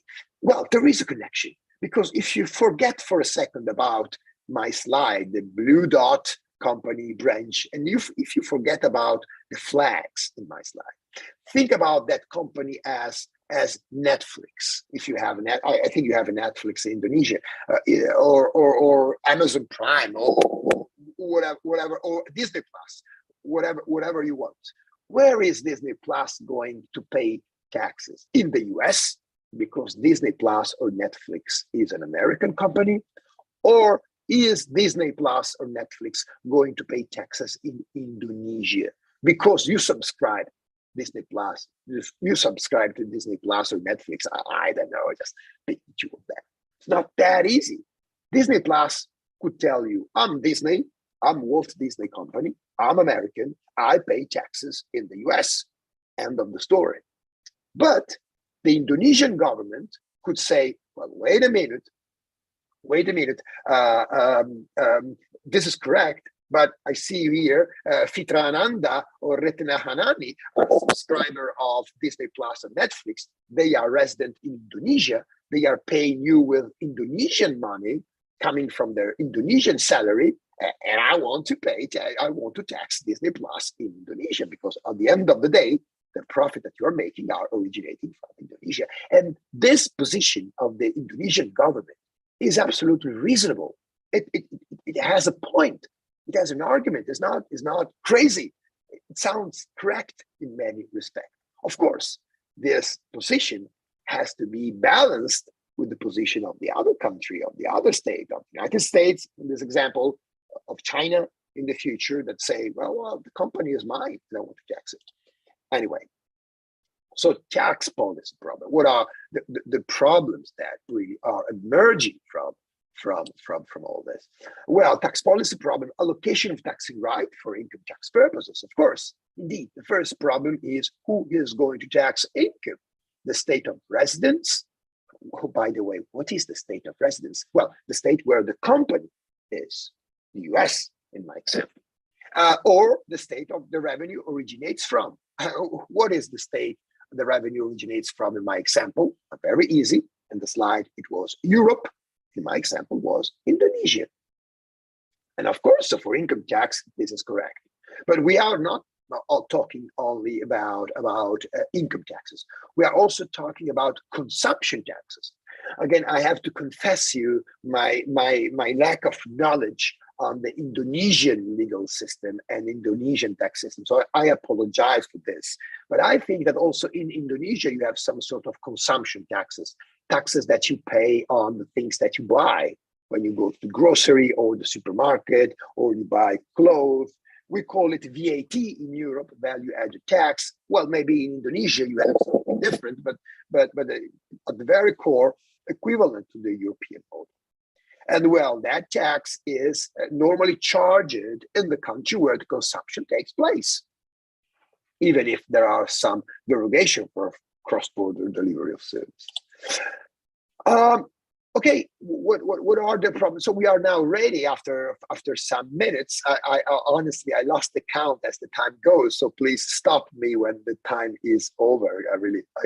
I'm really so engaged in the presentation that I don't know how much time I've left. But anyway, the problems that we have to understand, and in order to address them, really are that if we start thinking about digital economy, if we start thinking about the internet economy, we see essentially two kinds of problems to deal with, to face and try to give an answer to. The first problem is the problems originating from the direct business via the internet. This is the Netflix case I taught you about. One company resident in one state, the consumers of the service in another, and the question is, who is going to pay taxes where and up to what amount? The second problem that we are facing when we talk about internet is the internet and the digital economy as an accelerator of other businesses.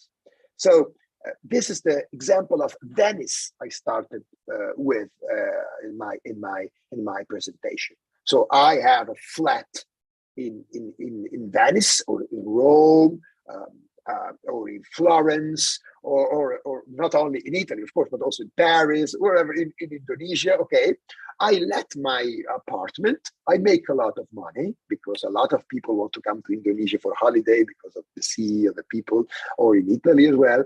I make a lot of money and I can rent my flat because I put it online on some website like Airbnb or Booking.com, and I become rich using my apartment, but I don't pay taxes. So here the internet is, here the digital platform is a facilitator or an accelerator of my business.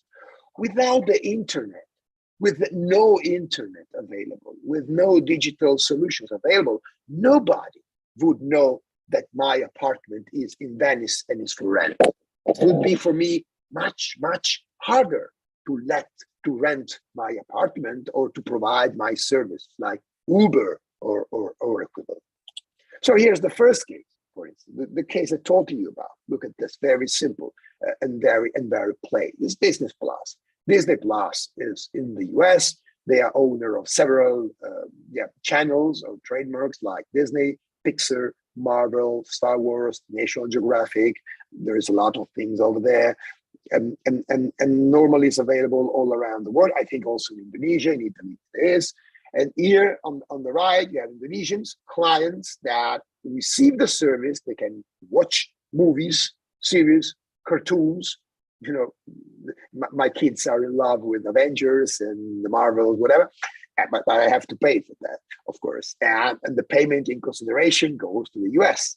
Now, this is in the slide number 10, you see the scenario I was talking to you about.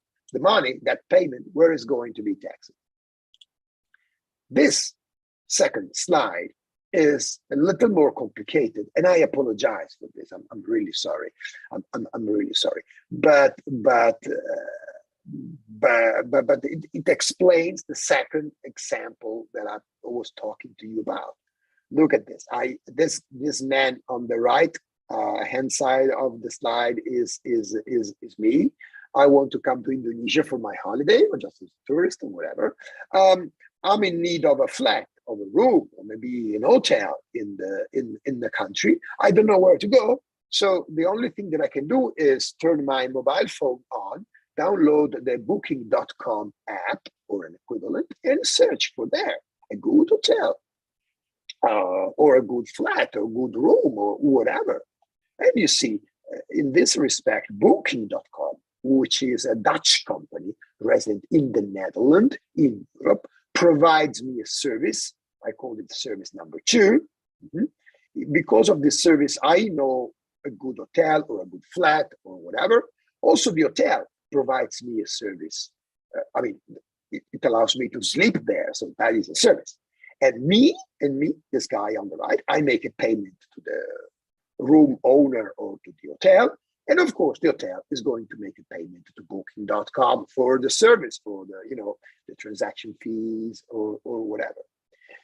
Here in this scenario, you see, now look at this scenario with the eyes, with the glasses of the Indonesian tax administration. The Indonesian tax administration that is facing this case sees 2 problems. First problem, how to tax Booking.com, because Booking.com is making a lot of money. You see, payment number 2. But Booking pays taxes in the Netherlands, not in Indonesia. And this is a problem. This is a problem not for the Netherlands. This is a problem for Indonesia that is losing a lot of money.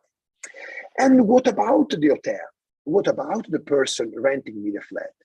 Are we sure that that hotel or that person is going to pay taxes in Indonesia?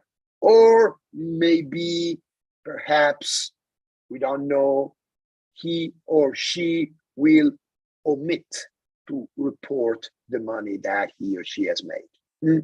She or he will try to evade, not to pay Indonesian taxes.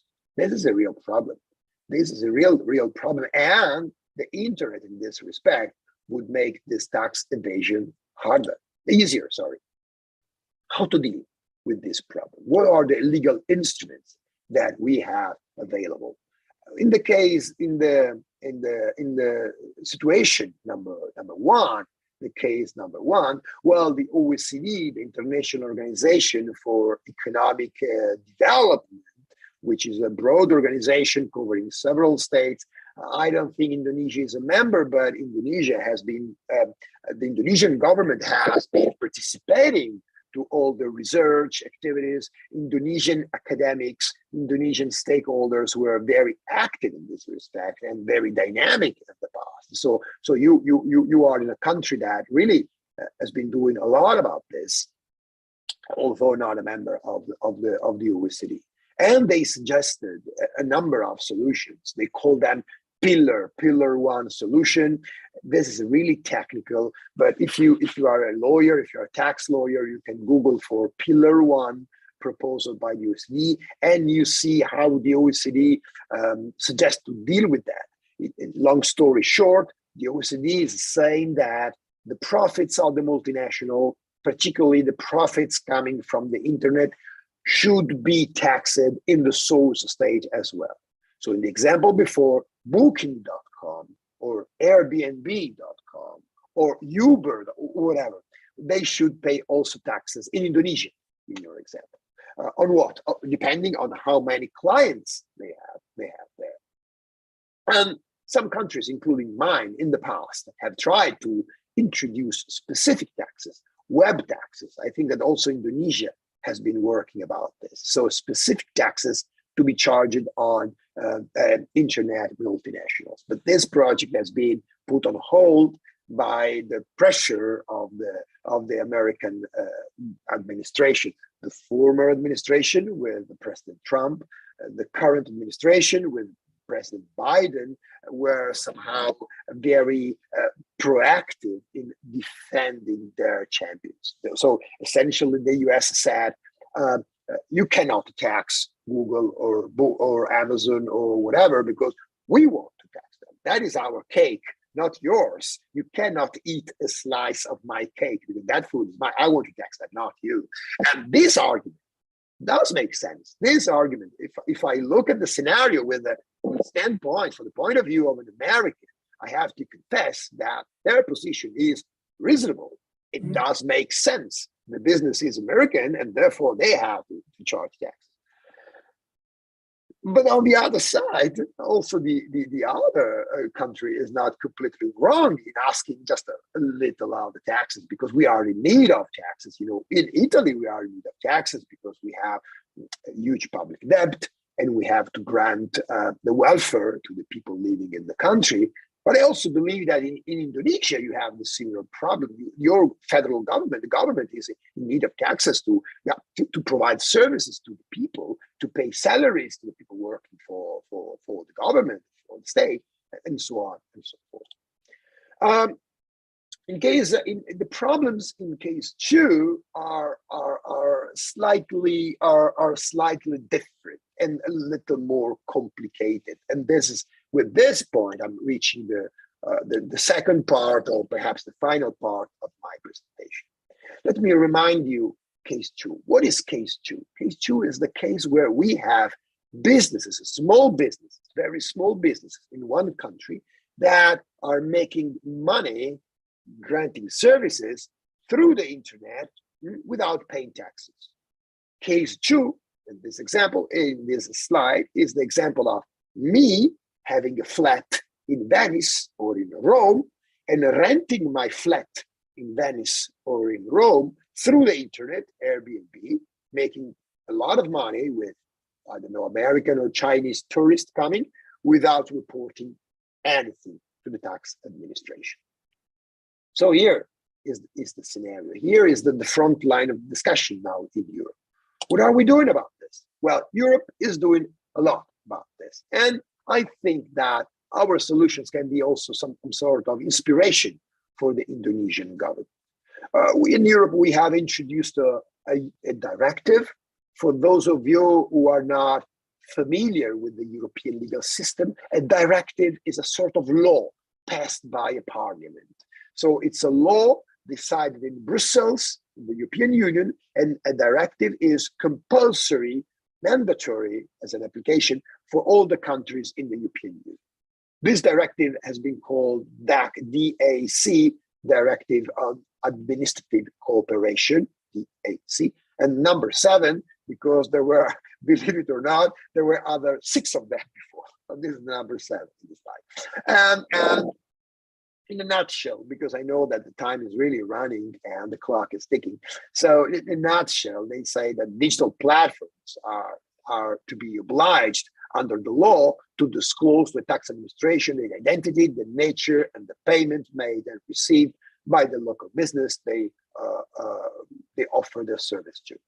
So what does this mean? It means that in the future, Booking.com, Airbnb, Uber, you name them, will have to disclose, will have to tell to the tax administration who are the people that are using the platform, how much money has been circulated, how many transactions were negotiated, who made the money, how much, etc., etc. So the data of these platforms shall have to be publicly, or not publicly, but available to the public administration in order for the public administration to discover, for instance, how many people are renting flats in Venice, how many people have a house in Rome, how many people are making money with tourists, how many, etc., etc., etc. So the strategy of the European Union is not a strategy on taxation, but it's a strategy on information. We are working very hard on disclosure, on making information's data, numbers available to the tax administration in order to collect more money. Well, is this a European only issue? It is not. Absolutely, absolutely not. Because if this were just a European issue, I wouldn't take your time talking about this. Indonesia is not that engaged in Europe. It's not European. The OECD in a very important initiative that has been launched some years ago, the BEPS plan, which is a very broad and comprehensive plan covering several countries, including Indonesia. They recommended this sort of mandatory disclosure rules for all the countries. So I believe that in one way or another, Indonesia will deal very soon with this, or this approach to economy will be considered also by the Indonesian government. So this is it, for instance, and why it would be important for you. Look at this example. You have an Indonesian business that is granting online services, okay, to clients in Europe that have a trade with locals. If the Indonesian company in this example is making profits, well, that company will have to report their tax in Indonesia, and that's it. And if this yellow business, you see this yellow dot here, which is an hotel or a flat owner or whatever, is making profit, well, probably nobody will know it. Well, what is going to happen starting from the next year? It's going to happen something like this.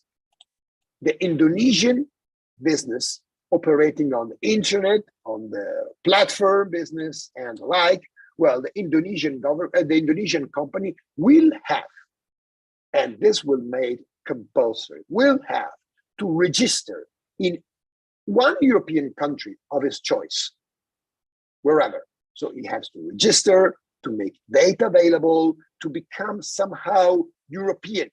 if it wants to do business in Europe, and will have to report, to communicate, to give data and information to the tax administration of the country about the client, the transactions, the fees, the monies, the invoice, and everything. So full disclosure in this respect. So this is why I just wanted to share with you this scenario, because, well, maybe you are not in the practice, maybe you are just academic, maybe you are more engaged in theoretical aspect. But if amongst the people here today with us are people that are in the practice or in the business sector, or are dealing with the internet economy, or are looking to work for digital economy, well, be careful and pay attention if you have trade or business in Europe, because we are changing a lot. The consequences, as I told you, for the Indonesian, but for every platform in the world, they have to register in the member state of the European Union, to report in a timely and exhaustive manner, will have to consider compliance duties, and so on and so forth. There are fines and sanctions, of course, if you do not report, if you fail, if you decide to not to abide by the European regulations or the national regulation of the case. So fines can be very high, including the freeze of your business. So this is not a joke at all.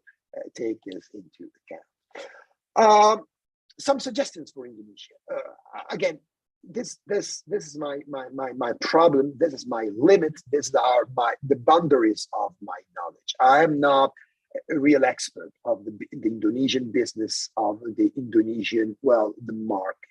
But I think that the economy of your country is impressive. Indonesia is a giant in Asia, and a giant in the world, because of the size of the country, because of the economy, because of a lot of assets. First point. Second point, however, I believe that also, well, Indonesia has also a very flourishing and promising tourist sector, with a lot of people coming from all around the world to Indonesia. I have a lot of friends of mine that came to Indonesia as a tourist in the past. I've never been there, but they told me wonders about it. So what is the point? What is the problem for a tax lawyer? The problem is that Italians coming to Indonesia as a tourist, for a visit, for whatever, are contributing to the Indonesian government, because they sleep in Indonesian hotel and they pay there. They eat Indonesian food in Indonesian restaurants and they pay there. They do shopping in Indonesian shops or supermarket and they pay there. So it is important, I believe, for the Indonesian government, for the Indonesian tax administration, to know exactly who is coming, where is this Italian sleeping, to whom these Italians are giving money to. Because, well, of course, those are part of the taxes for the government. So watch out, take care about these platforms. If I want to come to Indonesia as a tourist, probably not only me, but most of the Italians go on booking.com and they say, well, let's have a look at the hotels in the country. Maybe there is a good hotel, 5-star hotel, 4-star hotel, 3-star hotel. Booking is to be considered as a possible taxpayer in Indonesia, together with all the people that are using Google Booking as a platform. And there are, of course, opportunities for your government. Yeah, this is a bit more technical, but the Indonesian government may consider to tax this platform, as you pointed out in the very beginning of my presentation, checking the activity of the local businesses using, well, the platforms. And because thanks to this, the Indonesian tax administration, the Indonesian government could curb unfair tax competition at local level. We are on the way of doing this in Europe. Not this story is not a bed of roses. It's not only wonders. It's not only lights. There are also a lot of shadows, a lot of problems, a lot of frictions. But we are working on that. So check out the European scenario, because, as I told from the very beginning, I believe the Indonesian tax administration can, well, get something from our successes, but also from our mistakes. And there are a lot of European mistakes about this. So thank you very much for your attention. And I apologize if I have taken too much of your time. Okay, thank you so much, Professor Marco Creci. You are right on time for your presentation. And again, I also learned a lot from your presentation, because in Indonesia, currently there were quite a lot of criticism regarding government attempt to tax what we call it, digital companies, not only booking.com of Meta or Amazon, but also for game companies that operate in Indonesia. So yeah, again, I see a lot of relevance from your presentation to Indonesian experience, and maybe you would should come to Indonesia for visiting professor, because we need to have a more comparative perspective in terms of how to administer tax between European perspective and in to Indonesian perspective as well. Okay, so now, pleasure. yeah, so now we have around 20 minutes for question and answer. I see one participant raise hands to express questions.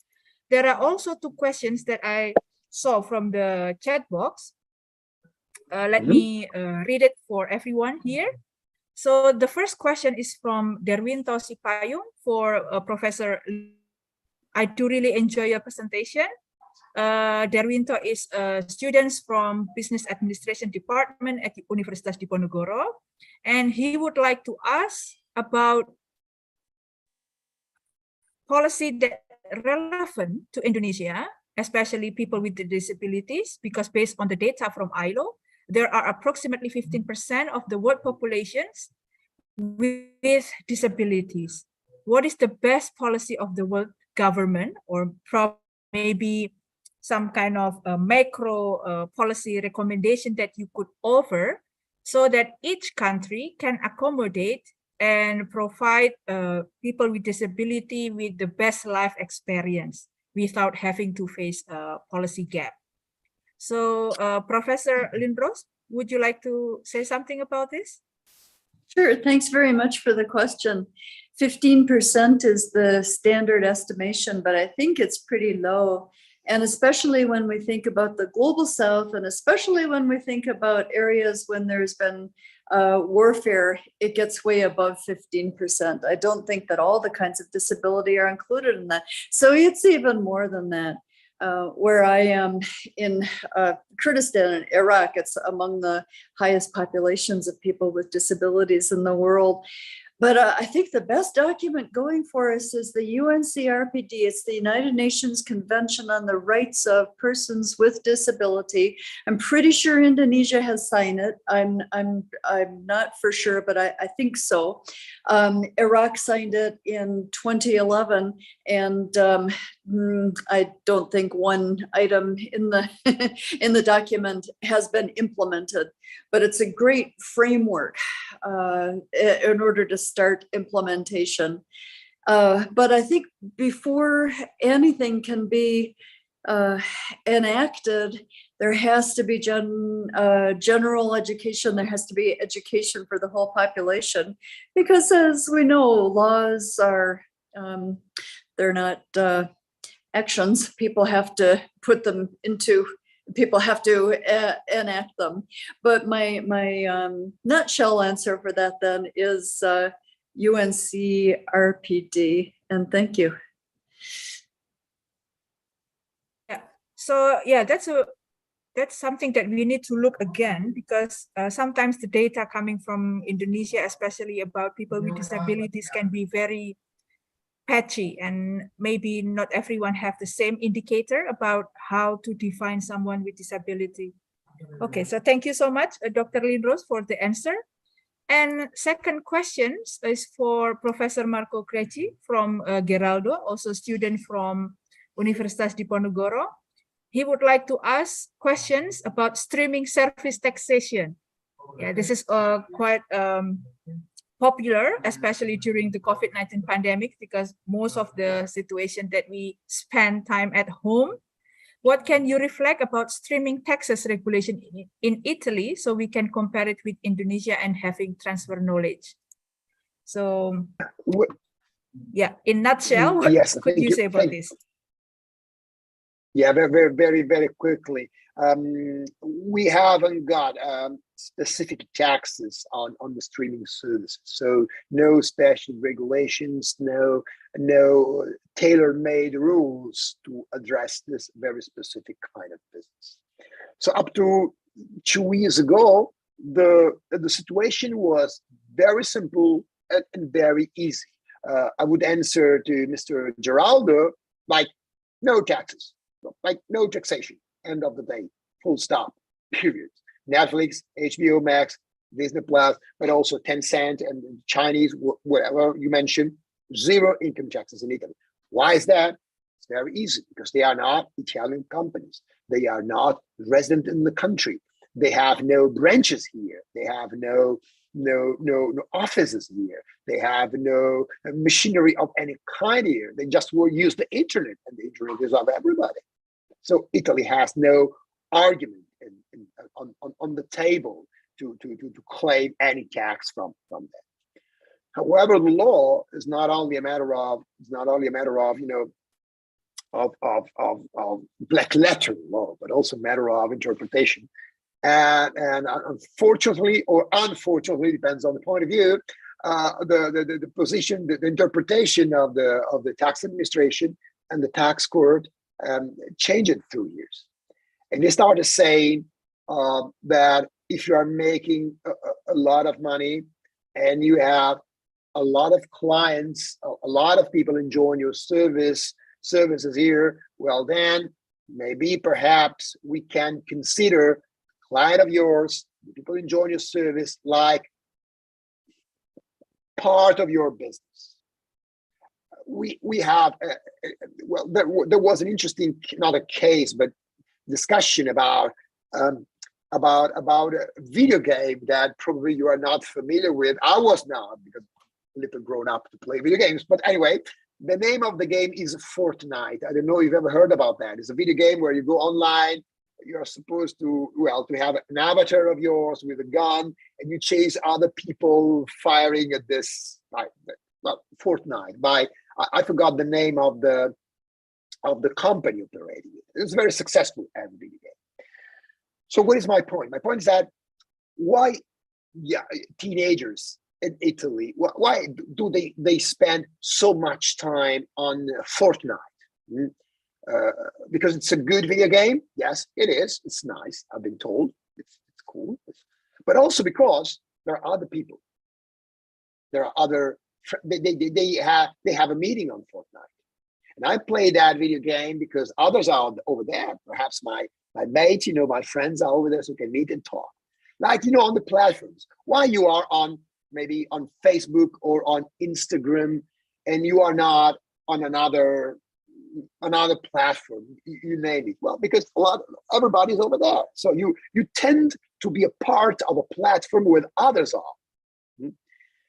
So this argument was used by the tax administration to say that if you are there because others are there, and the others are Italians like you, resident in Italy like you, then probably also the platform is somehow Italian, and therefore that platform has to pay taxes in Italy. The most striking case that we had, that was a real case, not an academic, real life case, was the Netflix case, which was initiated, the investigation started 3 years ago. Netflix had around 3 million clients in Italy. 3 million Italians have an active subscription to the Netflix, and that was before pandemic. So pandemic they increased, and they pay an average subscription fee of around 16 euro per month. So you can do the math of the revenue for Netflix. And Netflix has been paying zero in Italy for years. Zero like zero. And well, the tax administration said at the moment said, well, numbers are so big that, and there are so many subscribers that you need to do something, you need to report. So, Mr. Geraldo, what happened? It happened that the Italian tax administration went to Netflix management, and they were a little pushy, so to say, and they convinced, between brackets, Netflix to open an Italian branch and to invoice through the Italian branch and pay taxes in Italy on the profits made in the country, the money coming from the Italian clients. So this is the state of the art in my country. Yeah, that's true. It's more like state of the art. So the government should be very tactical and strategic when they decide how to tax one of these companies. Okay, Anielo, do you want to express your questions directly? Yeah, you have 2 minutes to express your question, please. It's still mute, sorry. We cannot hear your voice. You hear me now? Okay. I want to ask my question to Professor Gretchen. Buongiorno. My question is about, do you think that if people have a flat and the people use the flat for making income and they don't pay the tax, but this is also if pay bank to bank or just cash? Because if pay bank to bank, there is at least some proof that the people pay the flat per month or not. And I asked just for I really had no knowledge about tax. And the second question, whether in Italy, Europe, or Indonesia, if there is like a moderation on the tax, what the effect will it be on the social economy? I mean, if we push to tax every people in Indonesia, there will be a crisis of the price. So will be a shock of in income. And how many years, more or less, Indonesia need to be at enough money for mouths to live before the tax in all business. I don't know if it's clear or not. I don't know how to express. No, it was absolutely clear, both the question you raised. So the first question, tax evasion. Right. If the payment is made bank to bank, or with credit cards, or with Apple Pay, Google Pay, whatever, it's not so easy or easier for the tax administration to track the payment and to address tax evasion properly. That's as simple as that. Where if the payment is made via cash, well, the scenario is a little more complicated. So why I addressed the digital platform with in my presentation, because you are right. In the case of fight against tax evasion, if I want to know some information about the payment, I ask it to the bank. I look at the bank account of Marco Gregi. So if the Italian tax administration thinks that I'm a tax evader, they can go to my bank and check all the money that I receive from other people. Very easy. But if I'm smart, I will ask payment in cash, or I will use platforms like PayPal and the like to receive the money. And this is the reason why European Union now is focusing not only on financial institutions, banks, etc., but on platforms. They want to know from Booking or from Airbnb if I'm making money through their services, renting my flat and my apartment. So long story short, the tax administration is looking for another source of information, not only banks, not only the credit card companies, but also the platforms, the business that operates on the market and are facilitating the connection between the client and the business, the tourist and the owner of the flat, the people who is in need of a service and the business or individual delivering that service. The strategy is that the more information are available, the easier will be to arrange the data in an efficient way. And for your question, the second question, much more complicated. How many hours have I got to give an answer? 2 or 3 hours. Adjusting tax rate can have an impact on inflation. It has. In Europe these days, we are having a real situation about inflation because of the war in Ukraine, of course, you are very far away from Europe, but I'm pretty sure you know the scenario, the war in Ukraine, and we are still dealing with the aftermath of COVID and the like. So the Italian government has been considering to we don't say to increase. Increase is a bad word in Italian, or in English for Italians. We prefer to use the word adjust. So we are considering to adjust taxes, that is to increase taxes, in order to raise more money to face these challenges. But the fear, the concern is that if we increase taxes, well, of course, particularly VAT, inflation will boom further on. So what is the remedy? The remedy, the strategy is to adjust taxes, but not all the taxes that are more neutral in terms of inflation. We are talking like in the UK are talking about windfall taxes. I mean, taxes on the big companies that are making a lot of profits because of the increase in prices. And particularly the companies active in the oil and gas industry. We are convinced that if we increase taxes on those giants, well, that increase will be neutral in terms of inflation. But that's only an academic and in a theoretical perspective. If we move back to this to the scenario we're dealing with, yeah, indeed, making tax evader paying taxes, well, I believe it's necessary. Of course, maybe, perhaps, prices of the service will increase a little.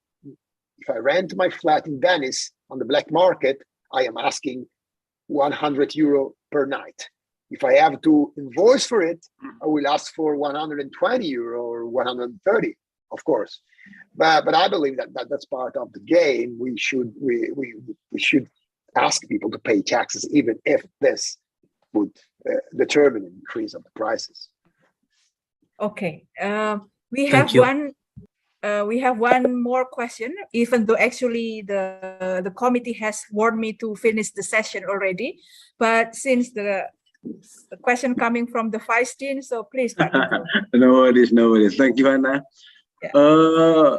Thank you very much, Hannah, for letting me just very quick question. I would like to ask to Professor Lynn Rose, related to the what do you call it, to the situation which is related to the disabled or something like that. The question is will be to what extent the global society or the global governance then can pressure to the government in every part of the society in this world to provide more equal opportunities to the people with disability in order to live, let's say, to provide more welfare to them. And whether in this part of global society now that the people with disability living more happier than before.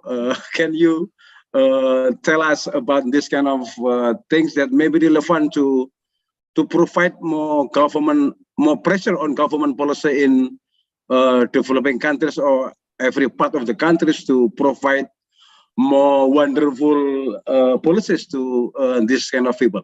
Thank you. Yeah. Thank you so much. That is the question, indeed. How can we work with government in order to enact some of the policies and laws in the US mostly, but also in other parts of the global north? Protest has been very effective, protest, litigation, pressure on the government. But things are a little bit different in the global south. I'm not sure if that's or not. I think that the model is different in the global south, and I think that people with disabilities and their allies need to come together and come up with a strategy, come up with a plan. And my answer is always education, whatever the question is. And in this case too, I think that everybody needs to be educated including the government. I think we forget, it's easy to complain about the government. I think we forget that the government is you know, and so it's not just a matter of having protests, but it has the society has to want to change for it to be changed. Another important point about your question is that while disability rights and disability education are fairly consistent in the global north, in the global south, there are different answers for every community. So the community of people with disabilities and their need is very different in rural Kurdistan than it is in Cairo, for example. And so it's especially important for people with disabilities and their allies to get together, talk about what's needed, and have a plan. Thank you again for the question. Yeah, is there any like global gender index, or let's say global disability index, to measure that this is the state on the country and that providing more friendly policy to the disabled society, or is there anything that you can measure in the global level? That would be wonderful. Disability is the measurement is really lacking, and especially in the global south, and especially where there isn't a lot of disability awareness yet. So various organizations such as the UN and Handicapped International, the WHO have their own index system, but it's people don't necessarily want to report it. And also sometimes, what is disability? That's a big question too. So that's also a big issue. Okay. Yeah. Okay, thank you very much. Thank you. Thank you. So with that part, we conclude our discussion for this afternoon. I would like to thank again Professor Marco Creci for a very enlightening presentation about European tax system in digital world, which is borderless basically. And we learned a lot from you, and maybe we can initiate some kind of transfer knowledge and some comparative study between Italy and European in general and Indonesia. So with that, we also invite you to come to Semarang anytime as a visiting professor. You do some research in Indonesia, that would be wonderful. And also for holiday. That also goes to, please do. Please come, Margo. Thank you. Yeah. And also Prof. Rose. We are happy to wait for you here. Yeah. And that also goes to Dr. Lindros because recently we have book published by University of Sydney regarding the disability movement in Indonesia. And again, as you mentioned, it is still a big field in terms of conceptual development as well as practical implication to the policy makers. So a lot have to be done in order to make disability into the forefront of social and political discussion. So again, we would also invite Dr. Lindros to come to Undip and to come to Semarang to conduct this research and also for holiday. So happy to have Professor Marco Creci and Dr. Lindros anytime soon. Hopefully. Maybe some information for Prof. Marco and Dr. Rose that Semarang is one of the best city in Indonesia to live in. So we'll be enjoy living here. Thank you so much. Enjoyed visiting Indonesia. When I came Thanks a lot. Really. Yeah. Thank you. Yeah, so thanks again, and hopefully we can continue our cooperation and discussion after the conference as well. So with that, I would like to close this session. Thank you for the committee, for the support, and all the participants for a very engaging discussion. So with that, wassalamualaikum warahmatullahi wabarakatuh. Good afternoon. And have a good day to all. Bye. Dr. Lynn Rose, we have Fulbright visiting professor now at our universitas from Grand Valley State University, Professor Vandana. Oh, very good. Yeah. That's wonderful. Fulbright, yeah. Well, stay here until November. Wonderful. Okay. So glad. Okay then. Thank you. Thank you. See you then. See you. Prof. Marco, see you. So I think the MC will tell us what to do after this, because usually there will be some photo session before we conclude the conference for today. Yeah. Okay. Silahkan Mas. Yeah, I think we need to take photo together. So everybody please turn on the video. Mas Maskor. Okay, before we end this session, let's have a photo session with our speakers. So for all participants, please turn on your camera, and we'll wait for a while. And the photo session will be taken by the operator. So okay, I will take pictures. I'll count 1, 2, 3. Second one, 1, 2, 3. Third one, 1, 2, 3. Okay. Okay. Thank you. Thank you, Prof. Marco. Waktu harus. See you then. Nice to meet you. Bye. Bye-bye. Thank you so much. Bye. Have Bye a good then. day, Bye. everyone. Bye. oh, thank you. Okay, thank you for the operator. Thank you so much for our honorable speakers and Miss Ratna Hanani for guiding the sessions. Ladies and gentlemen, that was the second session of the panel discussion. To remind several things for tomorrow's agenda, notes for the 8th September 2022 cluster discussion activities. Each participant is expected to pay attention to the Zoom and cluster code. Participants are expected to be present 10 minutes before the session starts. Cluster discussion activities. Every participant are expected to pay attention to the Zoom and cluster code. The participants and audience are allowed to move another room or back to general room after the session ended. Participants are expected to be present 10 minutes before the session starts. Please check your session time to avoid any mistake. There will be a closing ceremony at 15:30 Indonesian time or 3:30 p.m. tomorrow. Every participants are expected to join back to Zoom meeting at that time. Okay, those were the series of international conference that we have together attended. Hopefully, it will bring us benefit. Our greatest gratitude for the attendance and attention. Good luck with your day. And wassalamualaikum warahmatullahi wabarakatuh. Waalaikumsalam warahmatullahi wabarakatuh.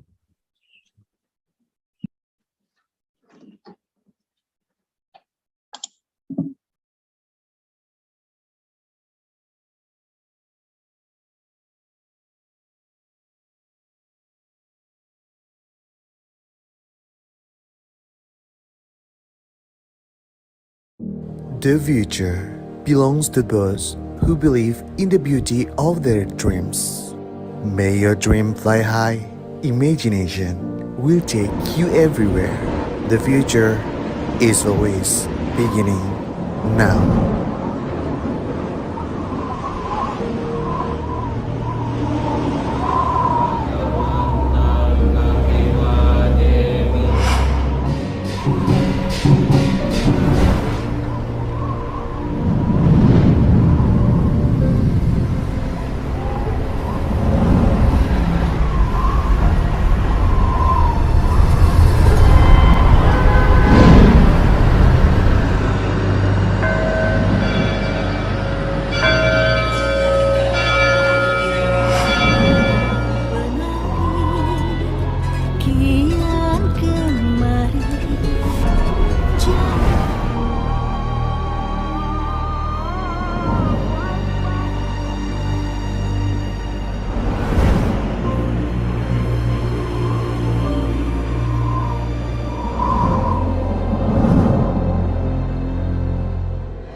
Universitas Diponegoro, Undip, is one of the oldest public universities in Indonesia established on January 9, 1957, located in Semarang, Central Java, Indonesia. Since the enactment of the Government Regulation Number 52 of 2015, the status of Undip is legal and it is state university.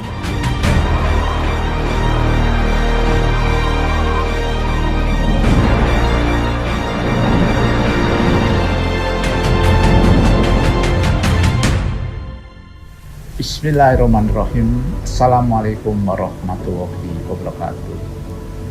Greeting from University Diponegoro, the best university in Indonesia.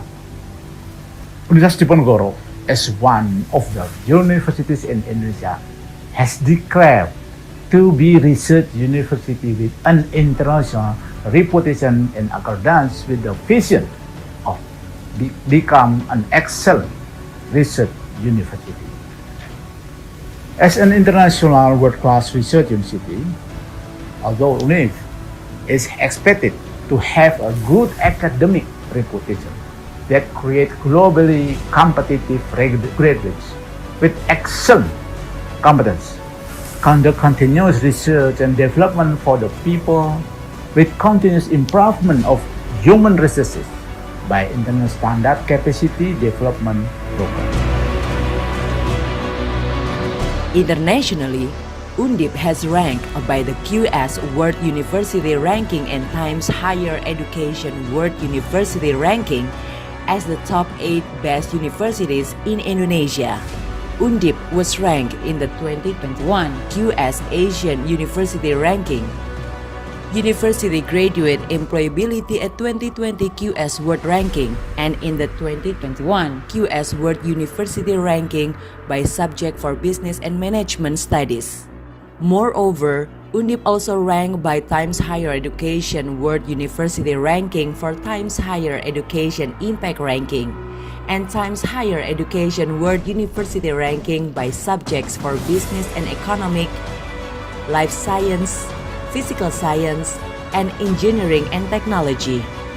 For environmental sustainability, UI Green Metric also posted Undip at 39th World University Rankings. Undip has a strong commitment to improving the quality of education towards global standards by continuously improving the quality of education for its students, increasing the quantity and quality of research and scientific publications, and contributing to society through community services.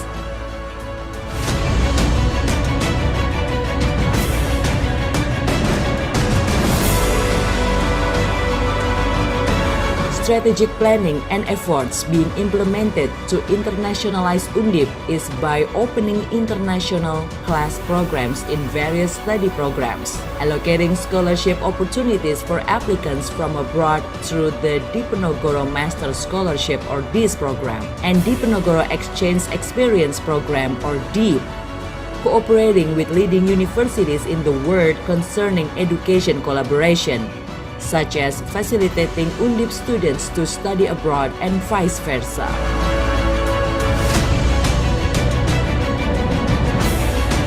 Faculty of Law has developed with the improvement of the education system, the increase in number and quality of teaching staff, lecturers, as well as the increasing number of facilities and infrastructure supporting the education.